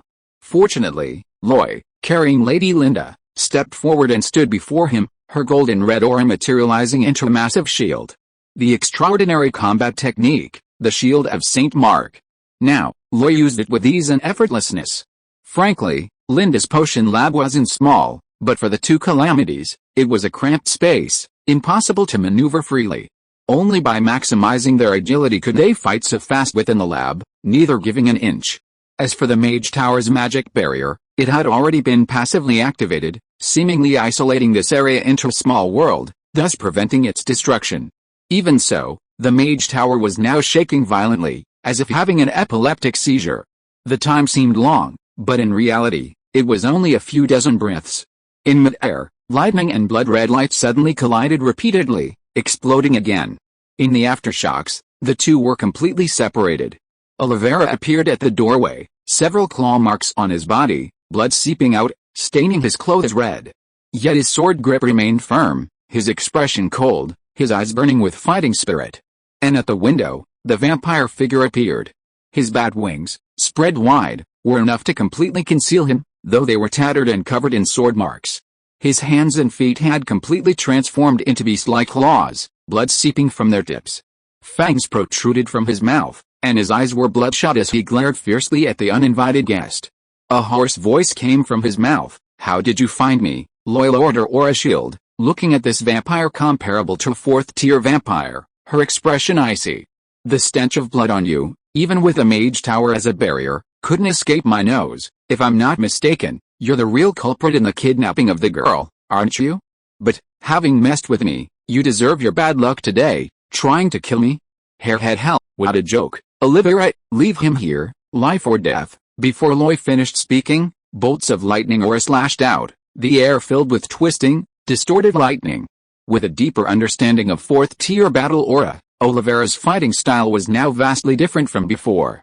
Not only was she faster, but the paralyzing effect of her battle aura was also stronger. Take her battle aura slash, for example. It had abandoned its headlong charge style and instead moved like lightning through the air, its trajectory unpredictable. This time, however, the vampire man didn't engage in a direct confrontation. Instead, his body seemed to expand with crimson light, forming a vortex in front of him. He himself transformed into countless bats, swarming out and fleeing. With a single collision, the blood shield shattered, lightning spread, electrocuting countless bats. Yet, some still managed to escape the Mage Tower's range, fleeing in all directions. What left Loy speechless was that Oliveira tried to pursue, but the Mage Tower's protective barrier was activated. Instead of stopping the fleeing bats, it blocked Oliveira's path. The great battle ended there, but the remaining people all wore grim expressions. Oliveira slowly sheathed her sword and returned to Loy's side, saying, "If I'm not mistaken, this should be a member of the Tortor clan, one of the 13 vampire clans. They excel at infiltrating the shadows and various blood arts, consider themselves noble, and like to lure mortals with their longevity by hiding among noble groups. His strength is at least that of a pure-blood Marcus. Update. Chapter 342, Notice. Vampires, also known as bloodsuckers, are scientifically called vampire bats in the magical world. Their exact origins are unknown, but legend has it that in the abyss, there exists a territory exclusively for vampires, where powerful vampire princes rule over all dark creatures. In the world of Herka, the most famous are the 13 vampire clans, the nobles among vampires. They are not only incredibly powerful but also possess various unique blood magic spells. Once upon a time, vampires occupied vast territories on the old world, wielding immense power and arrogance. They could even tempt elderly nobles seeking immortality to betray them through the embrace, making them difficult for humans to defend against. However, after the sun god unified the faith and expelled other races, they became the most obvious targets. The Church of the Sun God even used secret methods to summon an angelic legion, which routed the 13 vampire clans, causing countless deaths and near extinction. Rumor has it that a vampire prince even returned from the abyss with an abyss legion, managing to hold off the angels' advance and giving them a chance to escape. Even today, pure-blooded vampires still exist and thrive in the new world. However, in the old world, they only dare to hide in the shadows, rarely showing themselves. Although born of bloodlust, they can absorb the blood of other creatures besides human blood, and even human blood, a small amount won't kill them. Therefore, they have plenty of ways to remain hidden. On the other hand, some hybrid descendants of vampires are pure vampires, lacking lineage, low in intelligence, and utterly unrestrained in their consumption of blood and flesh. In fact, news about vampires occasionally circulates in the old world, mostly concerning these hybrid descendants. But the one Loy and her companion encountered was clearly not the latter, but a true pure-blooded vampire, a vampire Marcus comparable to a fourth-tier calamity. Even within the vampire race, such a figure is not insignificant, but a powerful individual. Only at this moment did Douglas Hill finally regain his senses. He trembled as he withdrew his wand, clearly quite frightened. However, after hearing Oliveira's words, he flew into rage again. The Dorito clan, pure-blooded marquises, how dare they? How dare they? This is imperial territory. Are they courting death? No, no, I will make them pay the price. Saying this, he actually turned to leave, but Loy was quick and pulled him back. He'll definitely have to pay the price, but not now. You need to calm down. At this moment, Douglas seemed to realize something. He looked up at Laurie and asked, "You're saying he's the real culprit in the kidnapping case? But why do I feel like he's after Mrs. Linda?" Laurie rolled her eyes. "If I don't say that, wouldn't it mean we know Gary Mills' secret? Would Mr. Gary be in trouble then? So you were lying to him. So, what you said about smelling blood on him was also a lie, of course. My nose isn't that good, but my ears are good. I sensed something was wrong. Laurie, it's been a while since I've seen you. You've become bad. You lie so easily now. You're not the honest young man I used to know. Is it possible that I've always been like this, but you just didn't know?" Just then, a weak voice rang out. It was Mrs. Linda speaking. "Could you two wait a bit before talking? Give me an antidote first." Oh, I'm sorry. I'm sorry. Lady Linda's potion lab was completely destroyed, but there was no other way to go now. Douglas proved useful at this moment, drawing his wand and using the wizard's hand to sweep away most of the debris, finding a perfectly intact sofa. He then used cleanse to remove the grime and cast several spells to eliminate the odor in the air. Loy placed Lady Linda on the sofa and took out various restorative potions from her dimensional bag, choosing 2 bottles to drink under her guidance. The Torridor clan, one of the 13 vampire families, possesses an extremely bizarre high-level blood magic called blood manipulation, which allows them to condense their own blood into tentacles that penetrate deep into the target's body, thereby controlling their actions. Most remarkably, this control is not rigid, it can even be perfectly disguised by extracting shallow memories. Historically, the Torridor clan has used this high-level blood magic to manipulate countless nobles, creating countless lies and conspiracies, causing countless chaos and slaughter. And this pure blood Marcus also possesses a high-level shadow magic called shadow concealment. Its effect is to use the target as an anchor point, infiltrating the shadow realm silently and undetectably. The combination of these 2 high-level spells is the reason this pure-blooded Marcus acted with such impunity, even planning to simply lure Roy and the others out and then abduct Lady Linda. Unfortunately, Roy's ear of Lyman had already heard their breathing and heartbeats. Vampires, also known as blood-sucking zombies, have extremely low body temperatures, but that doesn't mean they don't need to breathe and have a heartbeat. Although much slower than normal people, it was actually easier for Roy to discern. Therefore, Roy acted accordingly, rescuing Lady Linda. Fortunately, while the blood control was powerful, the consequences weren't severe. After drinking several bottles of restorative potions, Linda's body gradually softened, and her breathing returned to normal. However, there was still some wear and tear on her body, and she soon fell into deep sleep. It was only at this time that the Tower Master of the ancient Moon Mage Tower, a third-tier transcendental mage, Ned Arnold, finally arrived. This mage was indeed quite old, with thinning, graying hair, a face full of wrinkles, a shaky gait, and cloudy eyes. He wasn't some charlatan pretending to be weak, he was truly nearing the end of his lifespan. Although a third-tier mage, his combat strength was questionable. In fact, the Habs Empire was full of such elderly mages. They had served the Empire well in their youth, but with age, they had lost their drive and the potential for further advancement. Therefore, the Empire dispatched them to various mage towers, both to continue their service and to provide for their retirement. In reality, they only had temporary use rights to the mage towers, not ownership. They didn't even have the right to name them. This was also why the pure-blooded Marcus could easily invade. The mage towers didn't have true owners. When this man arrived, his face showed undisguised panic, which only intensified after hearing Douglas's account. As for the Tower Master of the Moonstone Mage Tower, he was in a similar situation. However, he didn't show himself. Instead, he activated the Mage Tower, maintaining it at a critical state, converging elements, and continuously spreading detection magic in all directions. With the Mage Tower's enhancement, he could still unleash considerable combat power in a direct confrontation. But against pure-blooded vampires, especially those skilled in speed and stealth, they were completely helpless. This was already the highest combat strength of the Fillant Magic Academy. As for the Dean of the Fillant Magic Academy, he was also a small old man, quite energetic, with a prosperous appearance and elegant attire. But he was just an administrative figure, in charge of daily management, and his authority was granted by the Empire. He was truly incapable of fighting. In short, the Fillant Magic Academy was unreliable. Realizing this, Luo Yi was somewhat disappointed, but thinking about it, it was normal. Auckland City was ultimately a small place, comparable to a village in the Flower Territory. Although it had developed somewhat in recent years, it was still too short a time. When Luo Yi was there, only 2 fourth-tier calamities had ever visited, and he had never seen one. To be honest, it wasn't that the fighting power here was low, but rather that Roy had grown too fast. In the end, it was Roy who stepped in, calming the two down and promising to take full responsibility and handle whatever came up. Within the small territory of Auckland City, Roy was undoubtedly a legendary figure.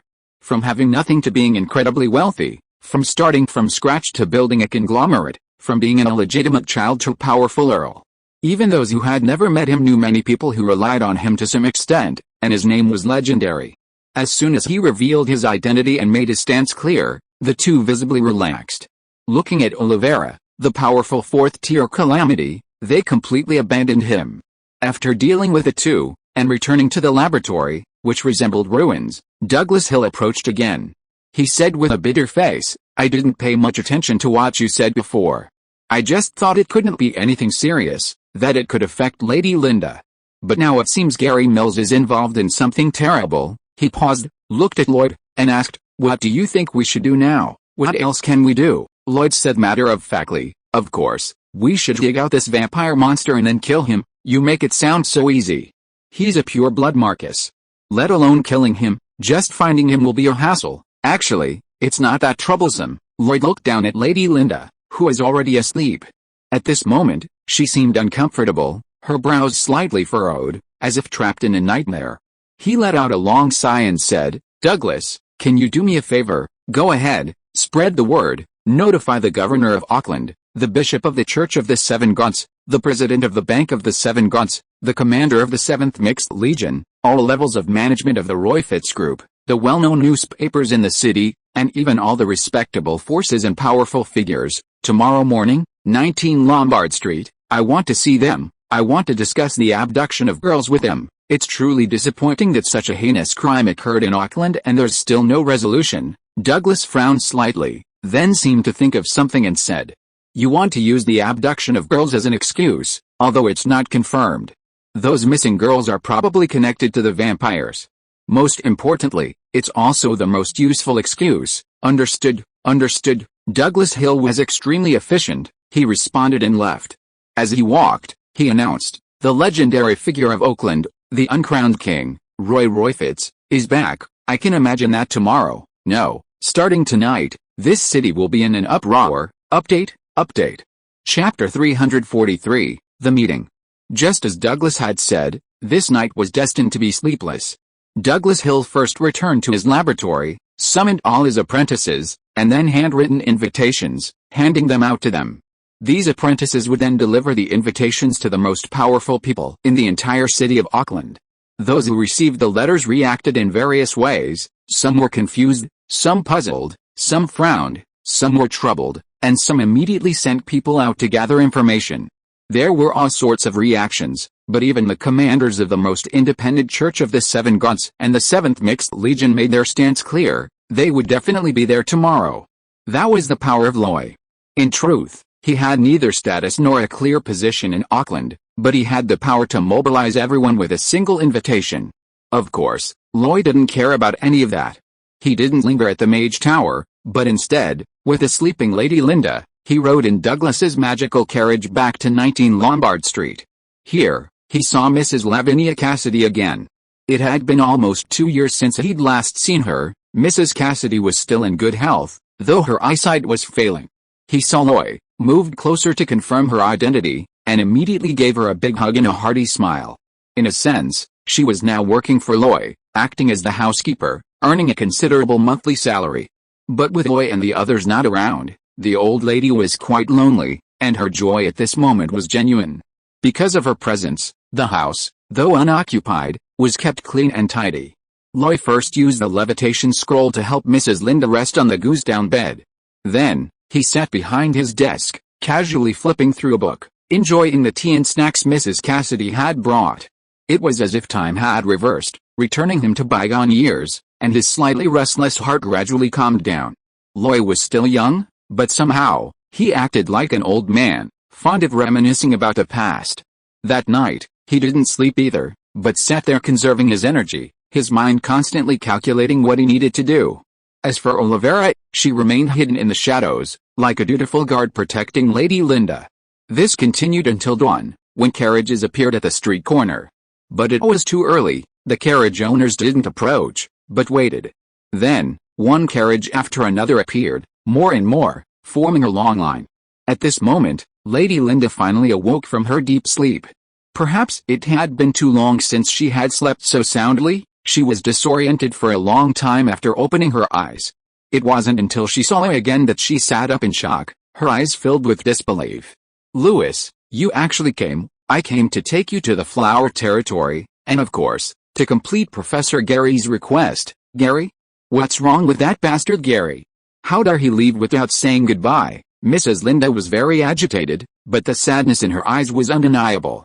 Lewis then recounted what he knew. Even after he finished speaking, Mrs. Linda was still unable to let go. "We are husband and wife. Our marriage vows were to face poverty and wealth, sickness and hardship together. How dare he? How dare he leave without saying goodbye?" "Mrs. Linda," Lewis raised her voice, even adding a touch of dragon's might to calm her down.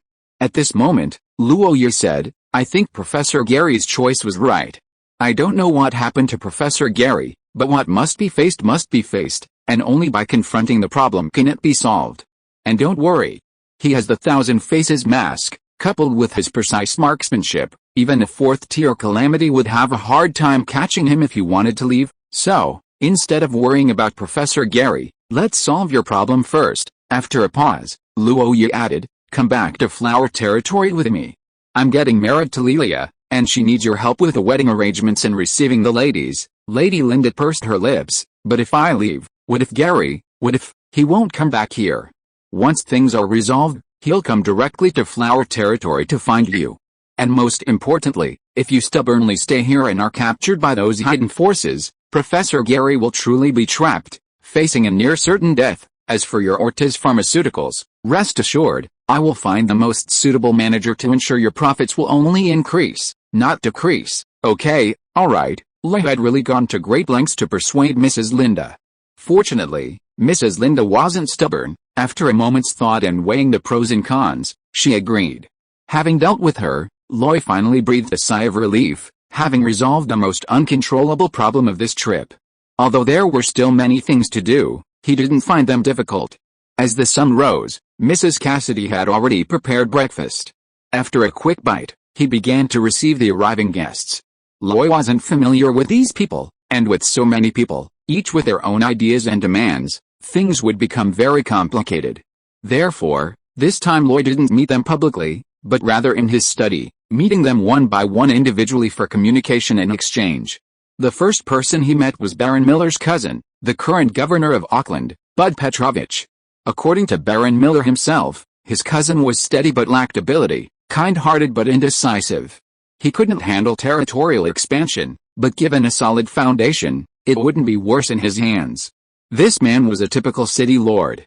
After the two Petrovich family governors' sweeping reforms, Auckland had embarked on a path of development, with established policies and a steady, methodical approach.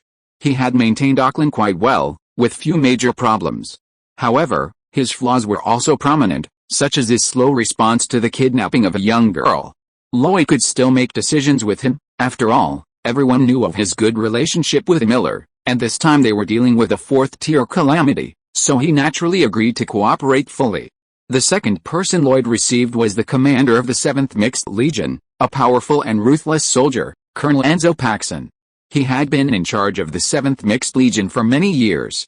Having witnessed the entirety of Auckland's curfew, the bombardment of the Twilight Order, and even the military exercises that led to the multinational convention, he was arguably the most powerful and highest-ranking individual.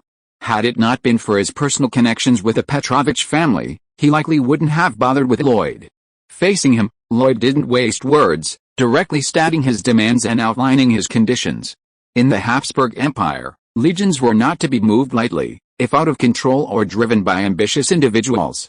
They could easily cause immense destruction. There were precedents for this, and the imperial family was extremely wary. However, where there's a will, there's a way. There are always workable methods.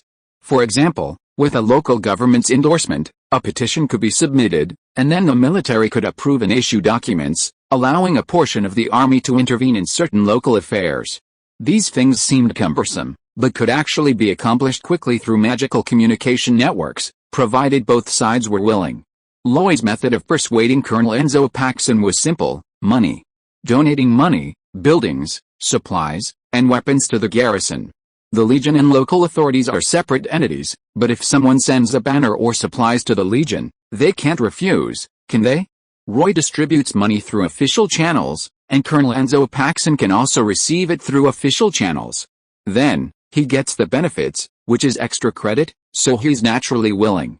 The only loser in this transaction is Roy's wallet, but he's certainly not short of money. The third person to enter 19 Lombard Street was an acquaintance of Roy's, the president of the Seven Gods Bank, a loyal follower of the goddess of wealth, Mr. Mark Williams. Roy's first windfall, the spoils from the Bloody Mary pirate crew, was deposited into the Seven Gods Bank through this man. Even later, Roy's deposits and withdrawals at the Seven Gods Bank were handled through him. If it was before, it wouldn't have mattered, but after succeeding the Earl and the promotion of the magic energy industry, the inflow of money under Roy's name reached an outrageous level.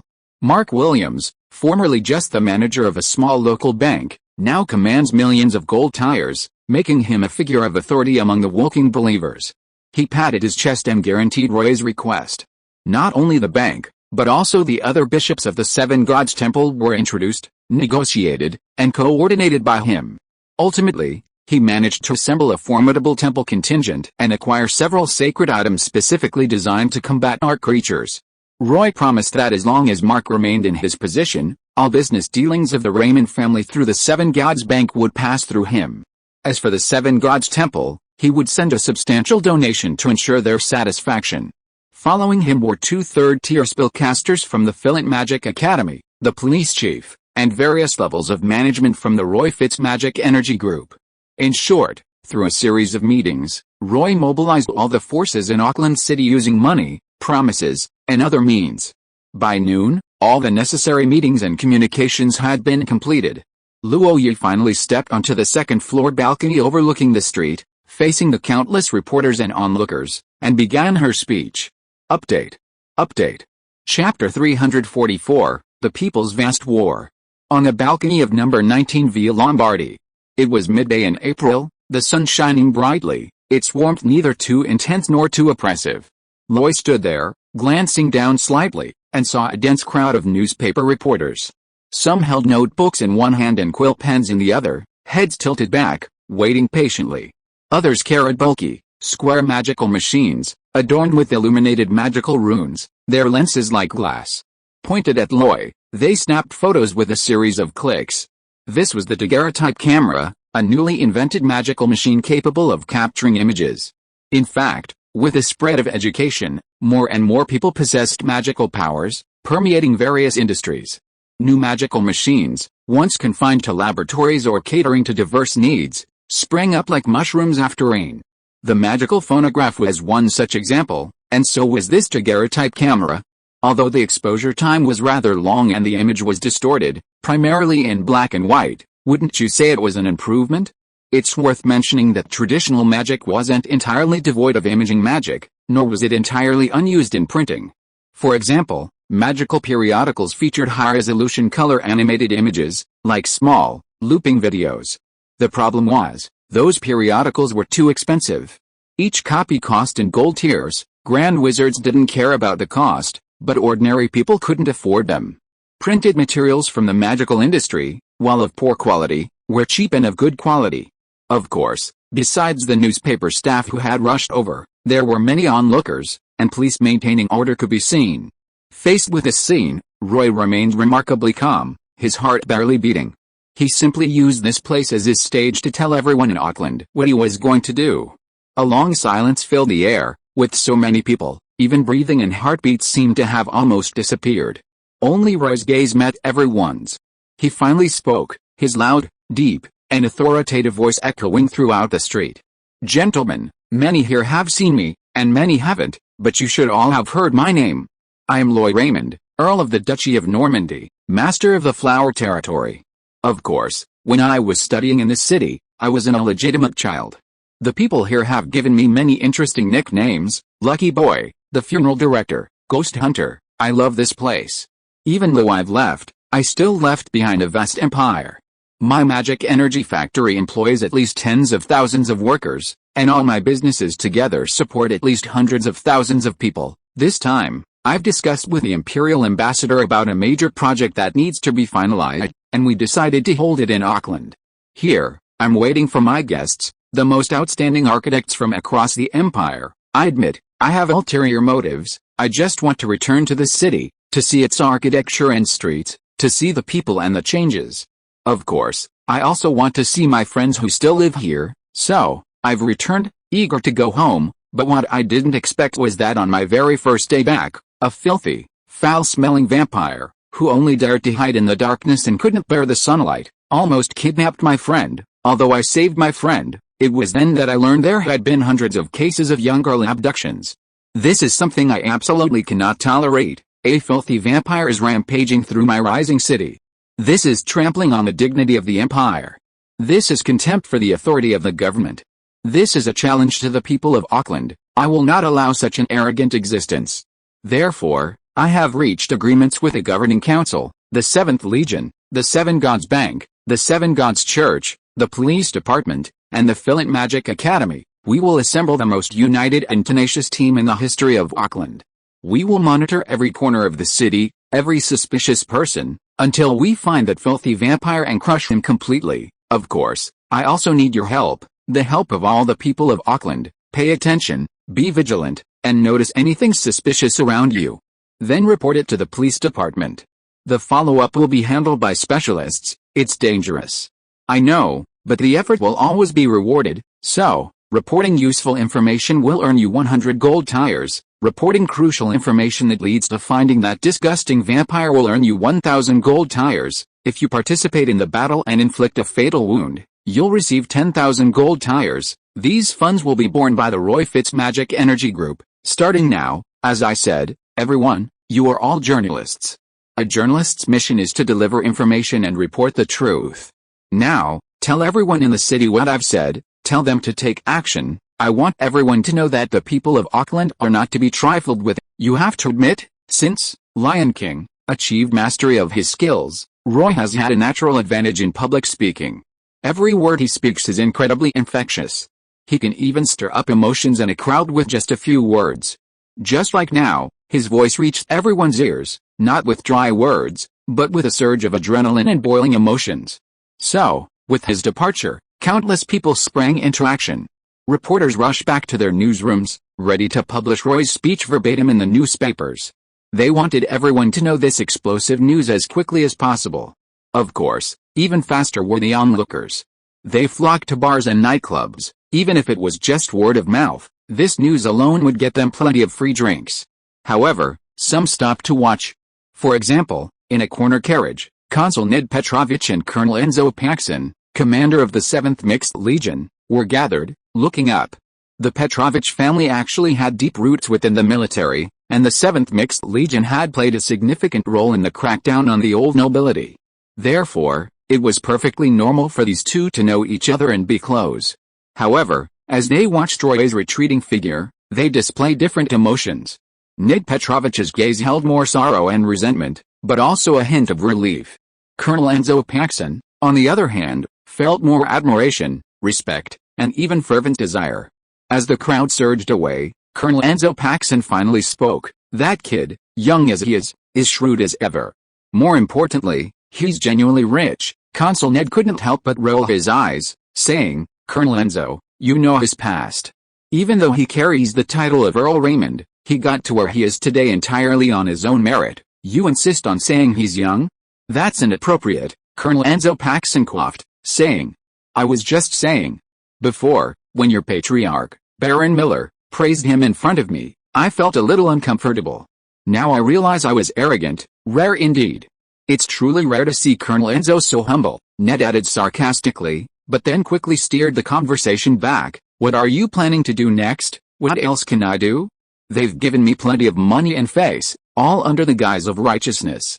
I certainly have to do my utmost. He paused, then said, I'll go back now and gather some elite magic gunners and strong men, then they'll be at your disposal. However, that pure blood Marcus isn't easy to deal with.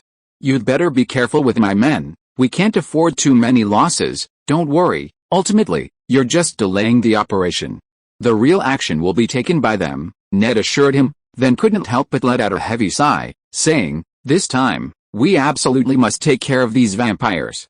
A bunch of damned, disgusting bastards. They killed so many people in my Auckland city. I wish I could personally kill them. No, that's a pure blood Marcus.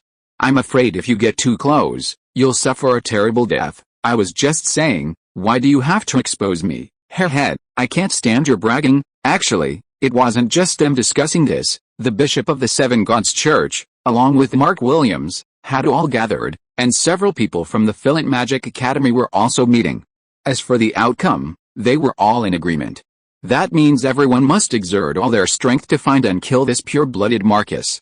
Even for them, it's impossible to say they aren't afraid of this monster. Since it can break into the Mage Tower and abduct people, it can go wherever it wants and leave wherever it wants. Such a monster must be dealt with before they can feel at ease. As for the benefits and wealth promised by Luo Yi, that's just a catalyst. They were already planning to take it anyway. Now, it's like they've directly installed an engine and are moving at full speed. Meanwhile, at number 19 Lombard Street, on the second floor, in the study, Douglas Hill peeked out, then quickly looked away. He looked at Loy and couldn't help but ask, Loy, aren't you going a bit too far? Too far? I'd love to see it even bigger. Loy sat imposingly on the sofa, slightly raising his head. That pure-blooded Marcus can hide, can't he? I'll mobilize the entire city and see where he can hide. I want to plunge him into a sea of popular war. That's right, that was Loy's plan. Auckland was large, but also small. Once everyone was mobilized, that vampire Marcus, still searching for food, simply couldn't hide. However, Wei Wu turned his head and looked at Oliveira, saying, but finding him is only the first step. To kill him, we'll have to rely on ourselves. Teacher Oliveira, are you ready? Of course. Oliveira suddenly opened his eyes, his gaze flashing like lightning. This time, he won't escape. I have to go out tonight. I'll try to be back early to continue updating.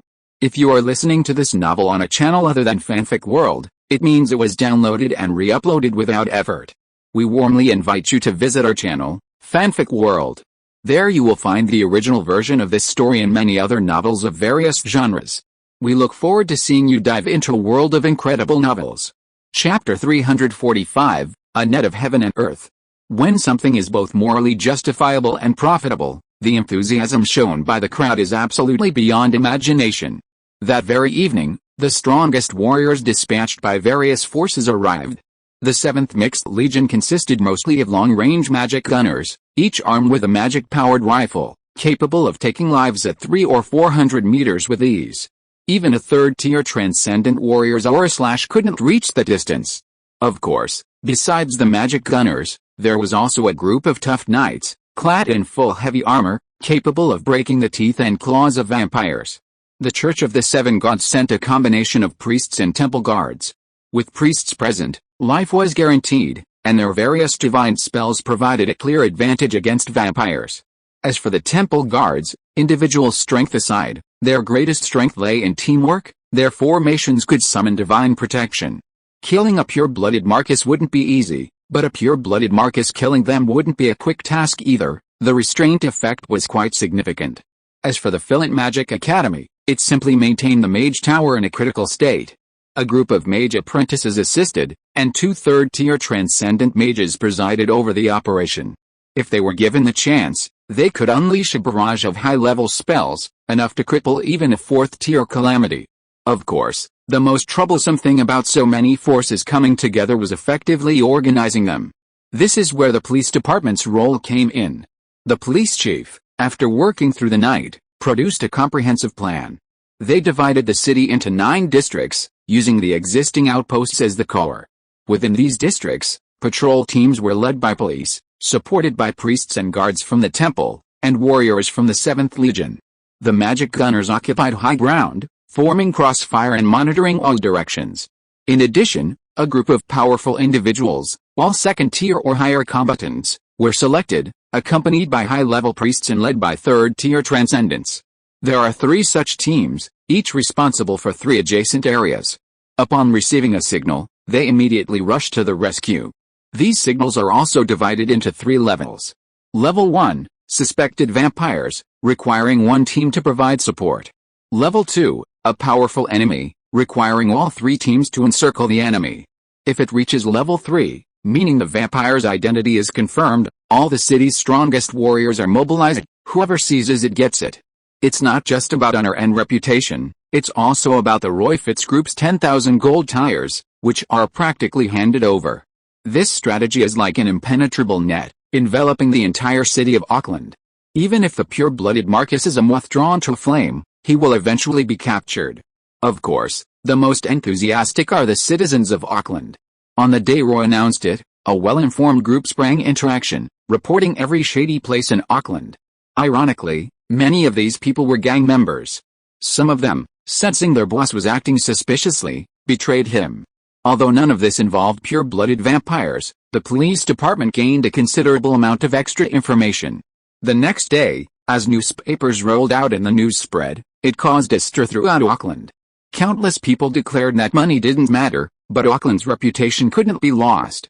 Therefore, they now suspected everyone. Even street dogs were kicked to see if they were transformed vampire bats. This had its downsides. Too much misinformation could easily confuse them, but the benefits were also clear. Some truly suspicious things were uncovered. Under the light, there is always darkness. Especially in the ancient continent, with its countless generations of history, there are no shortage of strange and evil creatures, demon messengers, and devil cultists. In the past few days, the all-out search has made it impossible for those who were hiding to remain concealed any longer. And with the full cooperation of numerous forces, they were wiped out cleanly. In just a few days, several murder cases were solved, 3 devil cultists were arrested, 5 demon messengers were killed, and even a necromancer, a follower of the Grim Reaper, was found. In truth, these people weren't particularly powerful, they had merely acquired some evil items, become tainted by their aura, or been tempted and corrupted. Their greatest characteristic was secrecy. They could remain hidden in the shadows when no one knew them. But once exposed, they were lambs to the slaughter. However, despite the abundance of information about vampires, no real discoveries were made. Nevertheless, everyone showed considerable enthusiasm. They couldn't help it, as Luo Yu was offering too much. They hadn't expected that such patrols would be paid. Luo Yu was incredibly generous. A third-tier transcendent was paid 10 gold tires a day, a second-tier 5, and a first-tier 1, with everyone receiving them, paid at the end of the shift. This amount, working for 3 to 5 days, could equal a month's salary. How could they not be happy? Regarding the cases involving evil entities discovered earlier, although they weren't related to vampires, Luo Yu still provided rewards. Rewards for reporting, rewards for investigation, rewards for solving cases, and even more for combat. Luo Yu demonstrated to everyone through his actions that he never boasted, because his boasts always came true. The result? Exhaustion? Impossible. His enthusiasm could last forever. And the turning point came on the 5th day when a drunkard, half asleep, saw someone pass by him. Normally, passing by isn't that common, but this person was incredibly well concealed. A gray overcoat, collar turned up, obscuring the lower half of his face, and a black hat pulled low over his shoulders. At first glance, it seemed not a sliver of skin was visible. The drunkard almost thoughtlessly shouted, "Vampire, stop right there." His voice wasn't loud, but in the quiet night, it carried far.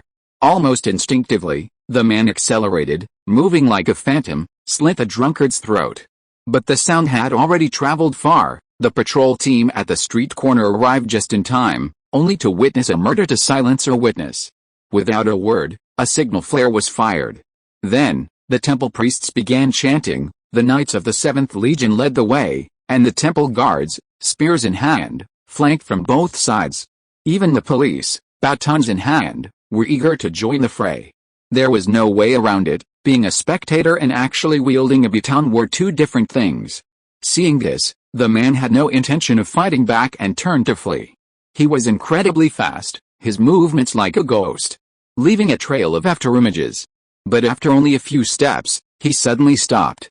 Then, a gunshot rang out, a bullet grazed past him, creating a small crater in the ground. It was the magic gunner standing high on the building who had fired. Few dared to withstand the power of a magic-powered rifle. Just then, a divine light descended from the sky, landing on him. Then, an evil light suddenly shone, causing everyone's charging movements to pause. This priest from the temple of the god of justice, Tom, immediately prayed for a detection-type divine spell called Detect Evil. As the name suggests, it uses the name of God to distinguish whether the recipient is evil or good, and is sometimes used to judge cases and distinguish truth from falsehood. However, this divine spell also has its drawbacks, because evil and killing cannot be equated. For example, a battle-hardened temple guard may have killed hundreds of demons and heretics, but to call him evil would be inaccurate. Therefore, even within the church, the use of this divine spell is subject to much debate and controversy. Of course, nothing could be more appropriate in this moment. The evil aura emanating from the man after casting Detect Evil meant that at least 100 people had died at his hands, and these were recent deaths. At this moment, everyone realized that they had probably found the real culprit. It was only a moment's hesitation, and the speed of their charge became even more ferocious. Each person seemed like the most valiant warrior, their eyes gleaming with a bright orange of gold. At this moment, the man knew he could no longer conceal his power and unleashed his true strength. Even under the combined attack of the crowd, he moved with incredible speed, his body radiating a blood-red aura that corroded weapons and armor. He occasionally unleashed a strange blood spell, either manipulating, stunning, weakening, or causing blood to flow backward, chilling the hearts of the crowd. His displayed strength, while not reaching the level of a pure-blooded Marcus, was at least at the level of an Earl, comparable to a third-tier transcendent. It was only thanks to the priest's divine magic and the constant gunfire from above that they were barely able to hold on. Injuries were inevitable. At this moment, they were even risking their lives to drag this vampire along until reinforcements arrived. The reinforcements, led by a third-tier transcendent being from the 7th Mixed Legion, were trained as magic gunslingers. Wielding a sword and a pistol, he used speed to his advantage, his attacks swift and unpredictable, effectively limiting the vampire's pace. Without a speed advantage, surrounded, and with magic gunslingers ready to fire, Coupled with divine suppression, even with his third-tier combat strength, he struggled to break through, constantly facing peril. However, they ultimately failed to subdue the vampire. Seeing no way out, the vampire unleashed a forbidden vampire technique, unleashing a continuous stream of piercing screams. Everyone felt a sharp pain in their heads, their faces contorted in agony, their movements sluggish, unable to even hold their weapons. Even the third-tier transcendent staggered, retreating continuously. Fortunately, the vampire abandoned its attack, transforming into a swarm of bats and fleeing swiftly. In the end, the vampire escaped, but the crowd's spirits remained high. Because once this vampire reveals its true colors, it won't be long before its lair is discovered. The police department immediately made arrangements, conducting a thorough search outwards for 5 kilometers from this location. The targets weren't just above-ground buildings, but also underground chambers and drainage systems. And the focus of the search wasn't ordinary people, but rather the homes of wealthy merchants and nobles in the area. Update. Chapter 346, Blood Plague. Underground, at the location of the blood pool. The pool was now empty, only a shallow layer remaining. A thick, pungent stench of blood permeated the air. A strikingly handsome man, naked, was immersed in it. However, looking at the blood pool, which only reached his calves, his expression grew increasingly grim. He seemed to recall something, occasionally gritting his teeth, his expression twisted in a ferocious grimace. Suddenly, he looked up at the corridor. There, a figure stumbled in, his gray trench coat tattered and torn, hanging like strips of cloth, stained with blood and dust. He stumbled and fell to the ground, his already pale face turning even paler, his aura plummeting. Young master, save me. Save me." The strikingly handsome vampire sat up, his face grim. "Not only did you fail to bring back the pure maiden I wanted, but you also used forbidden magic. Was this discovered, outside, the vampire's voice trailed off, barely audible. The bewitching vampire's face was grim, but he still raised his hand, a faint crimson light appearing as he summoned a ball of blood from the pool and poured it into the blood servant's body. With the blood's nourishment, the blood servant's complexion improved considerably, but it still wasn't enough. He slightly tilted his head and summoned another ball of blood before finally stabilizing the blood servant's breathing. Finally, he even cut his own skin, squeezing out a drop of blood and throwing it into the blood servant's mouth. This time, the blood servant finally recovered. Looking up at his master, he immediately cried out with a mournful face, young master, a trap has been set up outside, just waiting for us to get out. Explain yourself clearly, what exactly is going on?" The blood servant struggled to his feet, then rummaged through his robes, finally pulling out a blood-stained newspaper.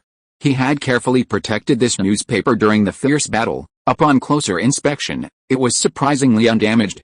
The bewitching vampire looked up slightly and saw on the newspaper a picture of Luo Yi giving a speech on the balcony. Although the black and white photo was somewhat distorted, the aura of a superior was vividly portrayed.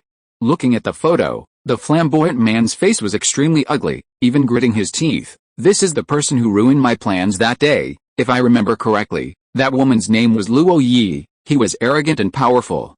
Although he was there to complete a mission, he didn't even bother to investigate this small place much. He only briefly learned some things about Linda, and even the name Luo Yi came from Mrs. Linda's superficial memories." Knowing his master's style of doing things, the blood servant quickly introduced, "Roy Raymond, the Earl of the Norman Duchy, is friends with Gary Mills and the woman we're trying to capture. They must have deep-seated interests and a very close relationship. Young master might not fully grasp this, but the Roy Fitz Magic Energy Group was founded by him." The alluring vampire looked up abruptly. "Such a large enterprise? And it's his. He's the largest shareholder, with absolute control, and he accomplished all this in less than 3 years. According to the newspapers, he came back to invest in a project, but ended up visiting a friend and unfortunately ran into young master. No wonder he has a powerful 4th-tier calamity expert as his bodyguard, and his own battle aura quality is so high. If that's the case, I'm really unlucky," the alluring vampire murmured, then looked at the newspaper again, at Loy's photo. He finally raised his noble hand, took the newspaper, and slowly unfolded it. "You still haven't told me what he did." His gaze swept quickly across the newspaper, and the blood servant's voice rang out at the opportune moment. "I don't know how he did it, but he actually convinced a police department, the Magic Academy, the 7th Mixed Legion, the Church of the Seven Gods, and even the entire city of Auckland, They're searching for us under the pretense of kidnapping a girl." As he said this, the blood servant couldn't help but mutter, I told you, you shouldn't be so high profile on a mission." His voice trailed off, because, visibly, the bewitching vampire's expression grew increasingly grim. His grip on the newspaper tightened, even crumpling the edges into a ball, the blue veins on his pale palms bulging, clearly indicating extreme anger. Even so, he gritted his teeth and said, "Just a rabble." The blood servant hesitated, wanting to say something but daring not to speak.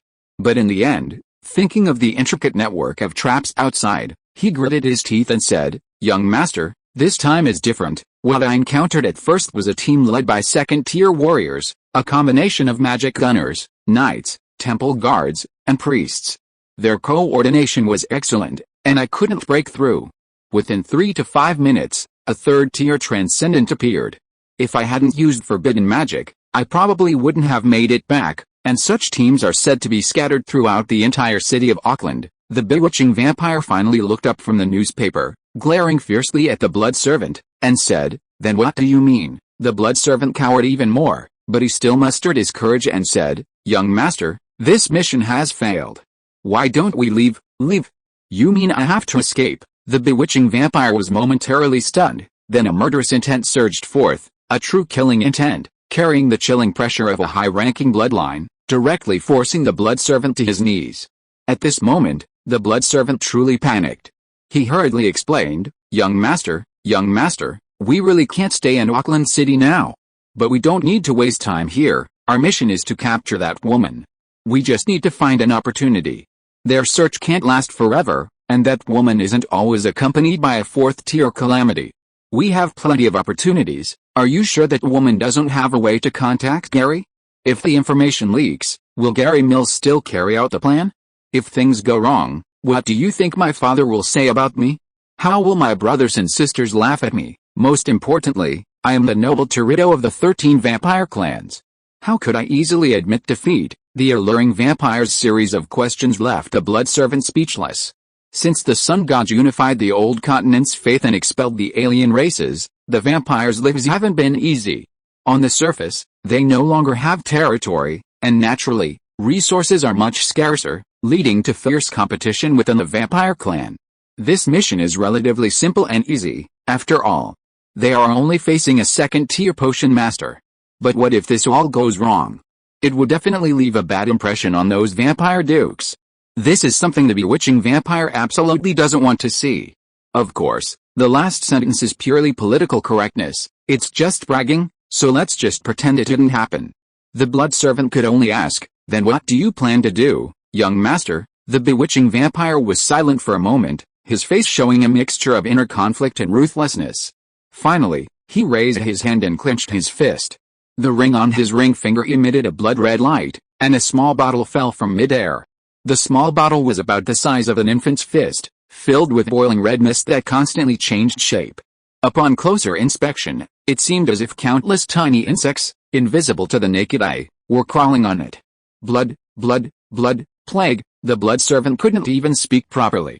He looked at the small bottle, then at his young master, his eyes filled with shock. After a long pause, he finally reacted, shaking his head vigorously like a rattled drum. Young master, this kind of thing absolutely cannot be used, absolutely not. If it causes uncontrollable consequences, everyone in Auckland City will probably die. It doesn't matter if they die, but the Habsburg Empire will go mad. At that time, it might ignite a war between the clans and the empire, and the impact will be far greater than a little. We can't afford the consequences, no way, how could it not be? The Hohenzollern royal family is notorious for, I said, it won't be. The alluring vampire suddenly raised his voice, completely drowning out the blood servant's incessant chatter. Seeing the blood servant pause, he softened his tone and said, you're just a blood servant, there are many things you don't understand, so I said it won't be. As he said this, he looked at the bottle in his hand and said softly, they forced me to do this. Before he finished speaking, he tossed the bottle, which flew in an arc and landed in front of the blood servant. The blood servant jumped in fright, scrambling to catch the bottle. Despite being a dark creature with extremely high agility, he was deathly pale with fright. The alluring vampire's voice drifted over, when the time comes, we'll split up. While I hold off that fourth-tier lightning-type expert, You find a crowded place and release this blood plague. They've laid a trap, haven't they? I'll unleash a city full of vampire zombies. Then, I'll take advantage of the chaos to snatch the woman and quickly retreat. This plan is perfect. The blood servant held a bottle in both hands, his face contorted in distress, wanting to say something but daring not to. In the end, he could only offer a forced compliment. Young master is brilliant. Meanwhile, in the west of the city, on Rose Street, at Manor Number 1, teams led by police converged from all directions, completely surrounding the manor. On higher ground around the perimeter, magic gunmen took their positions, their magic-powered rifles pointed, adjusting their breathing, searching for the enemy. Loy led Oliveira over leisurely, his expression somewhat grim. He looked at Colonel Enzo Paxson beside him and couldn't help but ask, "Are you sure this is the place?" There were many leaders in Auckland, but very few were truly capable of personally leading troops into battle. For example, Governor Nid Petrovich wasn't even a professional. He had to divide his forces to protect him. In fact, on a battlefield of the fourth-tier cataclysm, even the aftershocks could kill. Without at least second-tier strength, it was best not to venture forward. Therefore, it was Colonel Enzo Paxson who ultimately arrived. This commander of the 7th Mixed Legion, while specializing in battle formation command and artillery fire, was also at the peak of the 3rd tier, and a dual profession of knight and magic gunner. Self-preservation was more than sufficient for him. It's worth mentioning that at this stage, artillery didn't have much auxiliary calculation equipment, aiming relied entirely on calculation, involving mathematics that even touched on calculus. Therefore, artillery was a truly technical branch, requiring extremely high intelligence to operate effectively. Seeing the complex look in Roy's eyes, Colonel Enzo glanced at the manor, then at Roy, and asked, "So, you know the owner of this place, Sir Carl Blatter?" "He's not exactly a friend, but we're acquaintances and have business dealings." "Was he forced?" "Based on our current investigation, that's not the case." Update. Chapter 347, Questioning and Storytelling. Sir Carl Blatter was one of the top merchants and factory owners in Auckland before Roy Roy Fitz Magical Energy Group rose to prominence. He was only slightly less influential than Mark Williams, the president of the Seven Gods Bank. Roy's initial contact with him was the return of the bodies of his 2 granddaughters, the innocent hostages who drowned on the Bloody Mary. That's when he earned the nickname The Undertaker. Later, as the Roy Fitz Magical Energy Group grew, the 2 companies traded, and the Blatter family even became part of the supply chain as the company expanded. Frankly, he never expected that the Blatter family would get involved in vampire affairs. Seeing Roy's interest, Colonel Enzo explained in detail, "It's customary for pure-blood marquises to travel with some blood servants, especially the Toreador vampires.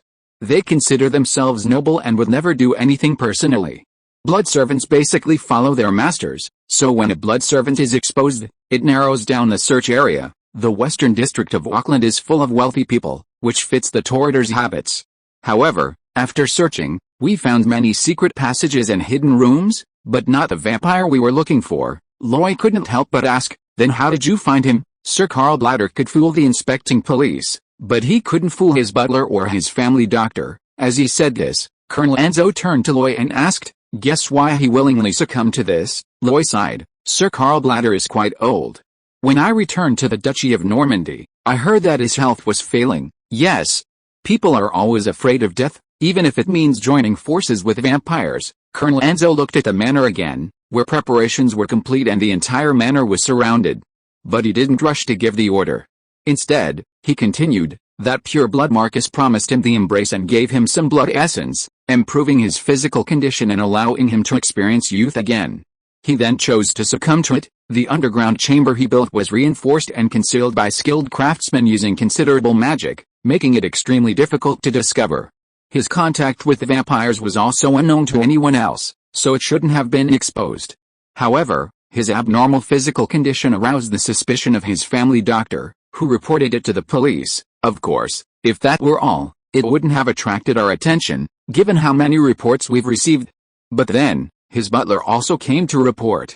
The nearly dying gentleman is now sleeping with 2 women every day, and he can keep them so engrossed they can't get out of bed." Loy's gaze sharpened slightly.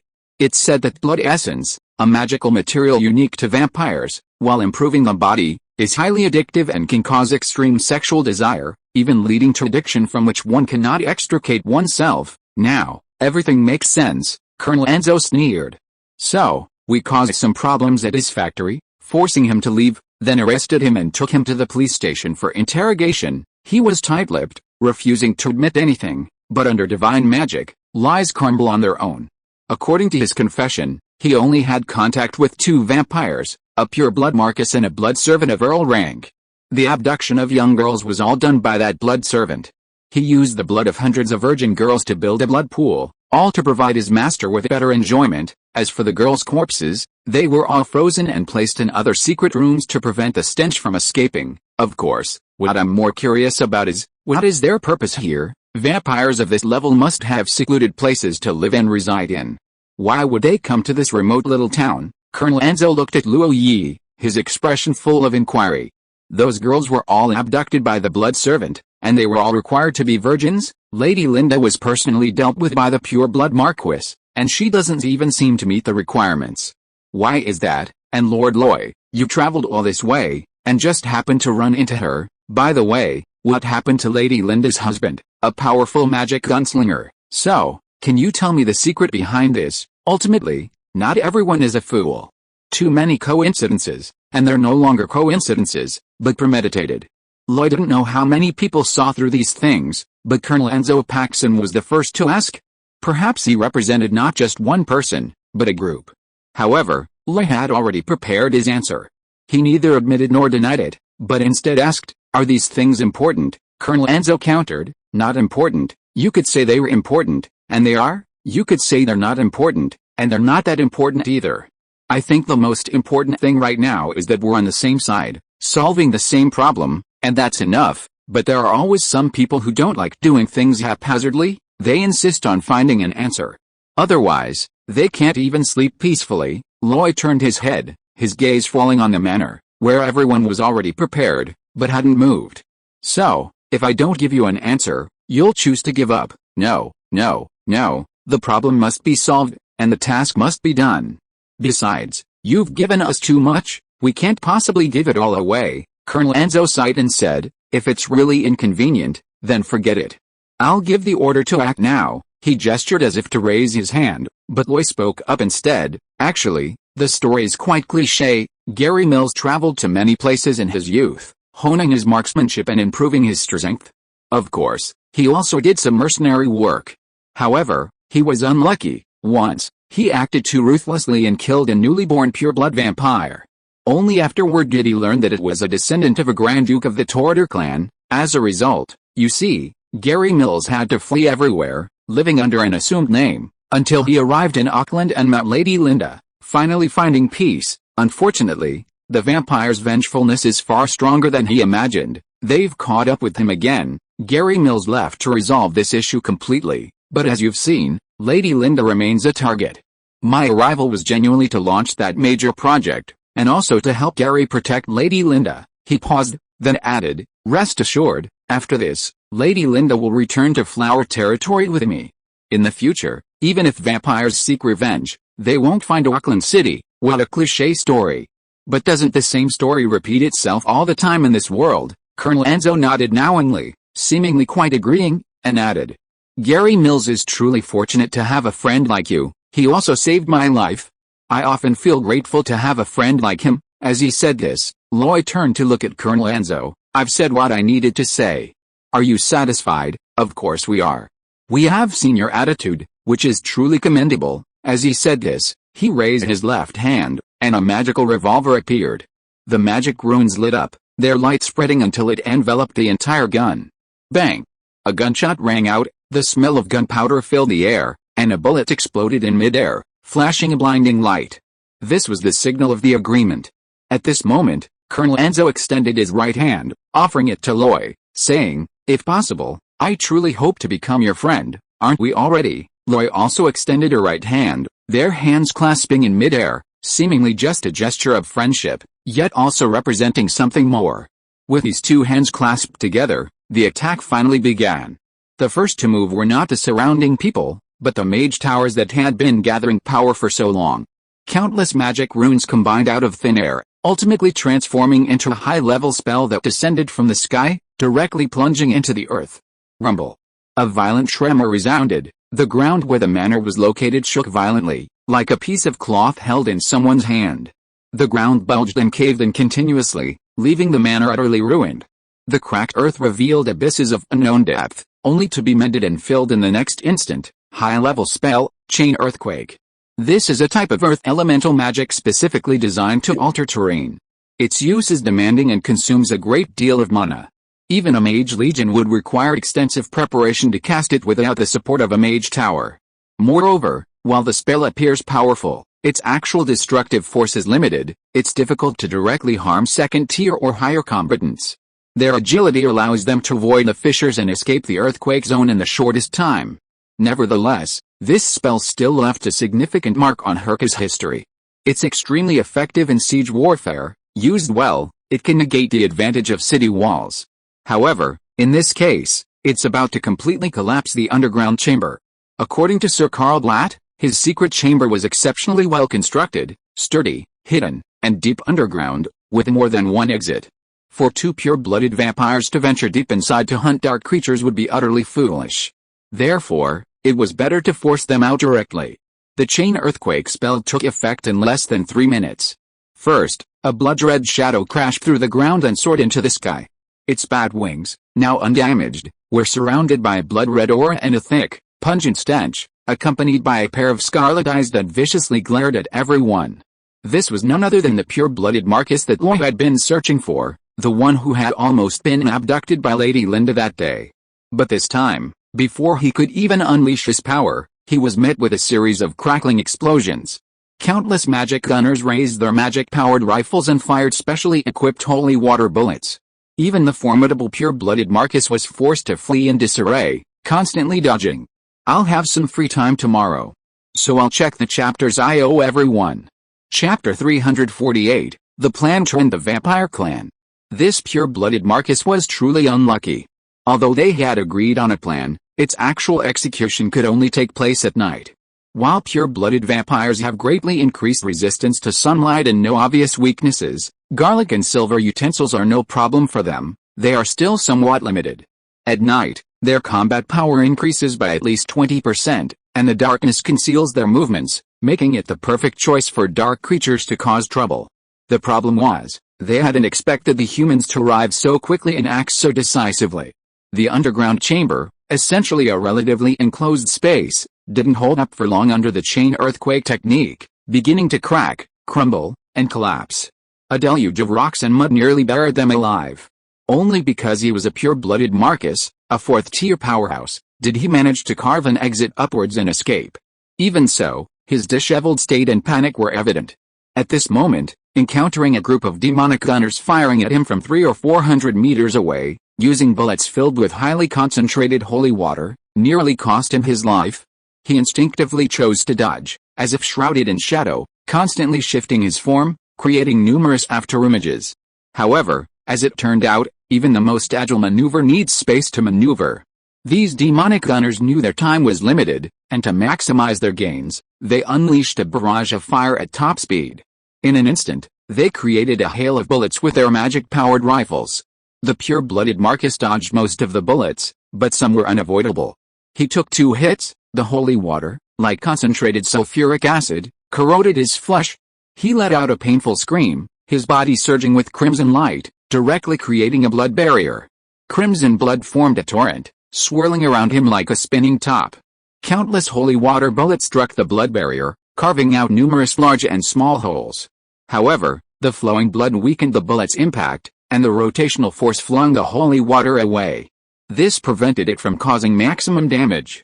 Within the blood barrier, the bewitching vampire finally had a chance to catch his breath. He looked down at his wounds, his face twitching, but without the slightest hesitation.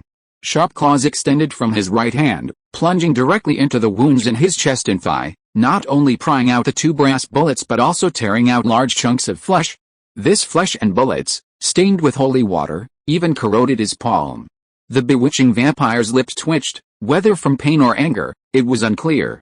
He slammed his hands together, then squeezed them together again, and the foul-smelling bloodlight seemed to transform into crimson flames, instantly turning the holy water and bullets into rising blue smoke. Turning his head again, he looked at the people surrounding him, a cold smile appearing on his face. His body glowed with a surge of blood light, and the crimson barrier expanded considerably. A pair of bat wings suddenly unfurled, and it tilted its head back, letting out a piercing shriek. The sound wasn't particularly loud, but it was incredibly penetrating, like a steel blade piercing eardrums and heading straight for the skull. The forbidden technique that blood servants usually had to expend enormous resources on had become a common method of killing in his hands. He was confident that this blood magic would wipe out a large group. However, while his idea was good, and the effect was there, many warriors showed pain on their faces, and their grip on their weapons became distorted. The scene he expected, of a group of people collapsing to the ground, writhing in agony, did not occur. Even the firing rate of the magic gunners returned to normal immediately after a brief period of chaos. At this moment, the bewitching vampire realized that everyone who came had something plugged in their ears, isolating them from external sounds as much as possible. Even commands were mostly given through hand gestures. Humans are least likely to admit mistakes, but they are also most adept at correcting them. These earplugs were made of specially crafted magical materials, crafted from emerald green cotton, offering unparalleled sound insulation. At this moment, even the alluring vampire felt that these humans were well prepared. But before he could use any other magic, Auckland City unleashed a new tactic. Intense holy light emanated from the four directions of the encirclement, causing the houses to collapse and reveal their interiors. There were 4 large divine magic arrays, each staffed by 36 priests who had prepared various offerings and chanted sacred hymns. They had been preparing for a long time, likely using a silencing barrier to conceal the sound, only revealing themselves when the intense holy light broke through the barrier. At this moment, the alluring vampire's heart skipped a beat, and he almost desperately tried to escape. But he was ultimately too slow. In mid-air, a magnificent gate opened, revealing the phantom of an angel. The holy urn in his hand tilted downwards, unleashing a torrent of holy light that poured down like water. A large-scale, top-tier summoning spell summoned the Holy Jar Angel. The Holy Jar Angel is a standard blessing-type angel, rarely involved in combat. However, against dark creatures, the radiance emanating from his urn is more powerful than even the most terrifying holy water. Of course, he was chosen because it's the summoning spell with the lowest cost. Other spells are simply beyond the capabilities of priests in a small place like Auckland. Even so, it's more than enough to deal with vampires. The previously arrogant pure-blood Marcus was slammed to the ground by the water jet. The high concentration of holy light corroded the blood barrier, melting it with a hissing sound and billowing smoke. It felt like a massive influx of seawater into a volcano, causing a violent reaction between the two opposing substances. It was only because the bewitching vampire was constantly unleashing his blood-red light that he was able to be completely dissolved by the massive amount of holy light. Even so, he was temporarily unable to move. The humans' methods didn't stop there. 3 burly knights stepped forward from the crowd, removing their armor and wielding net-like weapons. One after another, they took a running start, turned, and threw their nets. A net gleaming with holy light was unfurled, directly enveloping the bewitching vampire. Other knights grabbed the edges of the net and drove long spikes into the ground. The net was riddled with barbs, the slightest movement felt like being sliced by blades. When it comes to dealing with dark creatures, nothing is more effective or has more methods than the temple. These net-like holy weapons were specifically invented for capturing dark creatures. Each thread of the net was made from silk spun by a type of demonic silkworm, making it extremely resilient. It was also constantly soaked in highly concentrated holy water. Once a dark creature was enveloped within it, the battle was essentially over. To deal with this pure-blooded Marcus, the Seven Gods Temple had brought out 3 fishing nets, all of which were now thrown at the bewitching vampire. Now, even if he wanted to escape, he had no chance. The bewitching vampire, his freedom restricted, was a sitting duck, merely maintaining his blood barrier and stubbornly holding on. At this moment, naturally, all sorts of powerful methods were relentlessly used against him. First, the demonic gunners, their faces showing excitement, reloaded, aimed, and fired as quickly as possible, their speed almost blurring. For them, such a good 4th-tier target was unparalleled. Moreover, their current output would be future merits, which could be exchanged for real gentle. Then came a group of temple guards, skilled in close combat, but not foolishly charging in for melee. Instead, they displayed precise throwing skills. Wielding javelins, and under the priest's divine blessing, they charged, ran, aimed, and threw. Black shadows streaked through the air, piercing the bewitching vampires. While lacking the range, accuracy, and ease of use of magic-powered firearms, and each attack extremely energy-consuming, the impact of javelins at short range was undeniable. Almost ignoring the blood barrier of the holy water bullets, they were pierced with visible holes by these javelins. Although they were repaired by the bloodlight in the next second, the sheer number of javelins was overwhelming. Of course, even more terrifying was the intervention of extraordinary experts. Gathering forces from various factions in Auckland City, 8 extraordinary experts were dispatched. Their professions varied, and they couldn't rush in for direct combat, even their aura attacks were unavailable. It was no joke, destroying those sacred fishing nets wouldn't be killing enemies, it would be suicide. So, they chose the same method as the temple guards, spear throwing. One after another, spears forged from fine steel were drawn from the holy water, imbued with exorcising magic, and finally bound with battle aura. This combination of buffs foreshadowed their terrifyingly powerful destructive force. The only thing lacking was the thrower's skill. But they were stationary targets, and the bewitching vampires' movements were restricted, so charging forward to get closer didn't matter. The result was that when the first spear was fired, nearly piercing the blood barrier, and the pure-blooded Marcus let out a piercing scream, everyone was ignited with passion, unable to contain themselves any longer. In an instant, spears seemed to rain down more than bullets. And this battle seemed destined to end with the fourth-tier powerhouse, the pure-blooded Marcus, being ganged up on and killed. At this very moment, Colonel Enzo Paxson, not far away, finally turned to look at Loy. He smiled and said, "My Lord Earl, what do you think of our end of vampires plan this time? Didn't it disappoint you?" At that moment, Loy knew the other party was doing it on purpose, deliberately displaying their strength. Even without a fourth-tier expert, they could rely on their multi-unit advantage to directly surround and kill a calamity. The various forces in Auckland City seemed to want to tell Loy through this means that they could manage without him. It must be said, their targeted measures were quite thorough. But before Loy could speak, Oliveira suddenly stepped forward and said, "Your preparations are indeed very thorough, but you seem to have forgotten one thing." "What?" "The divine spell to summon the holy bottle angel has a time limit. Although he is in a terrible state, he is waiting for his chance." At this moment, the holy light within the large divine spell array in all 4 directions began to weaken, and a group of priests, exhausted of their strength and holy power, slumped down. The holy bottle angel in the sky let out an unwilling roar, but still dissipated. At that very moment, within the blood barrier, the alluring vampire finally stood up, his scarlet eyes scanning his surroundings, calm yet brimming with killing intent. First chapter for now. Just one more thing. I will finish 3 chapters before midnight, I promise. Chapter 349, Legendary Spell, Blood Reversal. "You will all die." A deep roar erupted from the bewitching vampire's mouth, as if proclaiming to the entire city of Auckland, or as if making a firm decision. He raised his hand and clenched his fist, his magic ring flashed with spiritual light, and a crystal appeared in his hand.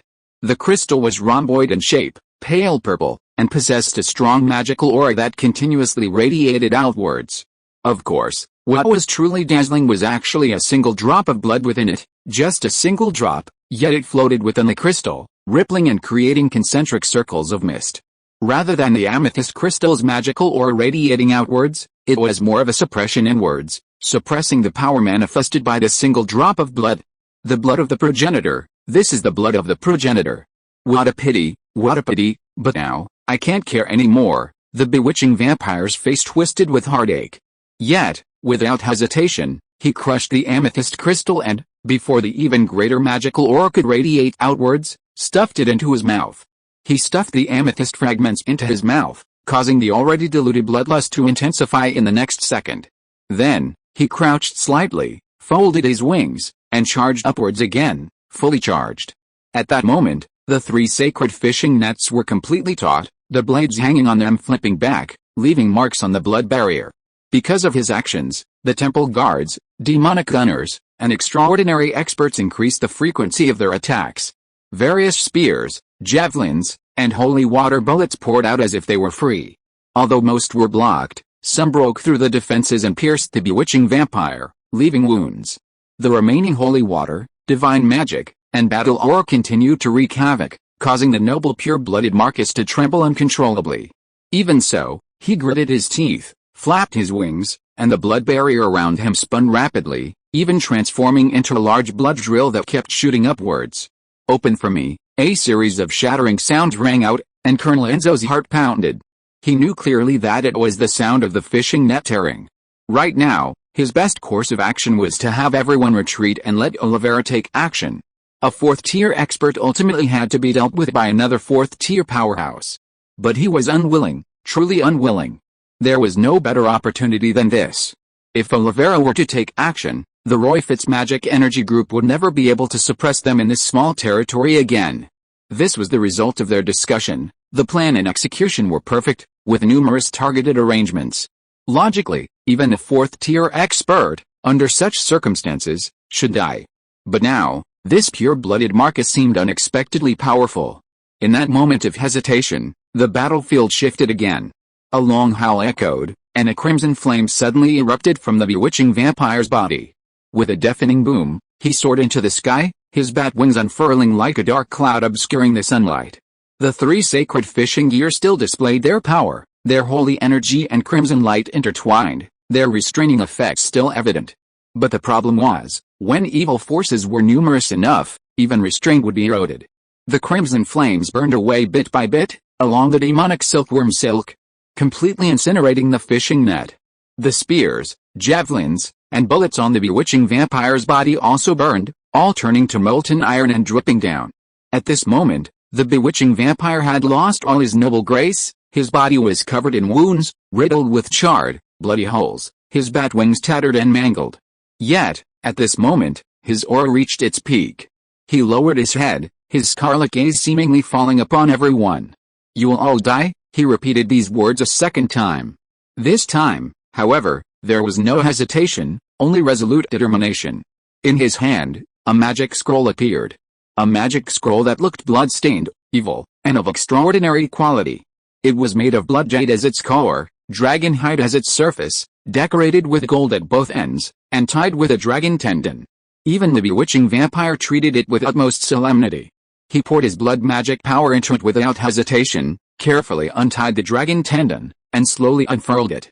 Thus, a blood-red domain expanded outward from him, covering 100 meters in the blink of an eye, then 1,000 meters in an instant, until it formed a concentric circle with a diameter of 10,000 meters before stopping its expansion. This range had completely enveloped the battlefield, encompassing everyone within it. At this moment, a sound beyond human hearing was transmitted. The alternation of ultrasound and infrasound brought invisible vibrations, and more importantly, it disrupted the heartbeats of everyone. At this moment, almost everyone felt a throbbing pain in their hearts. Blood surged backward, hearts pounded with pain, bodies trembled, and blood trickled from mouths and noses. At this moment, forget about fighting, almost everyone knelt on the ground, curled up, screaming and struggling. The weaker ones fared somewhat better, but the stronger ones not only faced the blood chaos but also the loss of control over their battle aura and the disorder of their magic. Some people directly activated defensive magic, erecting magical barriers, but the effects were limited. Colonel Enzo Paxson struggled to stand, his face contorted in pain, his voice hoarse. "This is a legendary spell, blood reversal." With that, he finally turned to look at Loy and said, "Count, please act quickly. Otherwise, we will all die here." Almost as soon as Colonel Enzo spoke, Loy nodded slightly, and a figure leaped up beside him. Like a flash of lightning, he stood in midair, his rapier drawn, and he made a slash from afar. Then, a battle aura slash tore through the air, no longer a regular crescent shape, but like a thunderbolt descending, twisting and spreading. The alluring man's body shone with a brilliant crimson light, and the crimson barrier still served its protective function. However, the problem was that blood's main component was water, and water conducts electricity. Tiny sparks of electricity entered his body, causing him to stiffen, then focus on the magic scroll. The scroll crumbled, turning to dust and dissipating, but the crimson domain remained. At this moment, the alluring vampire also set his sights on Oliveira. With a flap of his bat wings, he broke free from the paralysis, his figure transforming into a crimson shadow. His claws slashed through the air, sending 5 streaks of crimson light piercing the sky, followed by more crimson shadows that directly entangled Oliveira. He knew better than anyone that to achieve his goal, this fourth-tier opponent was a hurdle he had to overcome. Therefore, there was no need for words, battle was inevitable. Having swallowed the ancestral bloodline, he felt terrifyingly powerful. At this moment, Oliveira didn't hesitate either. His heart pounded like a drum, and ripples spread outwards through the air. Don't underestimate this. With divine sigh activated, his heart pounded, his battle key surged, and the effects of blood reversal on him were completely eliminated. Then, his figure seemed to be walking on lightning, flashing through the void, fighting the bewitching vampire faster and faster. It was as if two beams of light were constantly chasing and entangled in the void, inseparable. At the same moment, Luo Yu made the same choice. He activated divine sigh, and the sudden ripples in the air disrupted the sound waves of the Crimson Domain, completely dispelling all the abnormalities on his body. Then, he moved a few steps to the side, enveloping Colonel Enzo as well. Enzo Paxson felt much better within the range of the air ripples. He looked at Loy, his lips pursing slightly, and asked, "Is this a secret sacred technique?" "Yes." "You recognize it?" "No, but unless it's a secret sacred technique, how could it possibly disrupt the rules of a legendary spell?" Loy asked, somewhat puzzled. "You seem to call it a legendary spell, blood reversal? Can you elaborate?" "Actually, after the Crimson Domain radiated over, Deep Blue activated its self-checking function. However, there was no record of it in the database. It was only assumed to be an ability related to the legendary domain." Colonel Enzo Paxson, however, seemed to know something, so Loy naturally pressed for details. Colonel Enzo didn't hide anything, immediately saying, "Since we're facing vampires, I naturally need to be well prepared. Through the communication magic array, I found a lot of information about vampires in the Empire's secret library. It said that this blood reversal is the signature spell of the Tortor clan among the 13 clans, a technique only vampire dukes can use. It disrupts the heartbeat through sound waves and blood manipulation, causing the blood to flow backward, thus rendering the enemy incapable of fighting. The stronger the enemy, the more painful it is. The only good news is that it's not an instant death spell. As long as one can withstand the pain, most people can survive. However, during the duration of the domain, they are as fragile as chicks, easily crushed." Colonel Enzo's expression grew increasingly grim as he spoke. Looking at the alluring vampire high in the sky, he said, "He's definitely not an ordinary pure-blood Marcus, because even a pure-blood Marcus couldn't obtain such a legendary scroll without a powerful backer. Behind him stands at least one Tortor vampire duke." Luo Yu retorted, "Are you scared?" "Scared?" Colonel Enzo chuckled, as if he'd heard the funniest joke in the world. "After today, I'll definitely send a message to the military, telling them to hold the vampires accountable. The Habs Empire isn't something a single vampire clan of 13 can afford to mess with. Just you wait, if they don't pay a hefty price, this won't be over." Luo Yu replied, "Whether it's over or not, we'll talk about that later. First, check that blood servant. Is he trying to cause trouble?" Colonel Enzo looked in the direction Luo Yu was pointing and saw the dark opening on the ground, revealing the escaped blood servant's tracks. He gazed at the sky, watching the two fourth-tier warriors locked in a fierce battle. Looking around, all he could see were human warriors groaning under the Crimson Domain. He hesitated for a moment, then gritted his teeth, took out the small bottle containing the blood plague, and, after making his preparations, raised his hand, clenched it, and prepared to smash it down. As a superhuman powerhouse, Colonel Enzo's eyesight was exceptional. After only a moment's hesitation, he seemed to remember something. But because he remembered something, his eyes widened in terror. Blood plague. Stop him. Stop him." Before the words were even finished, Luo Yu had already darted out. Luo Yu's movements were incredibly fast, like lightning, but it wasn't teleportation or spatial teleportation. It couldn't compare to the action of raising a hand and smashing something down. Thus, the small bottle shattered, and the pink worm seemed to break free, suddenly spreading outwards. At this moment, the world seemed to fall silent. Second update. I'll write a third update. Chapter 350, Holy Flame. You can hardly imagine the terrifying scene when the blood plague spread. It was just a small bottle, but the pink worms inside seemed endless. They climbed and spread outwards along the ground, actually forming waves, like rising tides, one higher than the next, constantly spreading outwards. Luo Yu rushed forward quickly, and retreated even faster. His battle aura exploded, and with a swift step of swift wind step, the cries of eagles echoed, and he moved like lightning. In the process, he grabbed and kicked, throwing everyone he encountered along the way. There was too little time, and he couldn't precisely control his strength. People crashed down from the sky, kicking up dust, and many groaned, badly injured. But they survived. As for other directions, Luo Yi couldn't do anything. He didn't know what this pink wave was, but it was definitely not a good thing. Many people were swallowed up by the pink blood plague, disappearing without even a scream. In the shortest possible time, Loy returned to his original spot and grabbed Colonel Enzo Paxson, who was curled up in a ball, struggling to suppress the backflow of his blood. He asked, "Tell me, what exactly is this blood plague?" "Blood plague? Blood plague?" Colonel Enzo, who had just recovered from the pain, immediately roared, "That thing is a combination of the embrace of the vampires and a plague. It can turn people into vampire zombies. It is extremely contagious, highly infectious, and has a near 100% mortality rate. Wherever it passes, it can turn an area into a complete wasteland. This thing is definitely only possessed by the 13 vampire clans, but it is a taboo among taboos. Once it is released, not to mention the amount of destruction it will cause, the Empire will definitely make the vampires give an explanation. Perhaps one or two of the so-called 13 clans will be missing. Even if they have backers in the abyss, it won't work. How dare they? How dare they?" Deep Blue reacted to Colonel Enzo's words. He didn't have specific information about the blood plague, but rather searched the old world historical records. And so, a discovery was made. Historical records seem to mention several instances of similar blood plague outbreaks. These records all describe vampire monsters that prey on living beings, and are extremely contagious. A bite will almost certainly turn the victim into a vampire zombie. Judging from the time period, it dates back to ancient times, the era when the sun god drove out the alien races.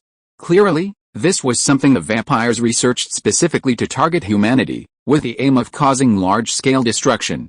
Their original idea was probably that giving the embrace one by one was too slow, and that this plague-like method of mass production was better. However, they likely failed. Although the blood plague they created was quite terrifying, it didn't produce vampires, but rather simple vampire zombies. Lacking intelligence, feeding on blood, and without restraint, they fear sunlight, silver bullets, and holy water. Furthermore, if they cannot find new blood within a certain time, they will starve to death. This thing is not just a threat to humanity, but the natural enemy of all life. While the vampires have caused numerous tragedies with it, they have also completely focused the attention of the sun god and the entire human race on the vampires. Later, this was one of the main reasons why they were thoroughly humiliated and nearly wiped out. They had truly incurred the wrath of the masses. Of course, there was another reason. Some morbidly perverse mage, after capturing a pure-blooded vampire, actually tried cooking him. Then, he was astonished to discover that eating him could prolong life. Treasures that extend lifespan are rare in any era, and countless powerful figures coveted them, causing the vampires immense suffering. In the end, if it weren't for the Abyss's backing and the loss of a demigod-level vampire prince, they truly wouldn't have even had a chance to escape. Getting back to the point, after understanding the dangers of the blood plague, Luo Yi's expression turned extremely grim. He truly hadn't expected the other side to bring out something so dangerous. Taking a deep breath, he asked again, "Then how can we stop this blood plague from spreading? There must be a way to control it, right?" Colonel Enzo, usually so calm and assertive, hurriedly said, I don't know. But what? I saw in the files that it seems the Angel Legion intervened to resolve the crisis, but I don't know the specifics. It was a long story, but only a few minutes had passed. Yet, in those few minutes, the blood plague had spread to an area of 100 meters in radius. Loy watched the rolling pink waves, his expression uncertain. He knew he had to do something, and he knew he had to do something. Otherwise, even if he escaped, he wouldn't escape the Empire's accountability. Moreover, this whole affair was ultimately caused by him. He couldn't stand idly by and let the city fall. "Colonel Enzo, I'm here, in a moment. Organize the evacuation as much as possible, within the Crimson Domain. Get as far away as possible first. I'll try to stop it, whether it works or not, we'll leave it to fate." Luo Yi said this, not waiting for a reply, and added, "Also, you'd better hold on tight." "Hold on tight? What do you mean?" The voice turned into a scream, because Luo Yi grabbed the other man by the collar, spun him twice, and threw him out. It felt like throwing a sandbag, but the effect was remarkable, getting Colonel Enzo out of the domain in the shortest amount of time. Luo Yi's golden red battle aura bloomed, And with another step in the void, a hawk's cry rang out, and he leaped high into the air. While in midair, the silver angel rapier was drawn, unleashing a battle aura slash. Battle aura burned, mock rings stacked, the sword rang out, and more than a dozen battle aura slashes tore through the blood plague. The pink waves surged and rolled, revealing numerous scars. Even the marks left by Luo Yi's battle aura possessed a sharp cutting force, preventing the pink waves from penetrating. Yet, their expansion showed no signs of stopping. Luo Yi wasn't disappointed. The sacred artifact, the proverb ring, lit up, revealing a rapier radiating a chilling aura, one of his secondary weapons, the frost ghost rapier. This time, he changed his approach, carving a trench along the earth, spreading frost power and leaving frost marks on the ground. This time, the effect was much more pronounced. The pink plague, frozen, seemed to slow down, their movement becoming increasingly sluggish. But ultimately, the massive swarm of plague still breached the frost-built defense. Luo Yi then switched to the rapier, the blazing sun. The intense heat generated by friction burned away some of the plague, revealing that these pink insects were much less resistant to fire. However, the scorching heat of the blazing sun was still insufficient. So, Luo Yi unleashed the flame gun again, using its second mode, spewing out beams of fire in a fan shape to burn outwards. This time, the effect was remarkable. The spread of the blood plague on the side Luo Yi was facing was completely slowed down, even stopped. However, in other directions, the blood plague continued to spread, and muffled roars could be heard, with distorted, howling figures vaguely visible. In just this short time, those infected with the blood plague had already turned into vampire zombies. What made Luo Yi even more speechless was that the fire-type magic core embedded in the flame gun had become transparent and cracked. This was a sign that the fire magic power was exhausted, meaning that the magic core was almost useless. Luo Yi decisively gave up and took out a top-grade holy light stone, radiating rich holy light from her dimensional bag. Looking at it, Luo Yi still felt a pang of regret for the holy light stone. After all, such a good quality stone was truly hard to find. But she still stimulated it with her battle aura, drawing out a rich holy light power and dispersing it into the blood plague. This time, it was only then that Luo Yi's eyes truly lit up. Because, where the holy light passed, the blood plague seemed to have encountered its natural enemy, instantly dissipating. Luo Yi then understood that this blood plague, though called a plague, was actually a combination of blood magic and dark magic. This kind of dark magic was most afraid of holy light.